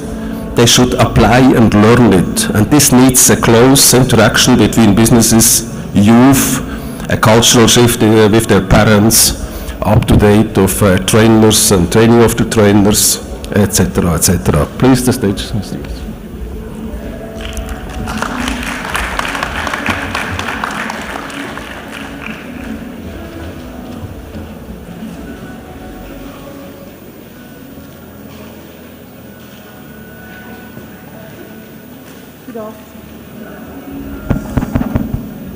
Good afternoon, ladies and gentlemen. The session that we're starting is identifying barriers and opportunities in the use of TVET to grow youth employment. And with me on the panel is on my near me right-hand side here is Miss Jody Adewale, Managing Director, Etiwa Tech. Beside her is Mr. Tobias Wolfganton, Head of Project GIZ Sky. And beside him here is Mrs. Folashade Adefisayo, Honorable Commissioner, Ministry of Education for Lagos State. And on the far right is Mr. Ebuna Akaisebo, CEO, Construction Kaiser Limited. Good afternoon, everyone, and we're very delighted to have you here. I'm just going to read out a bit about the background for this session. The evolution of the labor market demands has created a need to introduce technical vocational education and training to the youth in addition to the traditional education system. This will ensure sustainable development and aid the reduction in youth unemployment. Unemployment rate in Nigeria is currently at 33.3%, according to the official data by the National Bureau of Statistics, while youth unemployment rate is at an alarming level of 42%. The implication of this is that close to half of the Nigerian youth population are not engaged in any productive activity. TVET could be the game changer in combating unemployment by upscaling and reskilling the target group, that is, the persons between ages of 18 to 35 years, in a manner that will create a pipeline from formal schools to the technical and vocational market. So that's really the background, and the session is trying to identify the barriers and opportunities to make TVET the game changer for employment growth in Lagos State. I'm going to start by looking at the question on sustainability, since the whole of this program is based on sustainability. And I'm going to start by asking Tobias, please, if you don't mind, that what are the roles or the relationship that exist between technical education and sustainable development? Thank you very much, Ronke, and thank you very much for inviting me and having me here today. It's a great pleasure.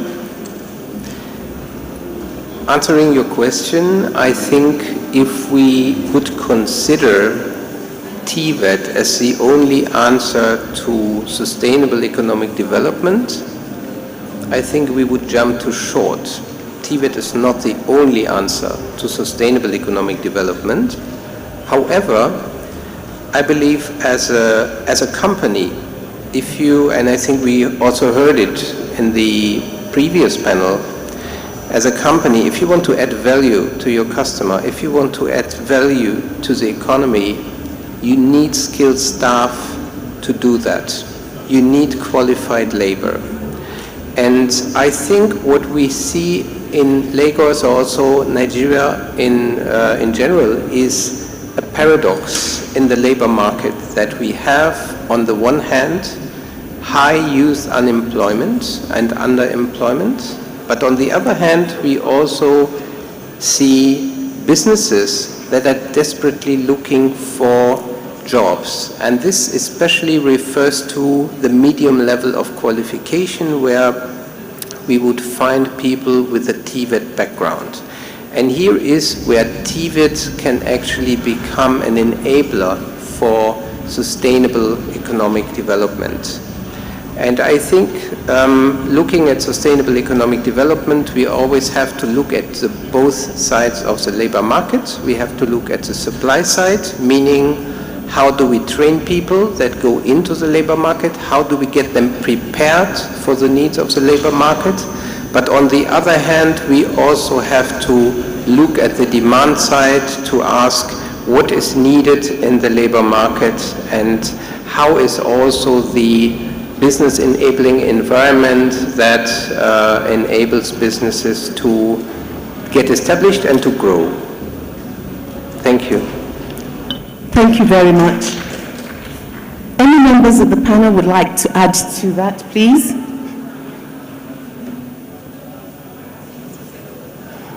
Okay. So Tobias has really talked about the supply side, which are like the trainers, and the demand side. Those are the industries, various industries, who demand and who request for the skilled staff.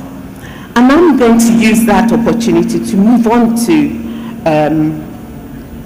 Mr. Ibuna and ask, what are the gaps that are currently in the labor market, and how will technical training bridge these gaps?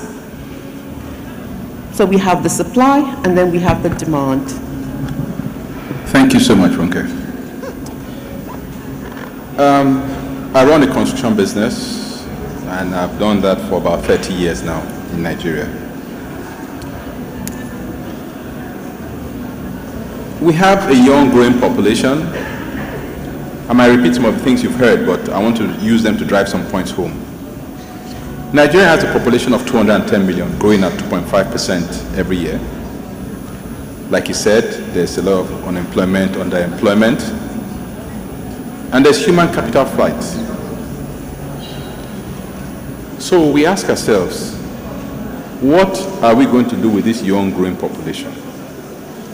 Because if we don't do the right thing with them, the bad boys will attract them to the other side, and they will create a problem for all of us.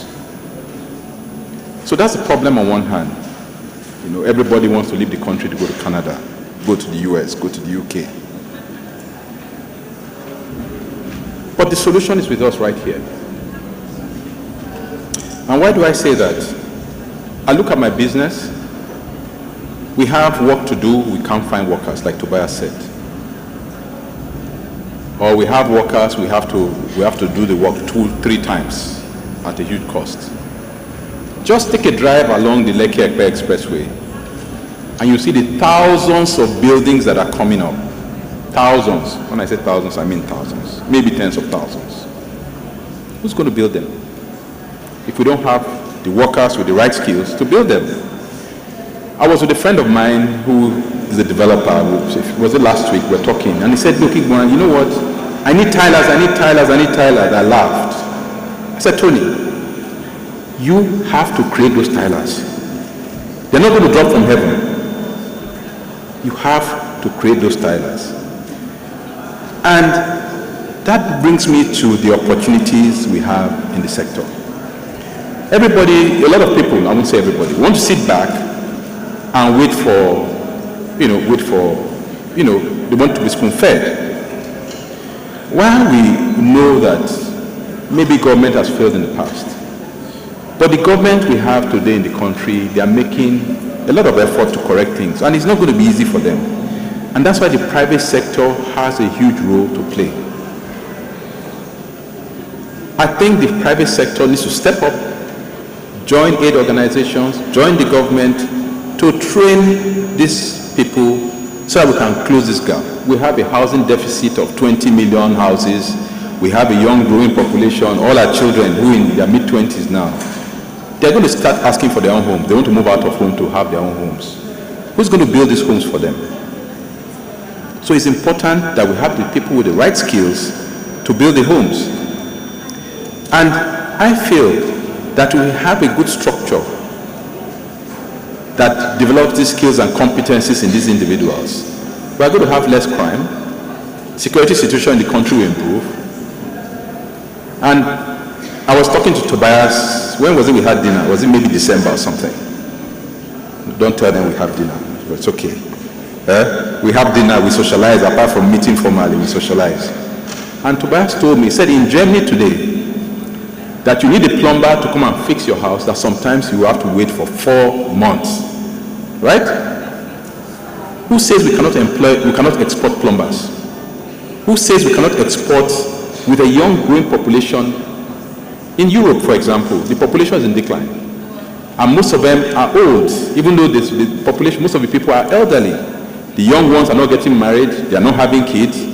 So, who says that we cannot train our artisans and send them abroad to go and work? And they send dollars to us to help our economy and show up a naira. There's an opportunity. So, while we have a problem, this problem, we can turn it to an opportunity if we are strategic and we do the right thing. So I don't know if there's a time to talk more about specific. I could go ahead. So, talking about businesses stepping up to the stage. I will give examples of what I know, what I've done, that has brought us some success. In 2016, Construction Kaiser set up a foundation to help address some of these issues. Now, what did we do? We knew that artisans were difficult to find, so we've worked with Lsctf, we've taken some people from Tiwa, GIZ, and I tell you, they are very good. We're training them 1 year, 2 years, they are still working with us. Sometimes we even get them accommodation, and that's what we need to do to support them, to grow them. And these people even now become entrepreneurs. They hire other people all over the world. Small and medium-sized enterprises are the highest employers of labor. So when we grow those small businesses, and then they now employ 10, 20 people, then unemployment, we're chipping away from that unemployment block. So at Kaiser Foundation, we started the artisan training. We partnered with Lsctf and all that. Then soft skills. We teach them soft skills, because if a plumber comes to your house and he cannot behave himself, he cannot manage his relationships, then he can't get business. So we also teach soft skills. The last time we did this, we had 2,000 people from 21 countries. We did this virtually. COVID taught us to do it virtually. We were doing it physically before. But then COVID happened and we swung virtual. And it's been very successful. So these are some of the things businesses need to do to help grow these people who will help grow our businesses. So it's a mutually beneficial relationship. Talking about entrepreneurship, at Kaiser Foundation in November, we started what they call a graduate entrepreneurial scheme, where people come in, learn the trade, and also come into the company and do an internship and start their own businesses. That way they can come and service us such that we can grow our businesses. So what am I saying? As private sector, as people in the businesses, the onus is on us to grow the talent that we need to grow our businesses. Thank you very much. Thank you. Thank you. I'd like to continue regarding this, the gaps that we're currently discussing, and I'd like to ask if there are any addition that you'd like to make regarding the gaps that are currently in the labor market. Mr. Osaigbina has given us some examples of opportunities around that. He's given us some of his challenges being in the construction industry. Are there any, Tobias, that you'd like to add to that, please? Yeah, maybe a small addition. I think Igbuan, he said something very important. He was saying that he's training these people to like 1 or 2 years to actually become competent in what they are supposed to do. And I have a question to the audience. Who of you would, let's say you need to do a surgery, who of you would go to a doctor, a surgeon, who has gone through a 2 months training? I think anyone wouldn't do that. But at the same time, you are hiring electricians to wire your house who have gone through a 2 months training, which might eventually be dangerous for your life. What I'm saying is we need to value TVET more. It's not sufficient to say, okay, we put through all the youth through a 1 or 2 months training. I think we need to diversify the system. We have the traditional TVET system of the 3 years secondary schooling. We also have a lot of short-term trainings. But I think we also need a middle way for all those youth that are 20 and older, but that still want to go for a TVET, a real TVET, which goes beyond just an employment promotion measure, which I think we are currently picking up together with Lsctf Skills for Employment program, where we have a 6 to 12 months training program, which is a good compromise between good quality of the training, but at the same time duration and the opportunity cost it means for the individual to go through training. And I think this is something that needs to be expanded, because I think Igbuan said it, I mean, there is a qualitative side we have to work on, but there is also a quantitative side. I mean, currently, I think it's still unthinkable that people would actually go out and work abroad, because Nigeria is still importing labor from Benin, from Cameroon, even from Pakistan and China to do the jobs. So we need to both work on the quality and the quantity at the same time to provide sufficient opportunities for the youth. Thank you. Thank you for that. And continuing from that, I'd like to ask you, Ms. Jody, what are the success factors? You know, we've looked at the gaps, we've looked at some of what Tobias has said in terms of the quality of this training, that is the supply side. And I'd like you to please enumerate some of the success factors that could be used for expanding the TVET education system. Thank you very much. And I'd like to thank Lsctf for the invitation to this panel. Etiwatech, we're a non-governmental organization, a non-profit TVET center, and we focus mainly on construction trades. How did Etiwa start? And I think it wraps up what many of our panelists have been saying. Etiwa was founded by a group of companies within the construction industry. And they saw that there was a need to upskill their artisans and their technicians. And they searched high and low all over Nigeria to find a quality technical institution they could send their staff to, and realized they couldn't get the quality that they needed in the space of time or the duration that they were looking for.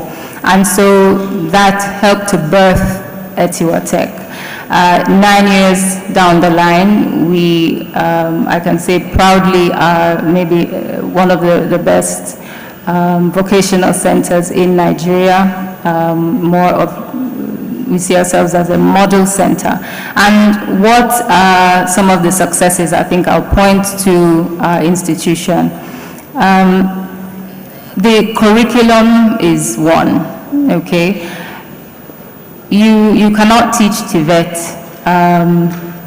without having the input of industry.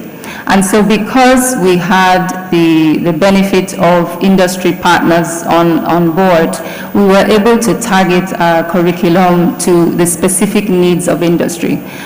We did surveys, we found out, what does the construction industry need, and we targeted our curriculum at that. So we believe that when we turn out our learners, they're adequately able to meet the needs of the market. Our instructors are the same. We go out and we ensure that we hire trainers with practical experience. And so often than not, you have trainers in these institutions who do not have a lot of practical experience. And so we do get experts who are in the trade, and we really convert them into trainers, giving them that pedagogy that is necessary to actually train. We have also mentioned soft skills and entrepreneurship skills, very important, and it's something that we also make sure that on every program the learners have an opportunity to get those soft skills and also the entrepreneurship skills that they need. We do help as well with job placements, but we do try to emphasize entrepreneurship, as many panelists have mentioned. Even with the tightening of the economy, with COVID and with everything else, it's very important that students are able to fend for themselves, and they in turn end up being hirers of more labor and giving others an opportunity to get into work. I think the honest truth is that there is a real crisis on our hands when it comes to TVET.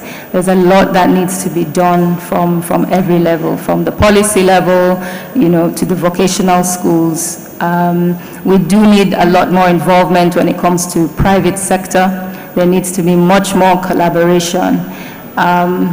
It was also just mentioned, we do have to give our young people opportunities in work. We do have to give them opportunities. It's not good enough to just train them and not have, that work placement or somewhere they can hone their skills. If we're not, as Tobias said, giving education or the training that, is, say, 6 months to 12 months or even longer, because in many countries we have 3 to 4 years of training. If we're not doing that, then we need to get to a place where we do offer that. In the meantime, I think we need to really encourage private sector to take on our graduates so that they can continue to hone their skills. Thank you. I'd just like to say that the International Women's Day will be up in a few days' time, and I wanted just to find out from ourselves here, and we also know that in terms of gender, that is the females, that when we do the statistics, many females are missing when it comes to the training and the economic opportunities in vocational education, especially those that are dominated by the male and those that have potential growth in Nigeria, like the construction that we have said, like engineering, ICT, and so on. And I just wanted to find out from members of the panel here, in terms of more information around the issues that you have experienced around gender taking and females taking up the technical and vocational aspects that have high yielding income and potential for long-term growth. Yes, please, Mr. Igbuna. Thank you. So I want to declare up front that I have 3 daughters, so I might be biased. But I found women very easy to work with. I found them capable and competent. In fact, at the office, I'm surrounded by women. On the board of Construction Kaiser, we have 3 women out of 7. In the management team, in fact, I'm the only man. All right. So having said that, we've made a deliberate effort to increase the number of women that work in Construction Kaiser today. and not just as engineers or quantity surveyors or land surveyors. So they go into the field and they work, where in the fields that were otherwise seen for men only, they work. Right there in the sun, they're capable, they can do anything. Now let's step down a bit more. We have female artisans, iron benders, finishes, tilers. They are doing the job. Apart, we got some people from Lsctf and probably a Tiwa too, female. They're doing very well. So let me say this. In Africa, when a woman has a job, the home is well fed, it's taken care of. Unfortunately, some of our men, they receive their salary, they go to the beer parlor first to go and drink. But a woman gets her salary, comes home and buys food for the children. So we understand that, and we feel it's very important to include the women and get the best out of them because they are capable. Thank you so much. Thank you. Yes, ma'am.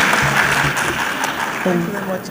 I would just like to add that, yes, we find that many of our girls are dissuaded from going into technical occupations. Of course, people tell them it's not for girls, it's a man's world and so on. But we find that more and more we are working in the Lagos State public schools with a number of NGOs that are into female presence in technical vocations. And some are, like the Society of Women Engineers and so on. They actually come and, talk to the girls and give them a sense of, let them see that you can do it, in other words. So, as a strategy of something called subsidized employment. Pardon? Well, there was a mix-up. It was a bit uncanny because it did sound a little bit like my own voice. So I was a bit frightened that was I now speaking in multiple tongues on this. Well, thank you. Just to say that more and more people are now working to convince girls to do as much as, to go into any field of endeavor that they want to go into.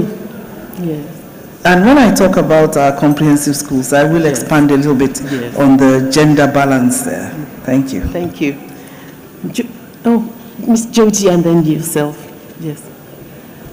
Okay, so yes, as a vocational institute, we do encourage women to come on to our programs, and obviously, the same opportunities that are there for men are also open for women.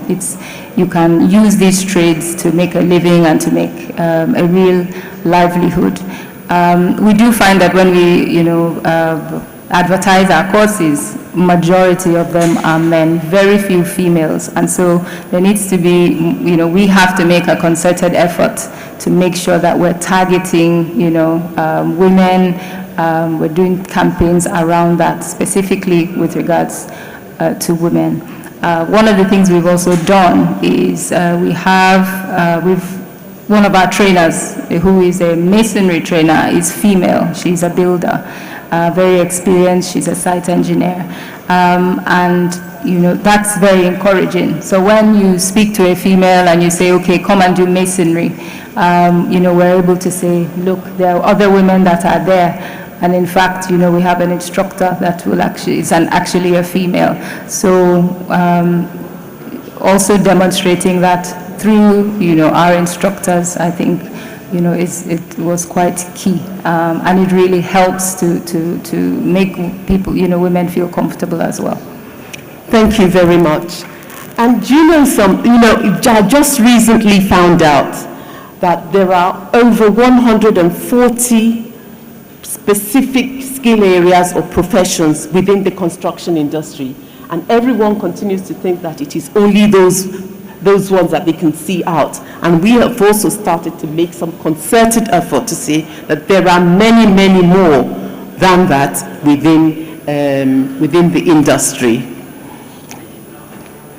Yes, quickly. Yeah, just very quickly.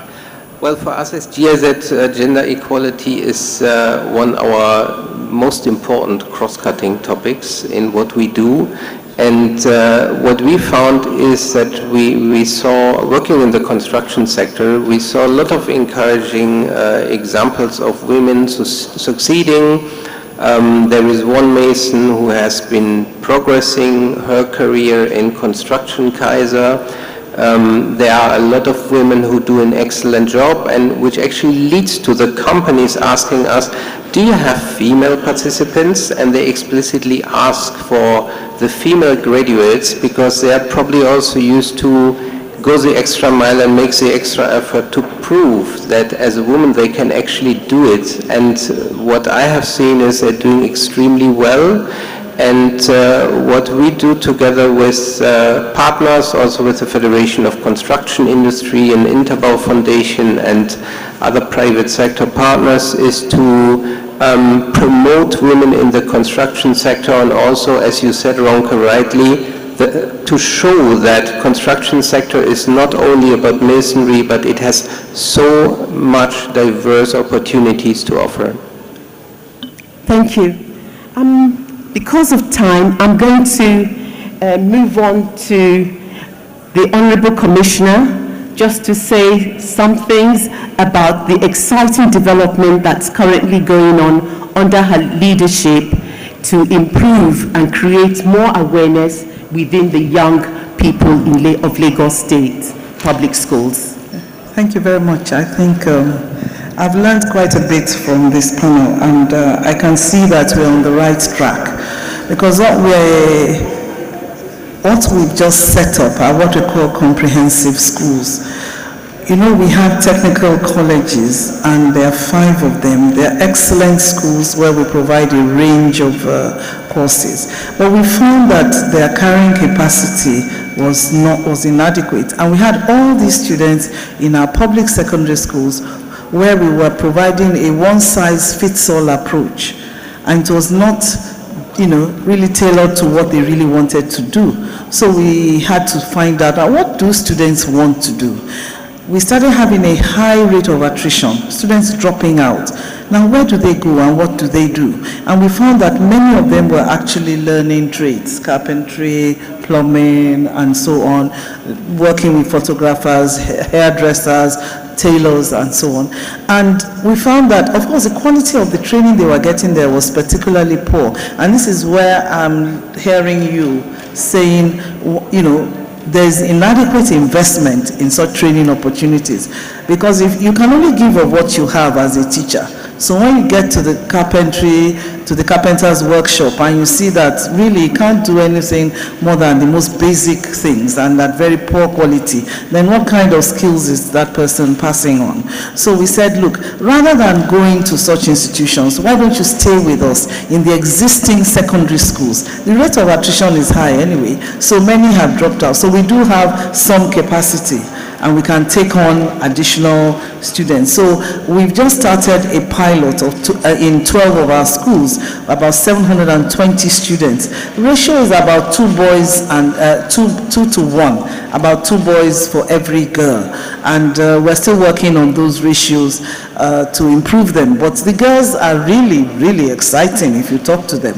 Now, we are teaching, because it's a pilot, we are doing 5 main broad career choices. We're giving them 5 broad career choices, ranging from agriculture to ICT to fashion and design. After all, this is Lagos. We are fashionable. Then we have photography and videography. We know we all like to take photographs nowadays, and lots of parties and so on, so lots of opportunities for such young students. And then, of course, construction, because Lagos is a huge construction zone now. So what we're doing is to, the first point that was made in listing the key success factors by Jody was really the curriculum, the relationship with the private sector. We haven't done this by ourselves, because first of all, we just don't have the in-house skills in our schools to teach students these subjects. What we have are teachers who went to university to read Greek. It doesn't mean they know anything about Greek, or who read PhD and so on, so they can draw a football field. Doesn't mean they can play football. And so we decided that we were going to actually use people who had worked in industry as well. It's very difficult for educationists to accept artisans as teachers. because they think you should have the full pedagogical training. But what we're doing is taking these artisans and giving them good quality teacher training. And the curriculum as well is developed with private sector. For instance, for the Agric curriculum, we are working with IITA. So IITA has developed a curriculum for fishery, for animal husbandry, for what they call hydroponics, I think urban farming, and they'll get the certificate of IITA, which I think is the major problem with a lot of parents. That so what degree will my child get? But when you tell them, when your child goes to that artisan who is teaching them carpentry, what degree are they getting? Surely this is better. And what we've also done is we've overlain it with soft skills. So we are not just talking about the skill of plumbing. You want to be a plumber. Yes, you learn financial literacy, you learn digital literacy. We'll teach you negotiation skills, how to open an account, how to manage yourself, how to go for an interview if what you want is to get a job at the end of this. And if what you want is to start off your own business, we are setting them up to run in teams, in collaborative teams, where they will set up their own businesses. All these also done with the private sector and a lot of people who are supporting us, a lot of individuals, a lot of companies. For instance, we have some finished we are signing an MOU with the city of Tampere in Finland, and they want to train our teachers, especially on experiential learning, that as they are learning, whether it's plumbing or fashion design, they're also learning to set up their business, work in teams, think creatively, and so on. And we've even worked with the British Council on integrating, the famous 21st century skills into the curriculum. So we've done a lot of that. The pilot is on, we've started, and we are seeing the things that we need to tweak here and there. But Mr. Governor, Mr. Babajide Sanwo-Olu, who was here earlier today talking about the comprehensive schools, has challenged us. It's 12 now, but we must add 50 by September, and I think 100. Or is it 100? He told me 50, you told me 100, Sam. So I'll take my Oga's 50. 50 additional schools, and because we really need to stop this drain of students going out and not able, totally unskilled, unemployable, and unemployed. That is what causes a lot of the social cohesion problems that we have all over the place. And so these are some of the things that we are trying to do, working in collaboration, like I said, with a lot of organizations, and deliberately building up skills for the next generation. Very excited about this development. And I must say that we've gone beyond anybody saying, can you do this? I think we can. This is a situation of yes, we can, yes, we will, and yes, we are doing it. So anybody, let me appeal that anybody who wants to support us, we are quite willing. People have given us their curriculum, and like we said, training our teachers. We've talked to Etiwa, of course, which we hope will be a potential partner at one point or the other. And we've talked to a lot of organizations. We've talked to GIZ. We've talked to, in fact, even Greek, I even went to Greece to address the Greek Nigeria Chamber of Commerce, and we started getting people interested. Nigerians in diaspora, of course, very worried about this attrition rate. And so those are the things that we are doing. We're also addressing academics. You must also address academics. Just like you said, you can't have a single solution. It's got to be a multiplicity of solutions. So the other solution is to ramp up the quality of our academic program in our secondary schools, which we're doing, and for which we're getting results. Like, for example, the WAEC result rates went from 39% passed last year to 79% this year. And of course, we are full of trepidation now because we can't go back. We have to get better and better. So the mighty challenge to get better and better. But I think what we're trying to do in the Ministry of Education is to ensure that we just address that every child leaves us with something. If it's to go on to university, go ahead. If you are done with the comprehensive schools and you've done a year, we have 1 year courses, we have modular courses. So when they are done with us, they can even go to our technical colleges, finish there, get NAPTEP, go on to what do you call them, polytechnics and universities if they want. But what we want is to ensure that we are playing to the skills and attributes of every child. Thank you. Thank you very much. Thank you very much. We have only a few minutes more and would like to use the few minutes that we have for questions and answers. And during that time, we can also add much more information. So if we have any questions, I see a few hands up. If you quickly just come here, we'll do that. Just stand here, and then after those questions, and they've answered them, please you say your name, who your question is for, and please try and be quick about it. 30 seconds. Would it be enough? Okay, so good afternoon. Yeah, my name is Lanre Lawal. Basically, it's more like a testimony and a question, like infusion of testimony and question. So I'm one of the biggest beneficiaries of this platform, this Lagos State Employability Trust Fund. I would like to say that the youth here would agree with me that most of the curriculum of most of the courses in Nigeria today are not industry aligned. They are not industry aligned. Like I studied zoology as my first degree. So when I did zoology, it was more of theoretical and not practical. So the question is, no, I'm going somewhere, sorry. So after zoology, I couldn't get a job. I looked for job everywhere, I couldn't get a job. So I was like, okay, maybe if I do a master's in a second degree, maybe I would get a job. So I did master's in medical parasitology from Malabisa University. So after that, I couldn't get a job.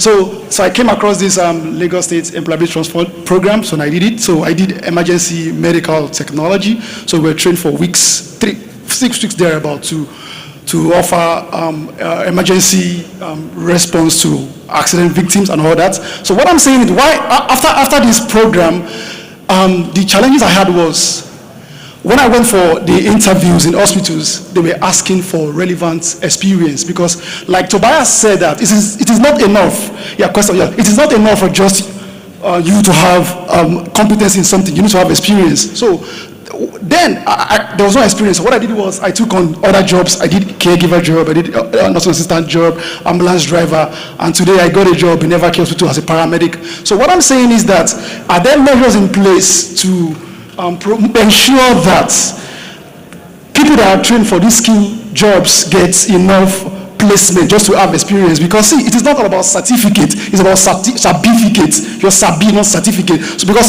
you need a relevant experience to get a job. Are there measures in place to ensure that you have this relevant experience aside the training? Thank you, ma'am. Thank you. You would like to answer? Okay. Yeah, maybe I can do the start. He said we should listen to all the questions and then yes. Okay, thank you very much. My name is Olusegun Alimi, Lagos State Lead on Skills for Prosperity Nigeria program. So not a question, just a comment or contribution, I would say. Fantastic discourse has been going on. I was just thinking, how do we make TVET, first of all, more attractive generally? Perception. And when I think about it, we're talking of curriculum, we're talking of industry-led. That means diverse stakeholders. How do we create a general community of practice? And when I think of it at a systems level, from parents to teachers, to industry actors, to civil society, to the government, because I feel like while there is no silver bullet to unemployment or to making TVET the most relevant pathway to employment and self-employment, I feel like if we begin to take the notion of TVET and begin to nuance it as something that every community member, and when I say that everybody here has a role to play, it is something that becomes more attractive with a defined pathway and an understanding of the trajectory it can lead to. And then, while we have diverse programming, we can now begin to say we have a shared value, like the SDG framework. So it's not a question, it's just a suggestion or recommendation. I'm just talking to everybody here generally. Thank you very much. Yeah, my name My name is Femi Odeyemi. My sister is a beneficiary of the Lagos State Vocational Center. She studied BEAT there. Now she's working in the UK, making a lot of money with BEAT, which she studied here. But during the time of training, our mother spent a lot of money on transportation, feeding, materials, and a lot of things. So I've been to a lot of programs. I can't count the number. At my age, I've been to a lot of programs. And I've studied a lot of these programs.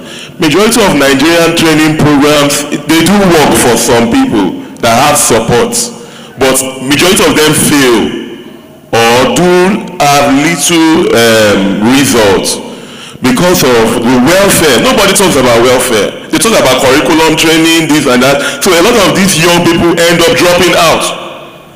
Some of these programs, I even had the opportunity to see some people that are doing employability with the Lagos State Employment Trust Fund. You are in Mushi, they posted you to Lekki. Transportation, how will you, that kind of person, some will just do 2-3 days, they will not go again. Before you now finish, they now say, okay, placement, this and that. Nobody talks about, I've seen a lot of organizations, they don't take care of the welfare of these people. So that is the question is that why is it that most programs in Nigeria, in general, don't think about the welfare of the trainee, seeing them throughout the training period? Why is it that they don't care about welfare? All they do is just curriculum, and these children end up dropping out. Check it, check the fact. Thank you. All right, thank you. My name is Olale Olumide. I'm from Money Tree Trade Academy. So, as a player in the industry, I understand the challenges, but I just have 3 questions. The first one, Jody mentioned that, talked about placements, involvement of private sectors, but we'll all understand the challenges. But because of the nature of people that are here now, can we begin to talk about what are the possible ways of making these placements, job placements, interesting to even private sectors? The other session talked about private sectors are not to stifle the startup business, but what are the things we can do? I mean, the regulatory. What are the things governments, regulatory bodies can do in discussion on these TVETs to encourage private sector? Because when you talk about TVETs and you don't carry along the private sectors, the cycle is not complete. What are the things that can be done to encourage this private sector? Then number 2. I just realized, and we have so many vocational training here and there, even in the States. Is there a way we can synchronize this? Even though there are so many of them and little effectiveness, is there a way we can synchronize this for more effectiveness? Number 3.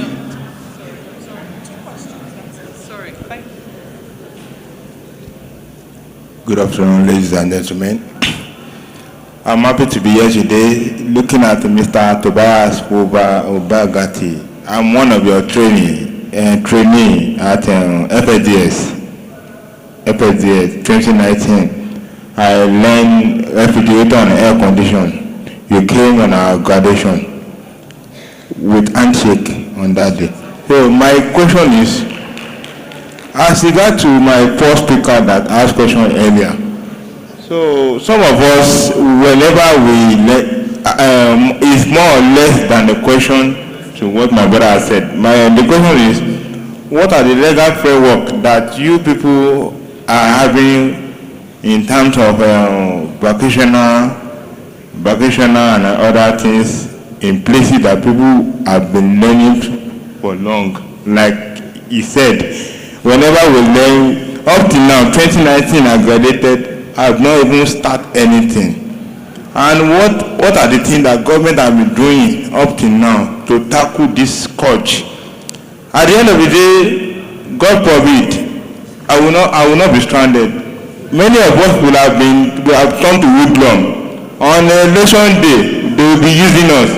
And so the number 2 question is that age is not on our side anymore. looking at me now, I'm very close to 40 years now. Don't look down on me. So what do you think that government can do for us? We can't just be sitting on the fence, looking like a mumu. Our mumu don't do.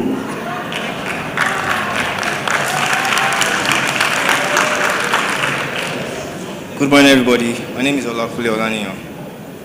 And my question is that from the current policy on analysis of policies that we have now, what will you say from your own point of view is understanding, from your current analysis of policies, from you, your words, what will you say about understanding our civil rights and understanding our national treasury? What will you have to say about that? I don't think that has to do with what we're talking about here, but I'm sure that the speakers, I know that we're totally done with questions, I'm sorry. We're just going to take a comment from somebody who was a trainer. I'm sorry, ma'am. When the indicators are raised, I didn't see your hand up, sorry. Good afternoon, everybody. I needed to speak to what the second to the last speaker said. That's not correct, and I noticed that he went out. He was actually trained, yes, in 2019. He's doing well. He has attended mentoring sessions to mentor other people. And then maybe I should say something to support the work that GIZ is doing, even though right now I'm not sure that we are best of friends with GIZ. But then, the set of people that were trained in 2019, GIZ has gone further to support them in 2021 with individual equipment worth close to 3 million naira per person. So there is support, and there is, they know that I can never stop talking about creating jobs through TVET. The jobs are being created. 100% are getting jobs after training. Thank you. Thank you very much, ma'am. So, Madam Moderator, it's over now to you. Thank you very much. I know you've said time is going, yes. So we're just going to be a bit snappy in terms of the questions. I know that Tobias and Jody have been raising their hand. So if we could probably start with Tobias and then Jody, and if there's any more time, we will then ask HC and Mr. Ibrahima. Right. Thank you very much. I try to keep it short, and I think some questions went into the same direction, so I think they can be answered as one. There are several challenges apart from organizing a training. One is transport, which is something that we do in our programs, that we provide also transport stipends. In some programs, we also provide starter kits to basically as a capital to start up a business or self-employment. At the same time, transition is difficult sometimes, especially when it comes to formal employment. I can particularly say trainings we have done with FSD, with ETIWA, also with Honey Treat Academy through our collaboration with Lsctf. They all have done an amazing job to support the youth to find employment and to also create a strong network of graduates that help each other and that also can basically set up a business together. So I think that's always a challenge, but I would see, looking at the figures, we are really close to 100% of people going into the labor market and really having employment and also having a decent employment. So I think that's something which is fruit of these great partnerships we all have here in Lagos State and we can be proud of. Then I would like to refer to the involvement of the private sector, which was mentioned. I think it is important to have industry exposure as part of the curriculum, and that's why we are working with the private sector on developing new vocational standards which are 50 to 80% practicals in the workplace. So people know how the workplace looks like, they know how to behave at the workplace, they are socialized at the workplace, and so they also bring the experience that the industry needs. Then when it comes to the cooperation with the private sector, when it comes to development of standards, I think we still have some way to go when it comes to how do we organize it, how do we organize the collaboration between public and private sector, and also where do we bring in the parents, where do we bring in the civil society.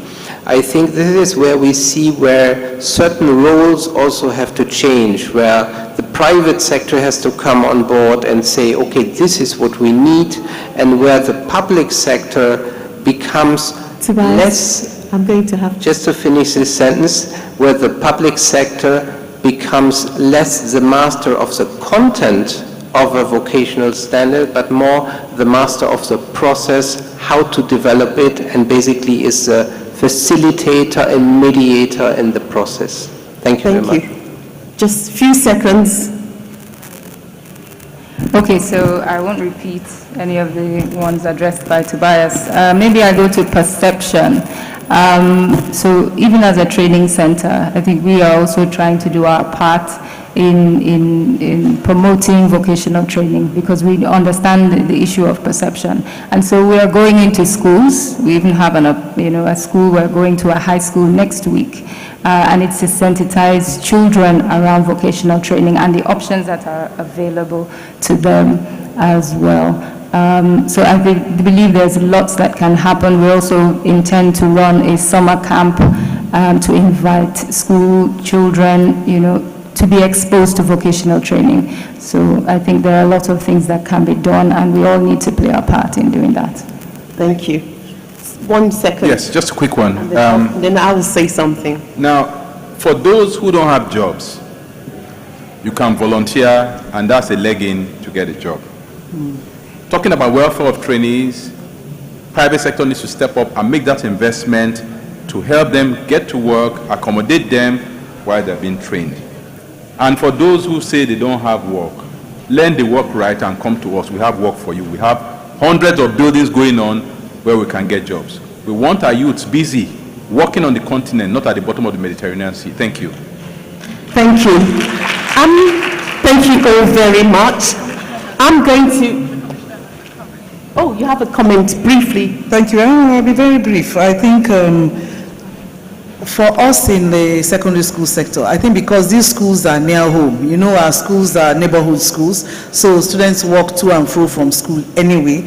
What we've decided to do is that they will set up companies and they will make money, and it will be their money. So it's, looking at the needs of these students and developing a program that will address their need for income very quickly and their need for skills as well. The problem we have is, of course, perception of the public that these are for students who are not clever, but we want to let people know that it's for students who are differently abled. Their own strengths are in a totally different category from maths and English. But that category will also give them a good living, and I think that is what we've been doing by talking to communities, parents, obas, community leaders, and so on. Thank you. Thank you very much. I'm going to just round up very quickly by just using a quick story to give a summary in terms of what we have been saying. I know that you all know Elon Musk, and Elon Musk, in terms of Telsa, he decided that he wanted to move out of US and set up his company in terms of Telsa in another country. Which country do you think he went to? He went to Germany, and people were wondering, why would you go to Germany? Germany that has the most advanced engineering experts, Germany that has the best in terms of car manufacturers in the world, and yet that is where he went to try to compete there. He decided he wanted to disrupt, and he decided that the best place for him to go is where there was already a pool of highly skilled technicians in the industry that he was going. And somebody asked, why didn't you come to Africa? Africa had the land, it had the people, it had cheap labor and so on. He said he's a business person. He needs to make his investment very quickly. And what does that tell us in Nigeria? What it tells us is that we must seize on opportunities by also embracing technical and vocational education. Not low technical and vocational, that too has its place. But we must start thinking very big, start investing in ensuring that we are producing those highly skilled for the future and for the industries now. Because there's a need. Industries continue to tell us there's no skill. And what we are producing, we continue to produce, but the two are not matching. And why is that? We need to listen to the private sector. We need to orientate ourselves in terms of the direction we are going for the future when it comes to that highly skilled technicians. I know that within Lsctf, which is the Lagos State Technical and Vocational Education, we've decided, you know what, this is our niche. Our niche is that we're going for highly skilled. We are going to become the Harvard of technical education in Nigeria, and we make no bones about it, and that's where we are going. And because we reorientated our mind and we decided that, we started getting various big companies to come and work with us and to support us much more to achieve that vision that we have made. So thank you very much, everybody, and I hope that you enjoyed this session. Thank you all, and thank you, my colleagues on the panel. And I'd like to also say thank you very much to Lsctf for inviting us. Thank you. Thank you. Thank you so much. Thank you to this wonderful panel. It was highly engaging and highly educating. I did tell you at the beginning when I introduced them that I didn't know that, yes, they're going to pose for a group photograph, please. I didn't know the meaning of the acronym TVET, TVET. Technical Vocational Education. I don't know what it is. Is that training? Training. Good. So now I know. And the issues, as you can see from the number of people who are engaging with the panel, the issues are germane. These are I wish I could just transpose this panel on television and have like a 2-hour session. Because really, if we're looking at unemployment at 40%, perhaps even higher, and we know that this is one of the ways to go. What is stopping us from being so aggressive about it? Thank you so much to this wonderful panel for, breaking it down and making us all understand what is going on. Thank you for those who also asked questions of the panel as well. We're going to be moving very quickly to breakout session 3. Yes, indeed. Breakout session 3. Oh, she was wearing a mask. But before we go to breakout session 3, I have to tell you about something which is coming up tomorrow, and you all have to be a part of it. It's this fireside chat on sustainable job creation, the nexus between public and private financial institutions. It's going to be with Igboje Igimokwede, who is the chairman Igimokwede Foundation, and the chairman of Lagos State Employment Trust Fund, Mrs. Bola Adeshola. So tomorrow is going to be something that you cannot afford to miss. We had a beautiful session today, or we're still having beautiful sessions today, but tomorrow is certainly something to look forward to. I'm going to be introducing very quickly now the next breakout session 3. We're going to be with Ms. Sybil Ferris, who's going to be moderating that particular session. She's a team lead, Skills for Prosperity. Ms. Foluke Jayola, please have some.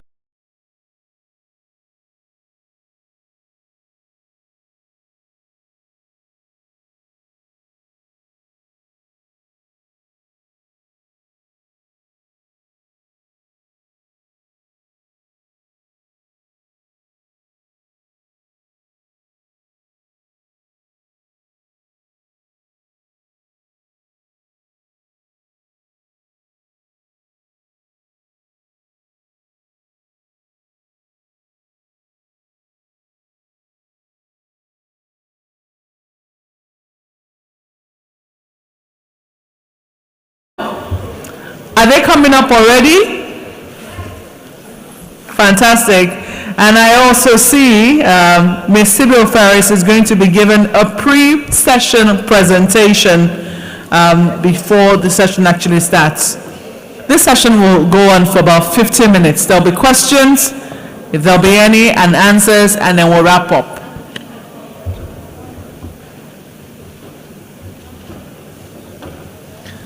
Ms. Sybil Ferris, if you're here, you now have the floor. Fantastic. Okay, I'm just waiting for my presentation. I think it's safer for all of us if I stand here and present, and then I'll move up.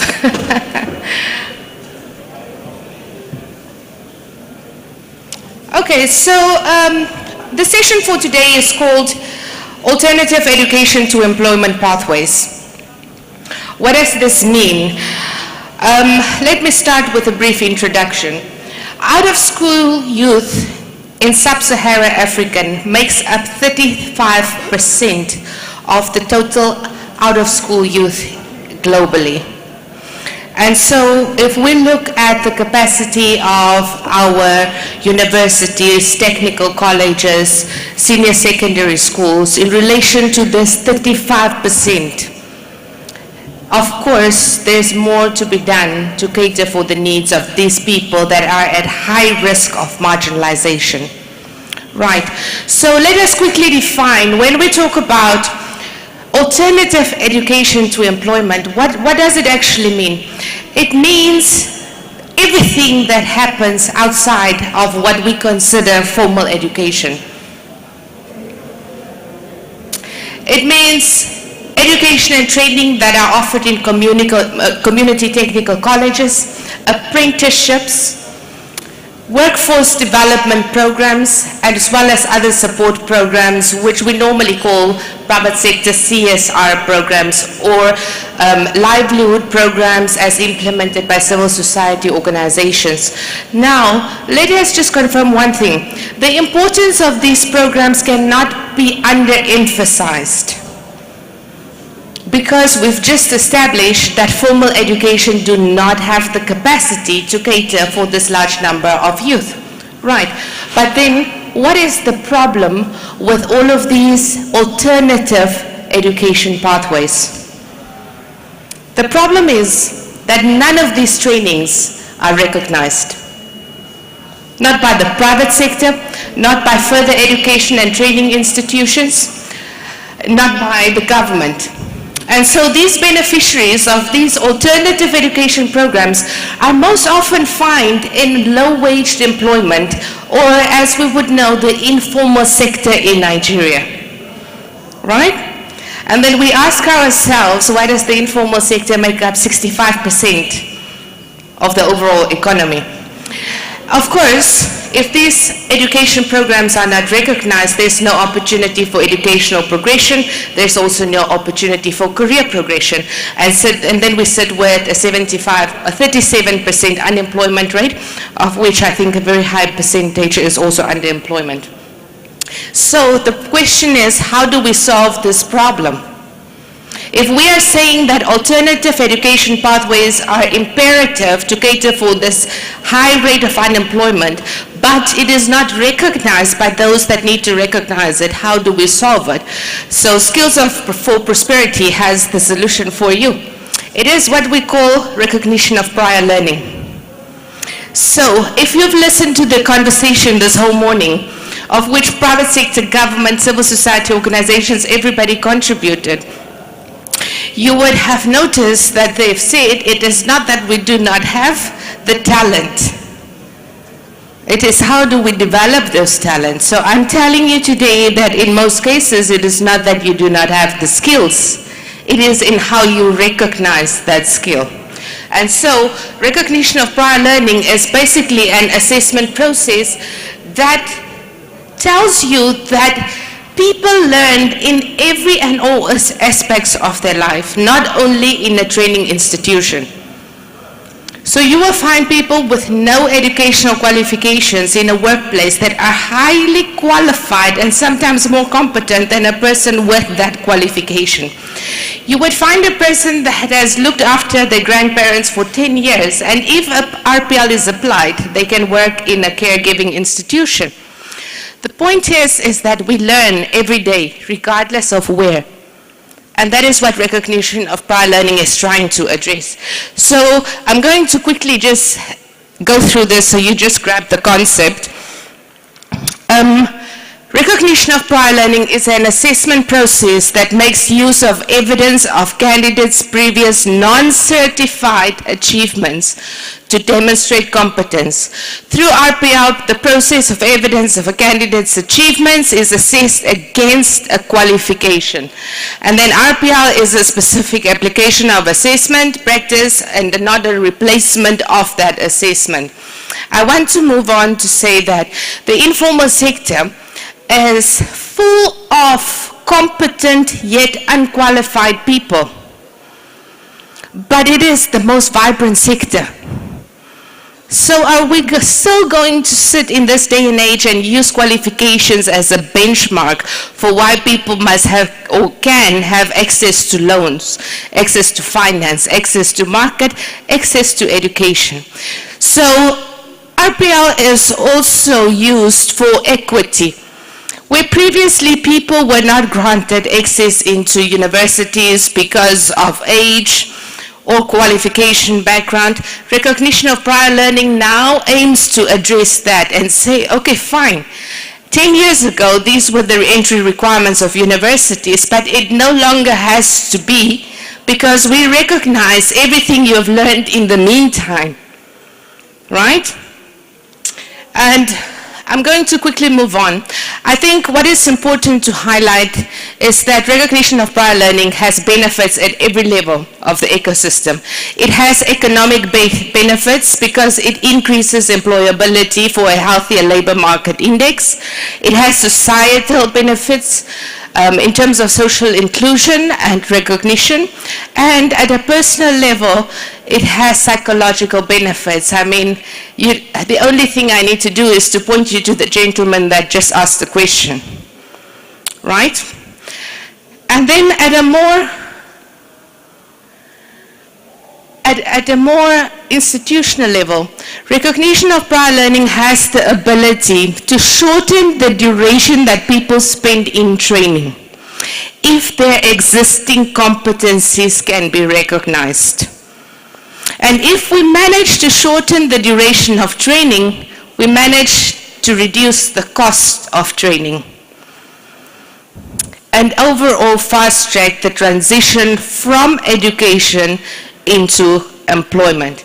And so with that background, I would now move over to the panel and just ask, I think we have about, well, mostly represented by the private sector, but we have one lady from a technical and vocational institution. So I would like to ask you, based on this background, how can alternative education pathways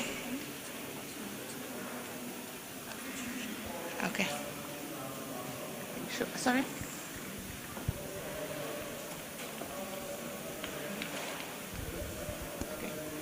Can you move? You can keep mine. You can keep mine. No, this is mine. I know, I'm saying you can keep mine there. Yes. Okay. Thank you. Okay, so with this background of alternative education pathways, how can we use this, or how can this be adopted as a means of capacity building towards solving the problem of youth unemployment? And I would like to address this to the lady from Nestle. First of all, if you can just give us your understanding of what alternative pathways are, and if there's anything that Nestle as a private sector organization is doing to address some of these issues. Okay, so thank you so much, Sybil. I think one of the things that has been established, in previous conversations that have happened here today is the fact that there are opportunities. Employers are looking for competent skills in employees. And also, one of the things that has been established is the fact that a lot of youth also think that there are no jobs out there. So there's a gap, in there in the middle. So employers are looking for people, but they're not able to hire people because they see that there are certain skills that they're looking for that are not there. Meanwhile, the youth, believe, oh well, out here, how can we really bridge this gap? So one of the things that we are doing as Nestle to help to bridge that gap is to develop the employability, of this youth.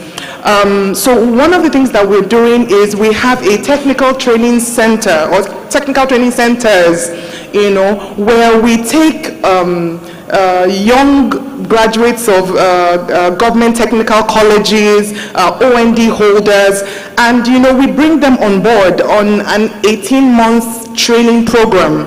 And it's a multi-skill training program, and we train them in the areas of electrical, mechanical, and automation.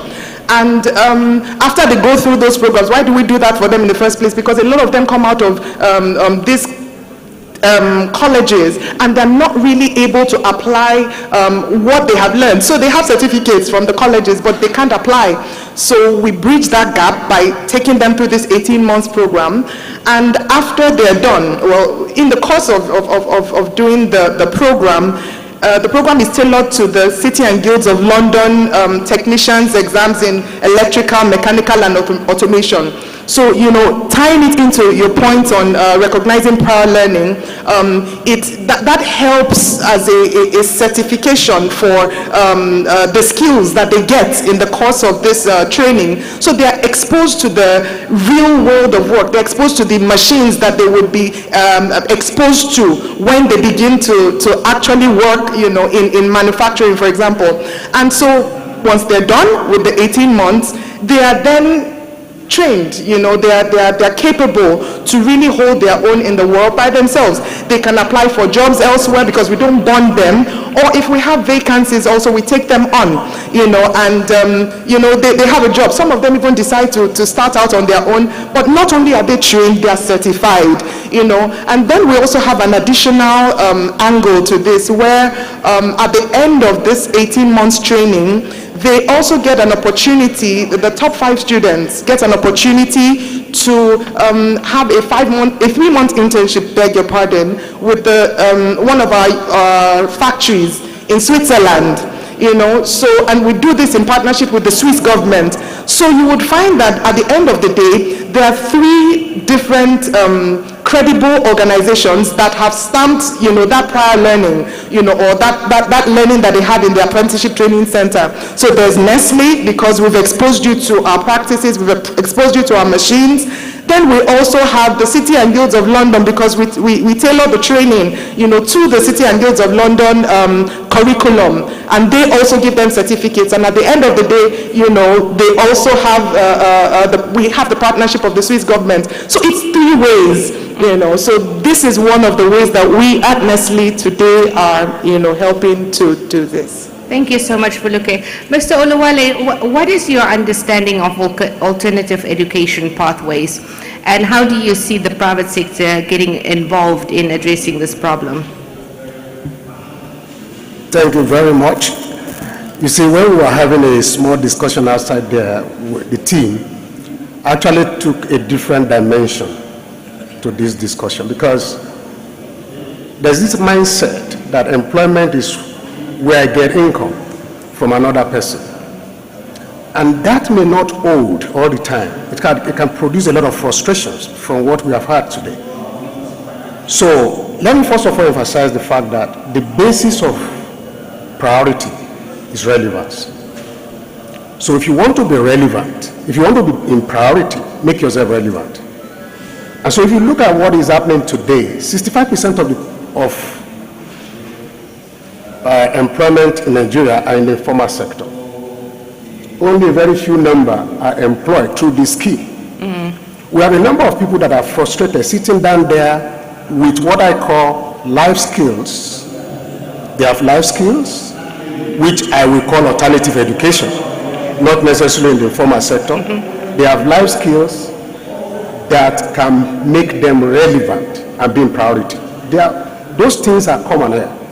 If you look at the people that are making the money in Nigeria today, or even globally, they are people that have what we call a whole mindset. Somebody wrote a book, he said, A Whole New Mind, by Daniel Pink. What he's saying there is that the people that make money today are people that are symphonic, people that love play, people that love fun, people that love drama. Check out.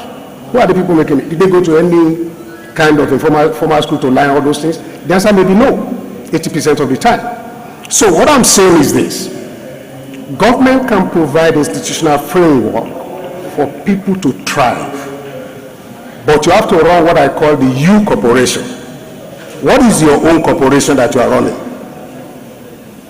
We've had so many, so I call alternative education is what you have gained, your life skills, your social skills, that can make you relevant in this whole employment space. So if you are waiting for a Philip Consulting to recruit you, if we have 100 people, how many people will they take? You understand? If you are waiting for, but you have life skills that can connect you to what a Philip Consulting will need, what a Nestle will need, working in the ecosystem, making money from a Philip Consulting, a construction Kezia, a Nestle, at the same time, providing your skill. And that is the organization that I will ask government in a way to organize. So when we're talking about alternative education, I'm actually talking about you running your own corporation based on the skills that you have acquired, based on your social skills, your life skills, that you can use to generate income for yourself and live well. Thank you. Thank you so much. I can't see your name properly, but I'm sorry. So yes, I think, what is coming out here very clearly is that the private sector is very much aware of these people, and they are very much engaging them already. But it is not in a way that could be recognized from one institution to the other, right? So from the construction sector, how do I pronounce that? Iwoma. Can you give us some examples? First of all, have you ever experienced this in recruitment, or in any case of career progression within the construction sector? And also, what would you say is the difference of a person coming from a technical and vocational institution versus a person that is developed in the workplace? Thank you very much for that question, Sybil. I'll talk from the construction industry perspective and what we have experienced as an organization in construction, Kaiser. We see this every day because there's a lot of work to be done and you do not have people with the relevant skills. I'll give two specific examples that we've experienced recently. We had one of the trainees from Lsctf who trained as a mason, and we took them on to have a longer engagement, train them further for a 2-year period.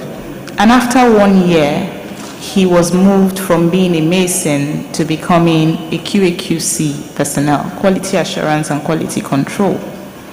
For those in construction or in the technical background, there is a belief that that role can only typically be occupied either by a civil engineer or someone with a degree in metallurgy and materials. But his experience, he is a graduate, by the way, but in industrial chemistry.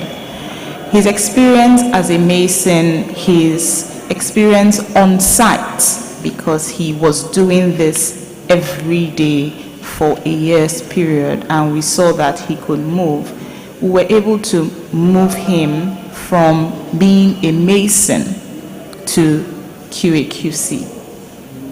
So what that has shown is, by the time people are learning things other than in the formal sector, they get hands-on experience, and then they're able to create that value that you need.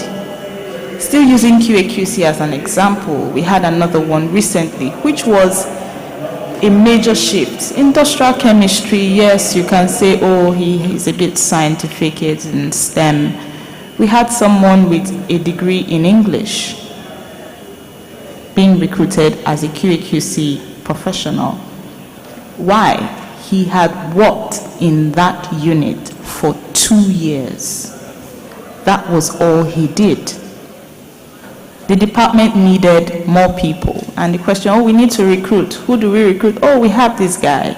Yes, he was being paid as labor, which is informal and at the lowest spectrum of the recruitment chain. But that's all he has done. So clearly, he has been there, done that, and it was obvious that he could take on that role. We have experienced this in other areas. Even more recently, people that have learned on the job construction-related skills. By the time we are looking to recruit and we're asking technical questions, they are able to display that they have learned this, even though not from the formal educational system, but they can give what we want in terms of quality. They've done it, they've learned it, and you see that it now bridges that gap between do we have the required skills versus is there available employment. So when people get involved in this, we've worked a lot with the Lsctf, with GIZ, with ETIWA, where we have an apprenticeship scheme. So we have people that have gone through their training programs for a couple of months. But you see, these skills are not skills you acquire with a couple of months training. So it's important to have that avenue where they can work and learn the skills, hone those skills, and they begin to create value in your system. Okay. For us, some of them we take, like Foluke said, same thing. We have opportunity, we take them in. For others, we also make the opportunity available. Construction Kaiser is not the only construction company in Nigeria. And the challenges we have with skills deficit is the same challenge all the other construction companies have. Thank you, Imoa. We will get back to that. I want to understand, we've now understood from the private sector's perspective that yes, we do recognize that these people do exist, that, and we do in a way cater for their needs, right? I want to understand from a technical and vocational training institution's point of view, are these sorts of people that have attendance certificates, or they went through this livelihood program, or they went for, maybe volunteered for a week in one company, are these sorts of achievements recognized in the entry requirements of technical and vocational training institutions? If not, why? Well, let me use school as an example. Entry level is minimum SS3, and age at entry is supposed to be 18. But because in the last 3 years particularly, we've had like 100% employment after training. And we realize that people do not want to take 18-year-olds. They do not want to take 21-year-olds. They want them a bit more mature. And also we have like a ratio of 1 to, sometimes like one recent application, we had 1 to 120 spaces. So because we have that flexibility to just recruit a handful, we also move up the age limit of those who are coming in to ensure that they get the jobs. For the employers, they are not looking at your formal education. They are looking at, we have a need, we have a gap, can you fill in that position? For most of our employers now, they are realizing that I don't mind teaching them, putting them through, breaking them into our business culture for like 2 weeks, for like 1 month, and then I just need them to be able to do this for me. And that is the reason we're getting 100%. And I'll give you a very practical example that even for me blows my mind. We recently got an international partner that said our training all around the world is 3 weeks. So we need you to train them with this particular curriculum for 3 weeks. And immediately after 3 weeks, all of them need to get jobs. That part of it is not a problem for us because we have the employers waiting. But we have to talk to the employers to say, come on, they're coming in for just 3 weeks. So this is tougher. They finished on the 25th of February. On the 28th of February, they all went into new jobs. Yesterday, we sent one particular company, we sent 3 people there. And the MD of that company called me yesterday to say thank you very much. They've done just 2 days, but out of the 3, I already have 2 that definitely I'm going to keep after the apprenticeship program. So what are employers looking for? They're looking for skilled people, not just in the technical areas, but people who have been taught some soft skills. And we are top heavy on that. And so, all across, I don't seem to understand why TVET is not better structured in this environment. I don't seem to understand why we cannot get more government funding to keep mature, younger people in school for longer. Such that, I like the idea of the comprehensive schools, but these children are graduating at 16 and 18. Which of these employers besides me wants to employ an 18-year-old to handle any of their machines? No way, no matter the experience that you are coming with. So why can we not run our technical schools, government-owned technical schools, as a parallel to our universities, such that the people who are going in, like Kristen said, are going in at the age of like 18 or 19 for about 3 years to acquire the skills that make them job ready. That is where the gap is. At FSD, yes, we have 100%, but we are just one institution bringing out, churning out how many people in a year. But the government institutions have the capacity to upgrade and to fill the gap for industry. So, when it comes to employment, they are getting the jobs. But do we have enough people to get those jobs? No, we don't. And that is what I think we should be addressing. Okay. Thank you. Thank you so much for that input. I think, if we are saying that the private sector recognizes alternative education pathways and training institutions or technical training institutions recognizes it and works with the private sector, then I beg to question what institutional frameworks are required and who are the stakeholders that needs to work together to put these institutional frameworks together to recognize it as a preferred pathway instead of an alternative pathway. And if the majority of our target group fits into the criteria of this alternative pathway, why are we still calling it alternative? Please go ahead. Yes, so Olake. I think it's important that we're having this kind of discourse, at this point in time, and I would admit that, really having to come here and discuss about this made me, think deeply, also about these, because, I look at it and I began to look for examples, and I see how there was a certain multinational organization who I learned the managing director, the CEO, did not have a formal, degree. And, it's quite shocking, especially to us around this part of the world who degrees really matter to.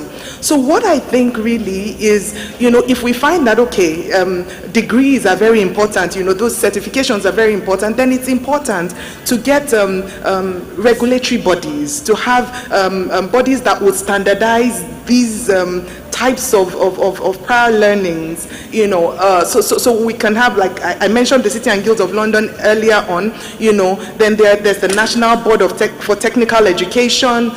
These kinds of bodies, I think, are very important players, in helping to, bring some sort of standardization, offer certifications, so that, these are recognized across, all organizations, and then it just helps to, helps the people involved not to be vulnerable at the end of the day, because what you would find is that because they don't have these certifications, even when they do get jobs, they would be paid, very low as compared with others who have formal education. So I think it's important that we continue to think and to discuss, in these regards, and really find a way going forward. Thank you.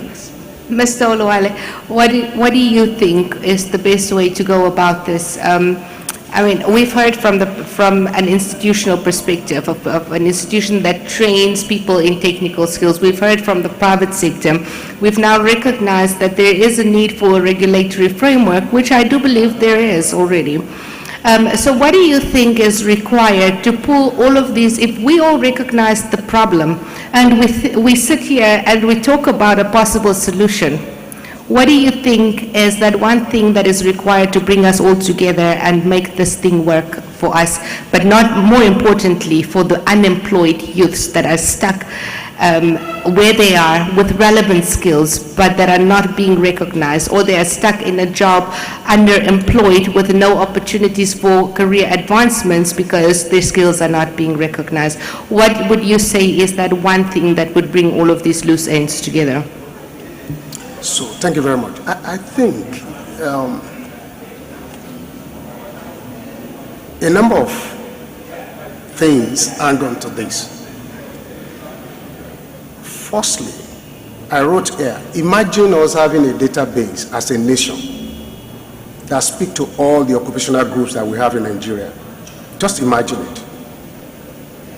Imagine you want to access a carpenter, you have a national database that qualifies all carpenters, whatever, masons, plumbers, not just anybody that will come. They're certificated, they're stamped, they're organized. I want to do something in my house, I can call him. You want to do something in your house, you can call that person. So there's first of all an issue about recognition. If you look at Nigerians, we're very talented globally. So I think we have an issue with organizing ourselves. So if the government can start from that, organize us, we have National Board for Technical Education. The policy frameworks are already there. What is lacking, in my view, is deep advocacy, communication, getting people to see these things as things that we're already doing them, but they are not organized. We are not making, we're not making money or making statement out of them. And that itself is a problem.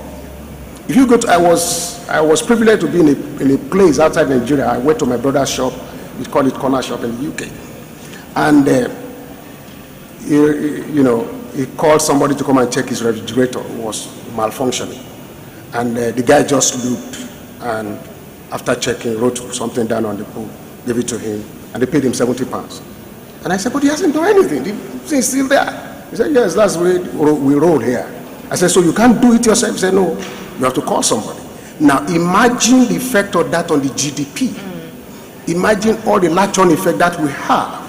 Instead of just letting these people loose, if we put a framework in place, we develop database for all these guys, you will discover that they'll be getting better on it.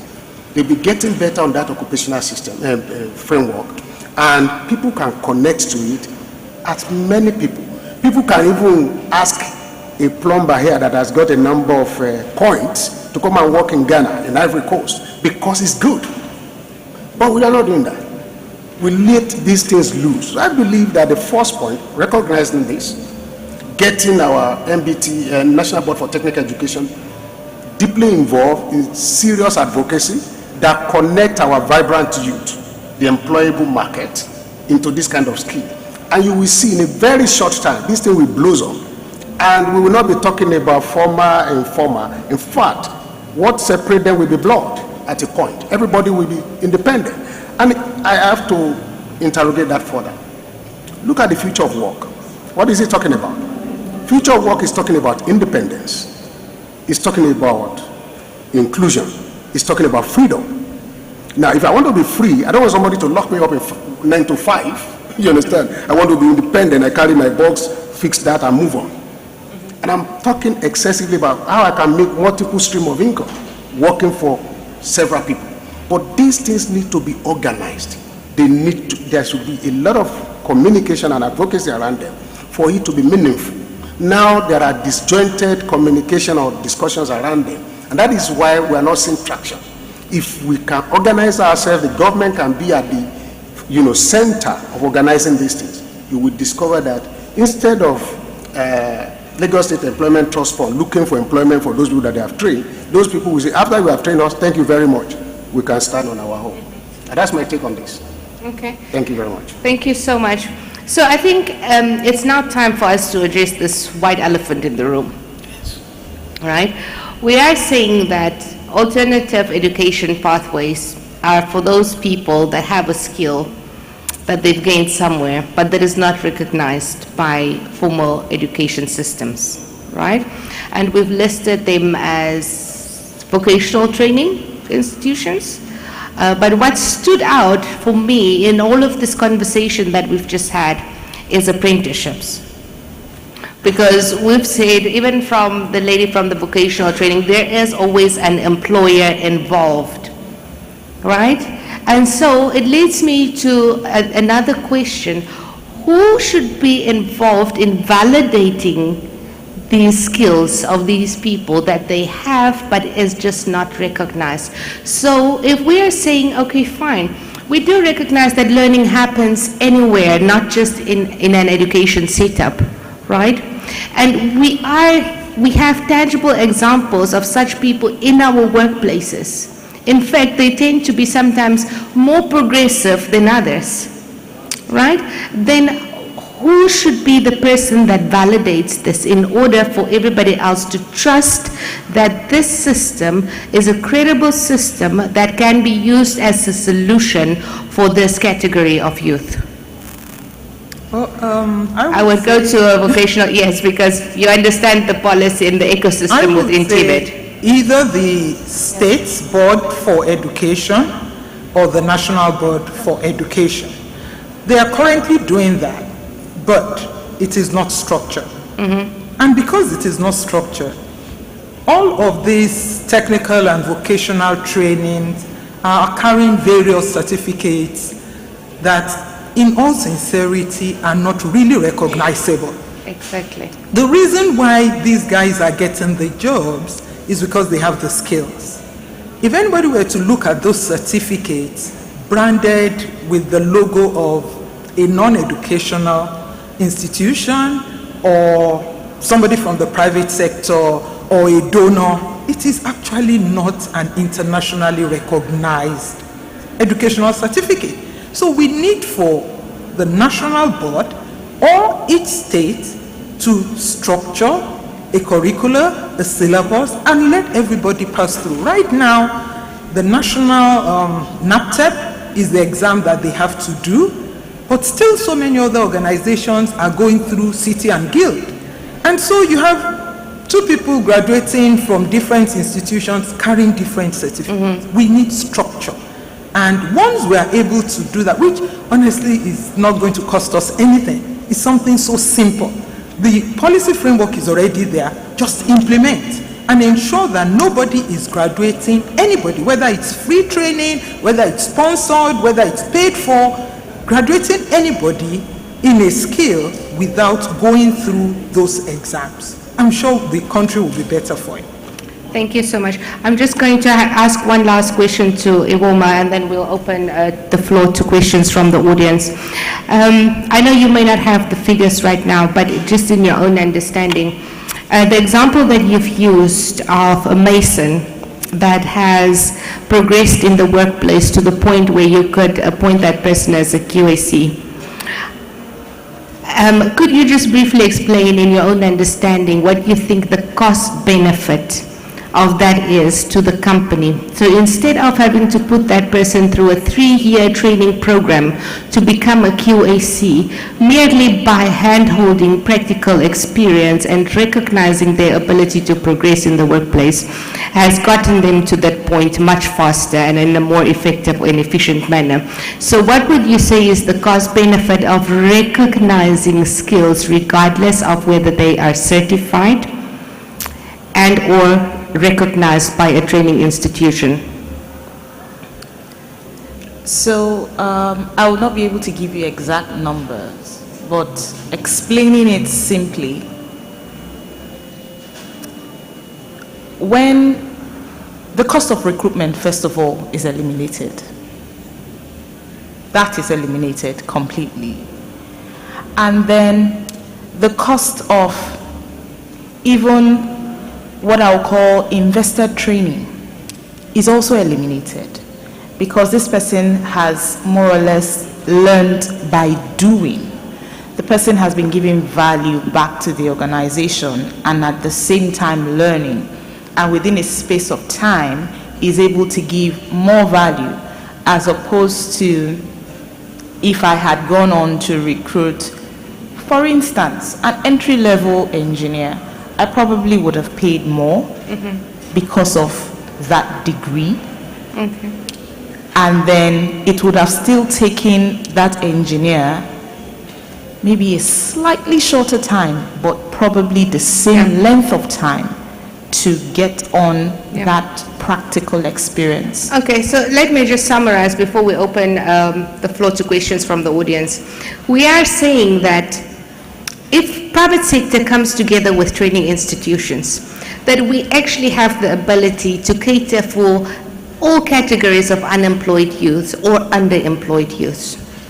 Because we do recognize the benefit in recognizing the skills that they have, because it shortens the time that they would have to spend in training. It also reduces the cost of training, not only to a training institution, but to an employer as well. And the only thing that we need at this point is for regulators to come in and to structure it in a way that it is recognized in a similar way from one private sector organization to another, or from one training institution to another. Because I do agree that the policy frameworks are already in place. That's why the National Board for Technical Education was established in the first place. But I also think what has came out very strongly through this discussion is that we ourselves as advocates should move away from coining it as alternative education, right? Because then it would remain alternative. But as private sector, we should take the driver's seat in promoting it as the preferred pathway towards employment. Thank you very much.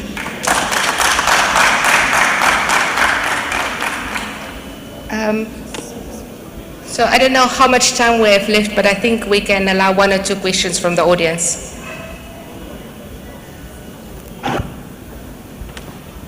Do we have any questions? I see one hand up there. Yes, please. I have a question as well. Any more? Apart from that one question.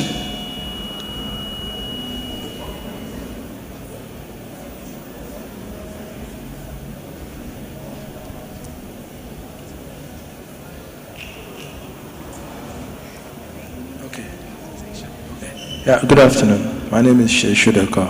I work for Aberflix Investment. It's just a contribution.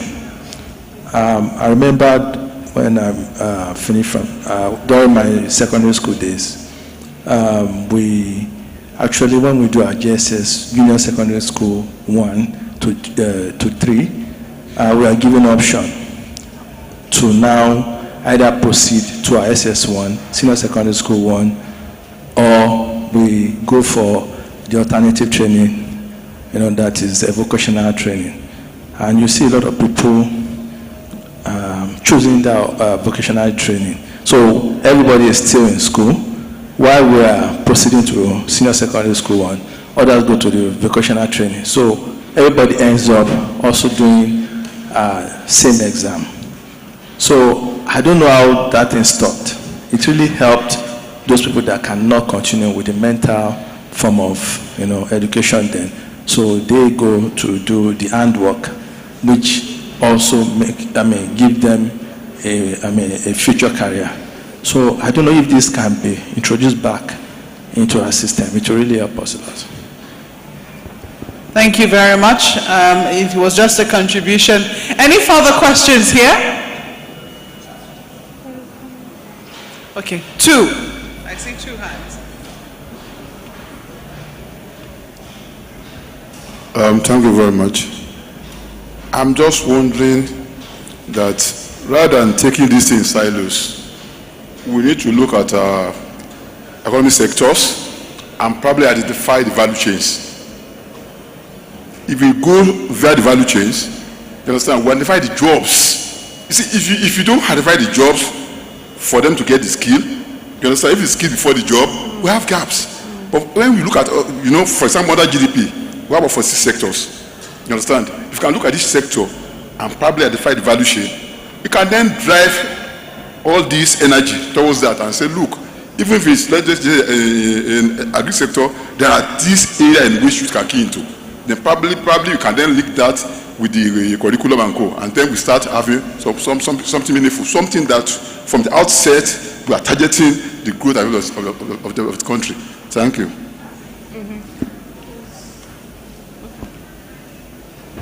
Good afternoon. My name is Adekale Aduragbemi Samuel. So I just want to ask a question and I want to contribute as well. There are so many companies, let me put it that way, they don't want to give us a benefit of doubt. Even though when you go there to present yourself as a beneficiary from Lsctf program. What do I mean by this? Recently I went to a company and the question they asked me was, do you have an electrical idea or knowledge about what we do here? I said yes. Okay, he gave me so many things to connect together. I did the connection. But the fact that the kind of connection they use in the company there is not the type we trained with in Nigeria here. And I expected this man to say, okay, listen, sit down, let us show you the way we connect our home. Since you have the prior knowledge of this, and learning is from childhood to date, we learn every day. We expected the man to give us a new system or give us the benefit of doubt that we can improve. There was nothing like that. He asked us to go and we left. Till today, nothing. As I'm talking to you now, how so many things are designed on my own. Nothing to talk about it. I'm a beneficiary of this program. But till today, as I'm talking to you, I'm a graduate as well from University of Lagos. So I chose to join this to add to my knowledge. Till I'm talking to you, I haven't gotten anything from them. So what I'm adding to this now, that you should please help us to appeal to companies outside there whenever they hear of the skilled one or we're coming from this program or they just train us, they should allow us to practicalize it, be it with payment or little payment. Thank you very much.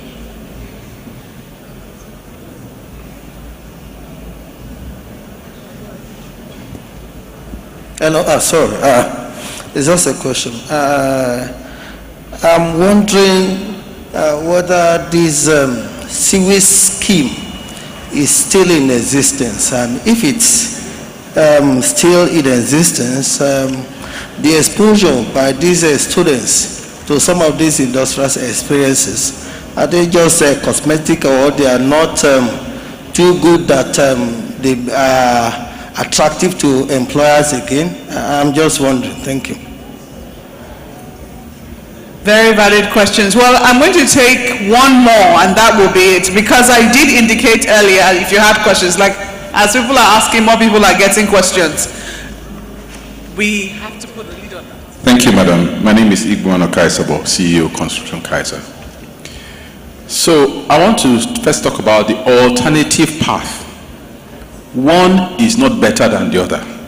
So as long as we continue to talk about it as inferior, that people that don't have the mental strength for maths are the ones that go to vocational training, it will never make it attractive for the people. So let us speak about it in equal terms, because we suffer this with HND and BSc to the extent that people who did HND, they now developed a complex that even after they made a distinction in HND, one of my colleagues went to spend 3 years getting a BSc, and I asked him why. It was no use. So, talking about CWES, at Construction Kaiser, we built relationships with some universities, Unilag, Covenant University, now we're talking to Pan-African University, a few of them, where we take their students for industrial training. In fact, that's where we form a pipeline of employees.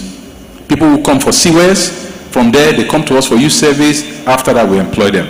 So it's a very important part for technical training, so that people learn in the industry, so by the time they come out, they're able to be useful to work. Thank you so much.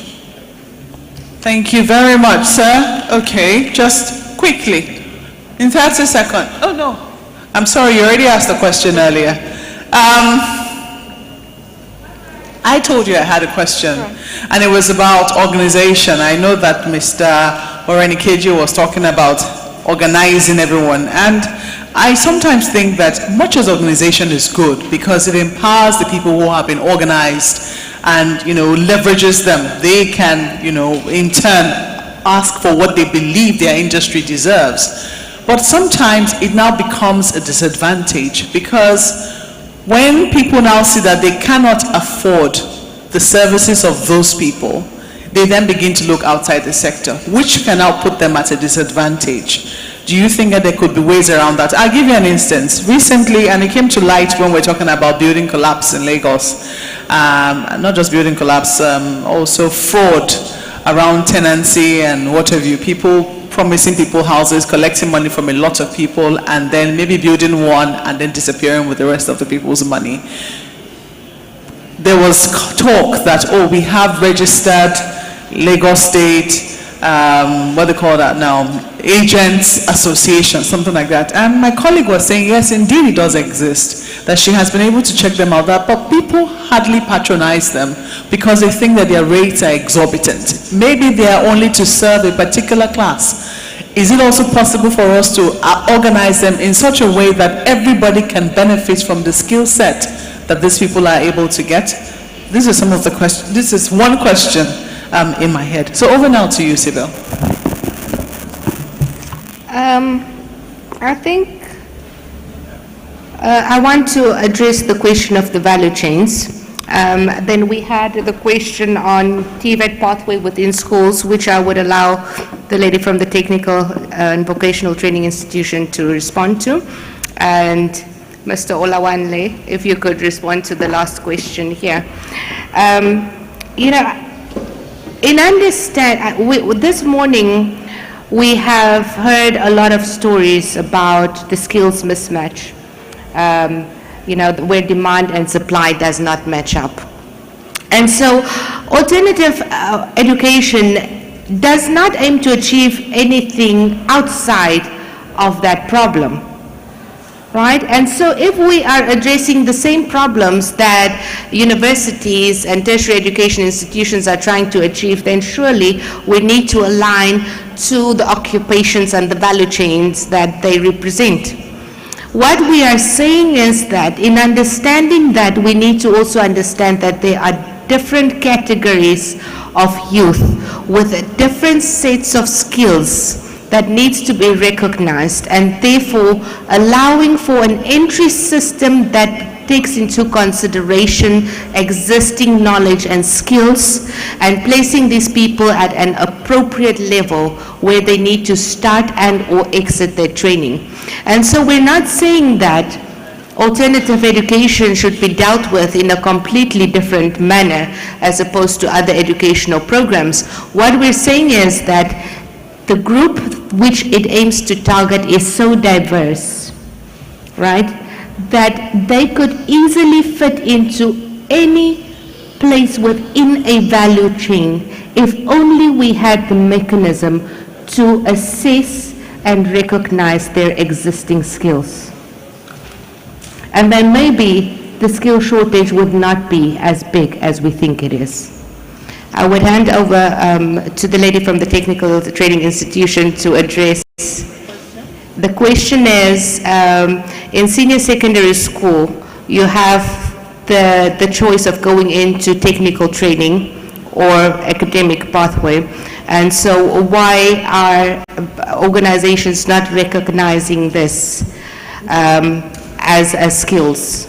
I think organizations recognize the skills.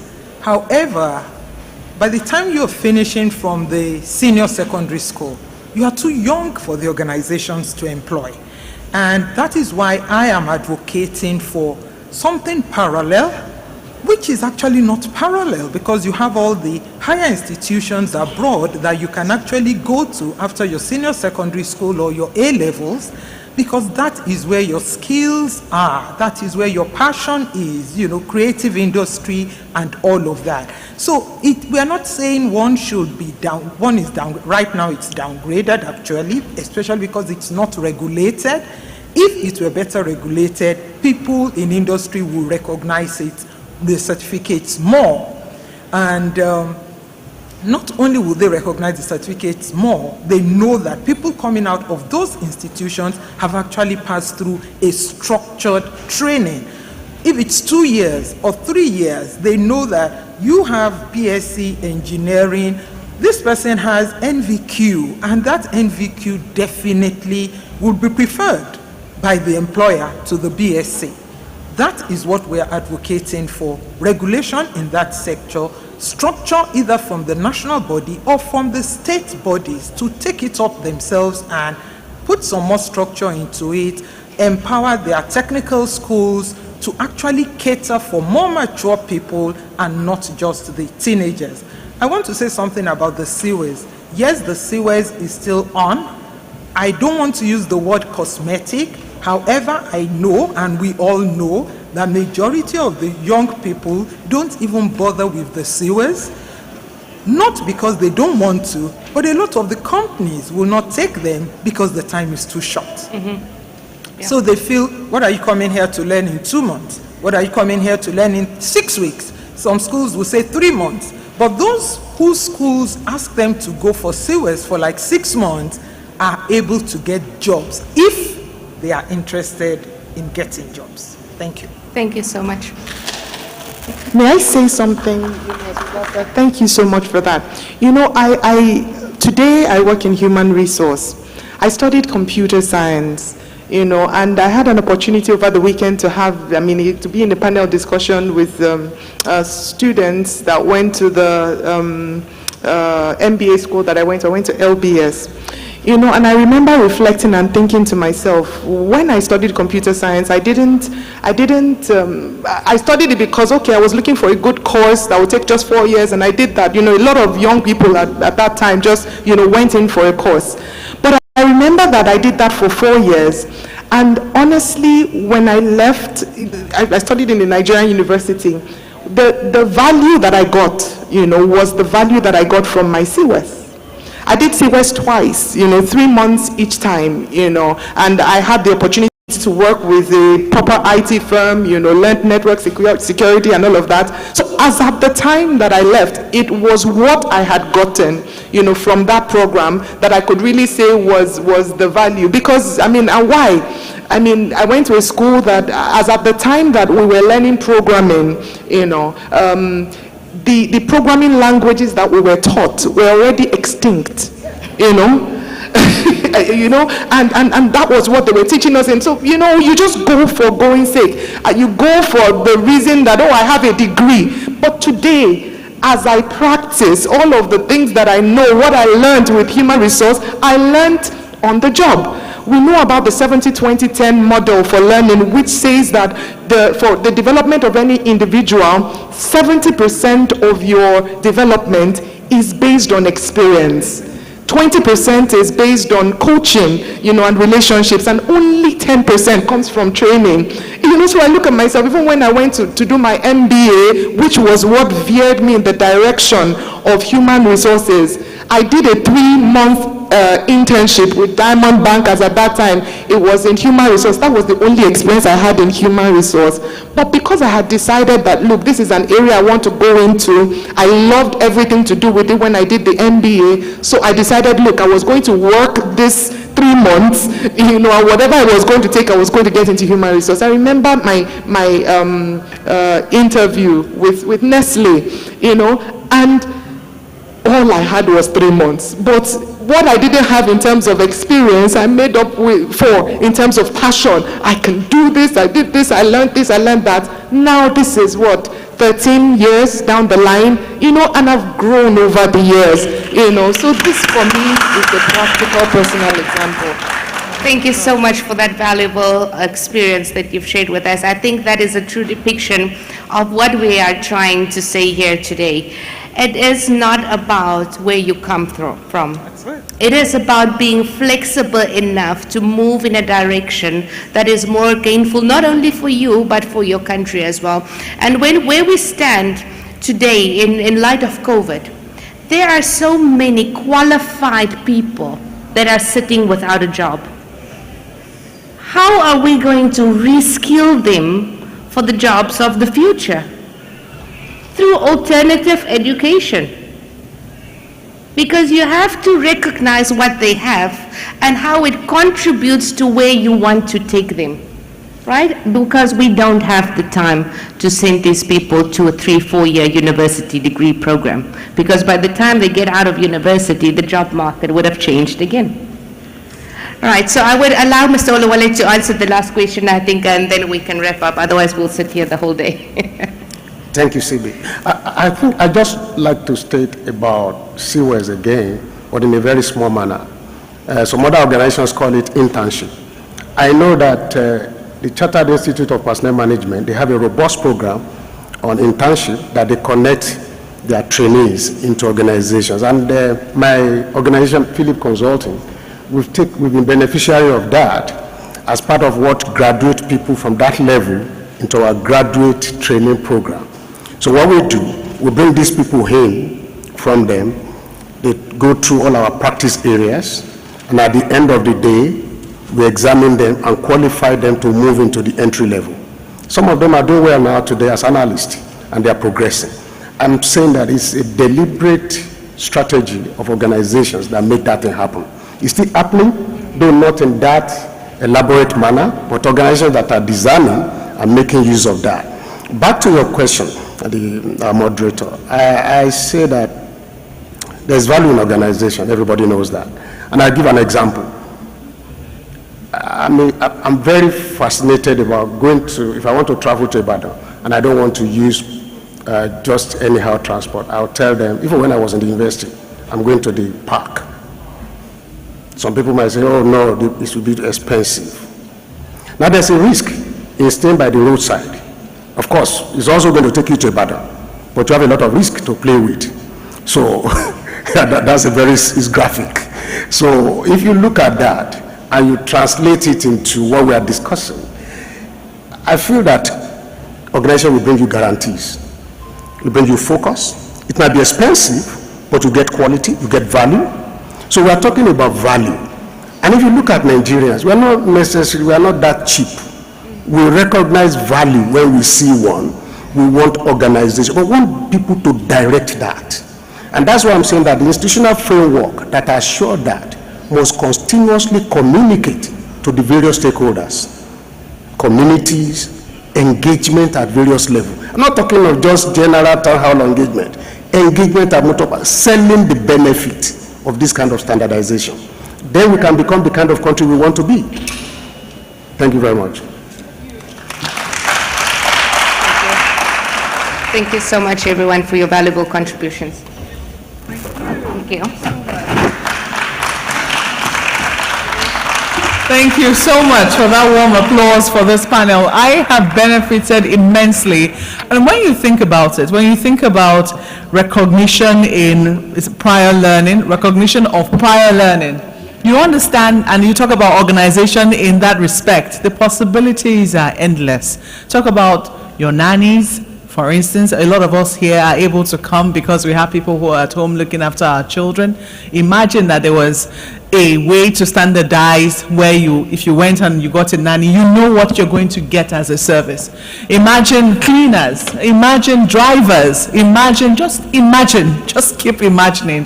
So thank you so much for the valuable insights that you have shared. Ms. Sybil Ferris and her panel, it is amazing. Thank you so much. I think we should actually thank the audience that are still hanging around at this time. We know what it's like out there. A round of applause for yourself. So a round of applause for yourself as well. Thank you. But I think it also speaks to the value of the sessions, no doubt. Indeed. So we are pretty much done for the day, but we just thought it was useful to just highlight a couple of takeaways from the 2 sessions. Obviously, I missed the ones that held in here, but maybe you want to go first in terms of just highlighting a couple of things. Well, at least you caught the tail end of the last one that just happened. I did indeed. And I enjoyed that one in particular. We also had something on technical and vocational education and how that is something that we should invest aggressively in. Yeah. We talked about the barriers as well, and of course opportunities inherent in them. A lot of spotlight was shed on that, and I want to believe that we had very high engagement on that particular session. Indeed. Good to know. Well, ours was excellent, I must say, especially the first one. It really felt like we wanted it to keep going. The focus obviously was on soft skills building, and it was great to hear some of the interventions and how exactly some of the Lagos State agencies work. And we heard from Mrs. Seriki Bello, who is the head of Department Employability at the Ministry of Wealth Creation and Employment, and she really took us through how exactly they are making the impact that they're making. I thought that was quite interesting. No doubt there was a lot of, if you like, in quote, selfish questions. People wanted to know, okay, how can I benefit from this situation? And I thought it was useful all the same. But towards the end, I thought we got a very interesting question. It seems the narrative about job creation is all about the youth. Now, of course, we know that the youth are the majority of the population and we have to cater for them. Yeah. But there was someone who was in there who made the point that, listen, we're here as well. People in their 50s, in their 60s, they also want to be gainfully employed. And Mrs. Bola Adeshola, I think, really spoke to the very important point that everyone should take away from this. The Lagos State Employment Trust Fund does not discriminate by age. If you do have something to offer, and if you indeed are looking to build skills, they're ready to have you. Well, no field was excluded. Even construction has a lot of women in it, surprisingly. I learned that. I mean, I have just been like a sponge here, soaking up everything and hoping to share as much as I can when I eventually go back to work while I'm working here. But you know what I mean. No, it has been useful learning. The second session was a conversation about diversity and inclusion, but it really pivoted largely to people living with disabilities, looking at the stigma and looking at how organizations are evolving. Of course, a lot was made about